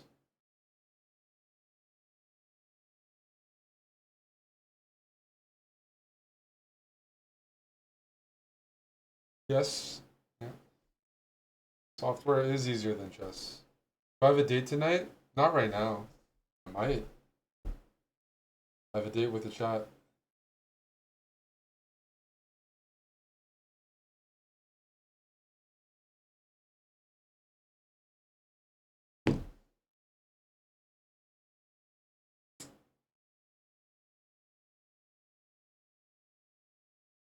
You can be my date? No, no, you already had your date. No, Anton quit a long time ago, Dan. Aiden's a double dipper. He blocks off V-Day for his partner. Nobody else can join. Australia's ahead of the curve with the time zone. And then when it's Valentine's Day for me, he wants to be my date. That there will be no ladies. Sabotage.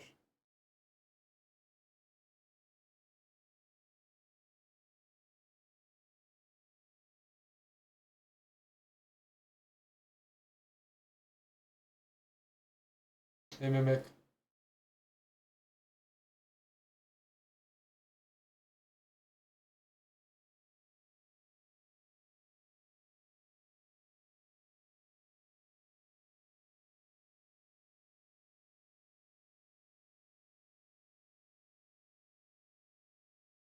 Tom, are you going to be wearing New Balance shoes to your Valentine's Day festivities?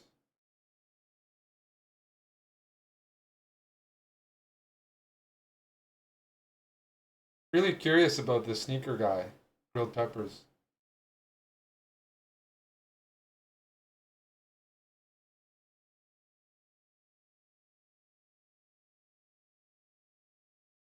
You, they just look like New Balance shoes.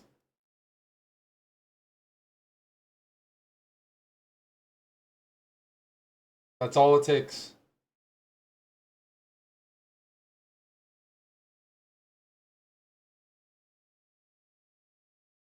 I was gonna do a bit of the speed run. I actually wasn't planning on streaming. Then I was planning, and now I might have to head out in a bit. So I was gonna do some chess and Counter Strike. Your girlfriend paid for dinner yesterday. Oh, you've been a very nice boyfriend.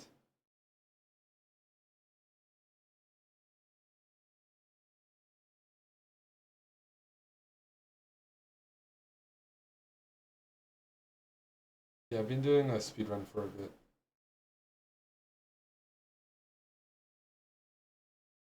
I'm wearing this because it's Valentine's Day fish on fish. Very appropriate.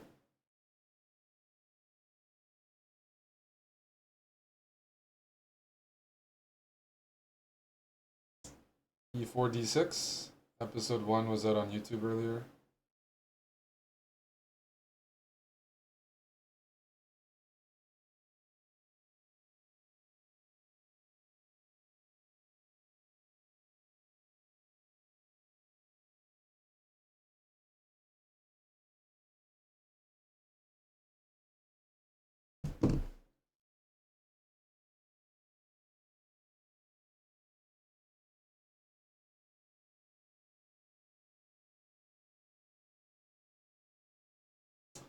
Yeah, but when I was in Austin, Java Bandit, it was pretty easy to rack up a tab like that with a few appetizers and some drinks. Um, we had a chess brawl meetup there a year and a half ago. And where did I book?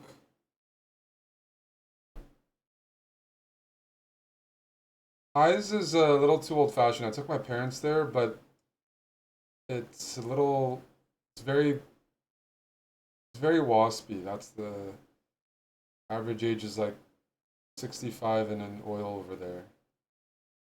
Not easy for me to. One sec. Let me tell you where I went.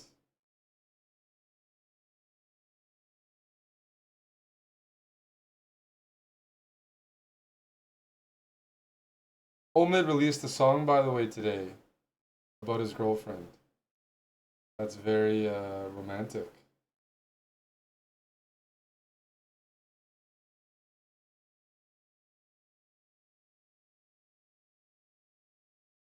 You heard the track, yeah? Dedicated. 10 Foot Henry is where I took Carly, I think.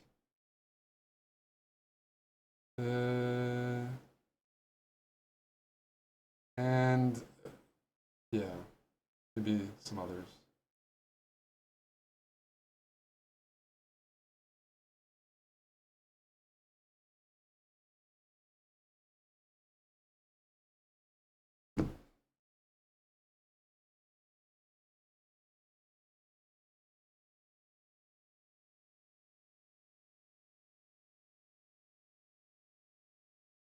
The music is chill. I was gonna start playing, but we'll see. What's tipping culture like over there, the Iceberger?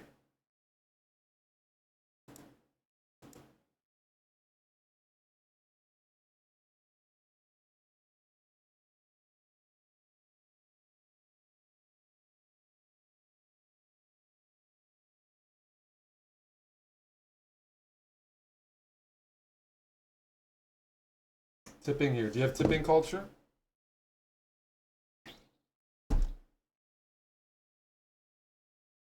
I know you guys have higher wages.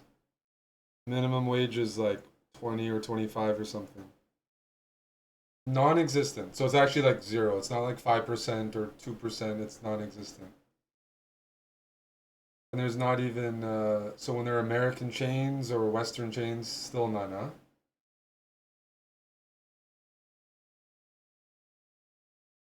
Historically, in places where people haven't tipped, tip percentage has gone up.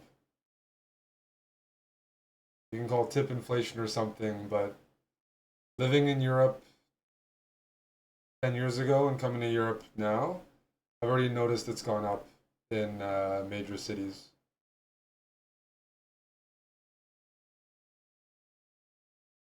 So, yeah.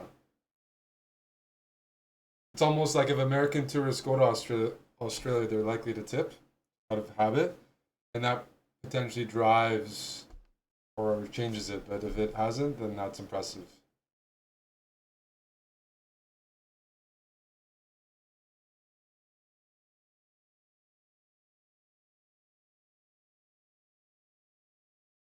Is there tipping when you get bottle service in Australia?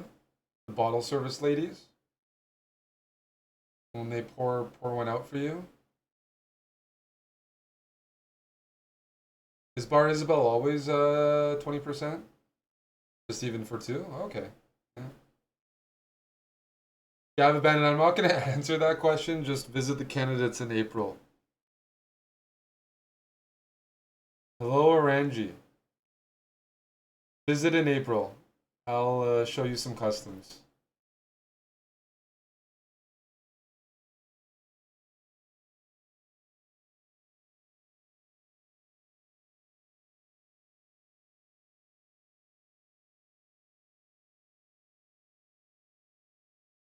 Depends which city you're in. Toronto's higher than 15%. I think the big cities are all averaging higher than 15%. But probably in smaller areas it's closer to it's 15 or lower. But yeah.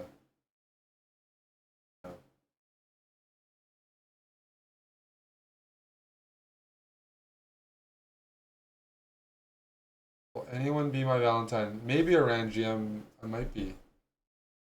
I was just hanging out for a little bit.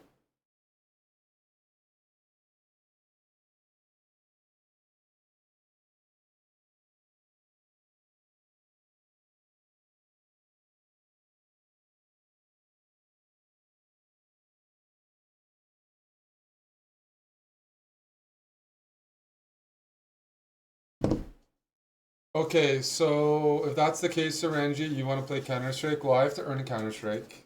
I don't know. I might be headed out after.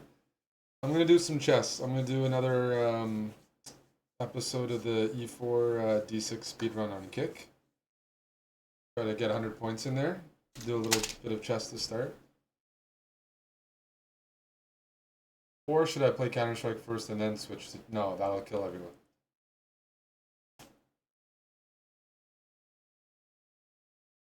How do I earn CS?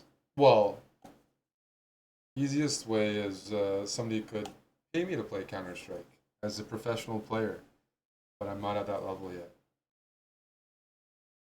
The Iceberg, it's Valentine's Day here, cunt. Hi, Eric. I want you to...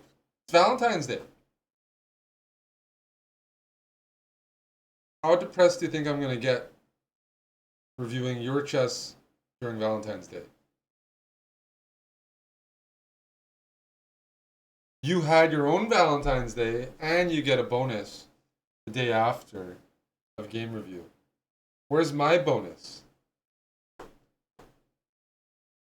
You can't satisfy me when you're 20,000 miles away.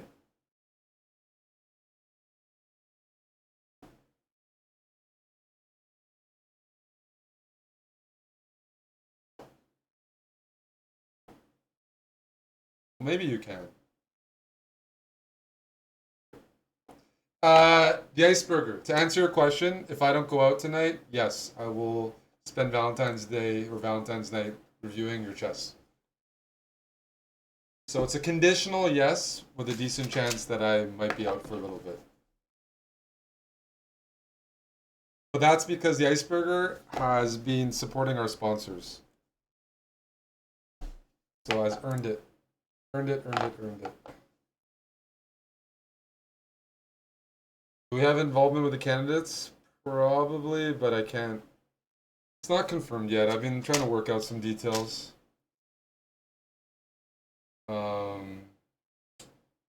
We're either probably, like, realistically going to be very involved or not involved at all. Well, you know, one or the other. But I'm working on that to be more heavily involved.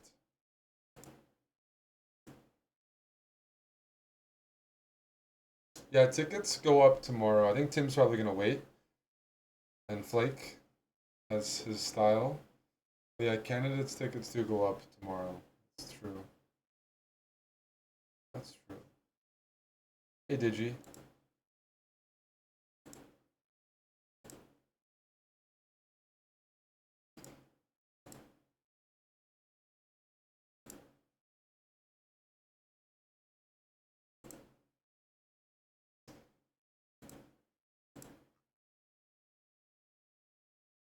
Play some blitz? Yes. I'm going to switch to kick. And I'm going to do another episode of the E4D6 speedrun. Any spoilers? No, as I said, I don't know if we're doing anything, right? Like, there's a chance we're not doing anything for the candidates.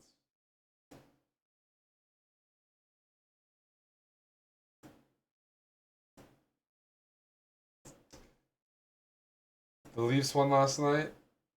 Nice job, Mass Maniac.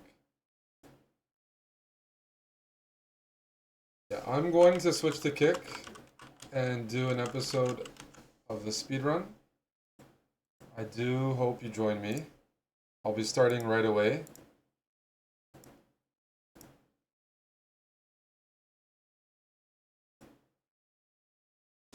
The link to our kick is in the chat. Love for you to give us a follow there. There's no ads. They support the channel. So we're doing quite a bit of content there. And hopefully you'll learn a bit as well. We do stream on both, but we're doing a bit more on kick these days. I'm happy to. And the app is improved. You can now use their app for Apple Play. We're getting there. Java Bandit, I'm gonna DM you. Renew your passport. Renew it. Don't procrastinate. Hey Johnny. Hey Salty.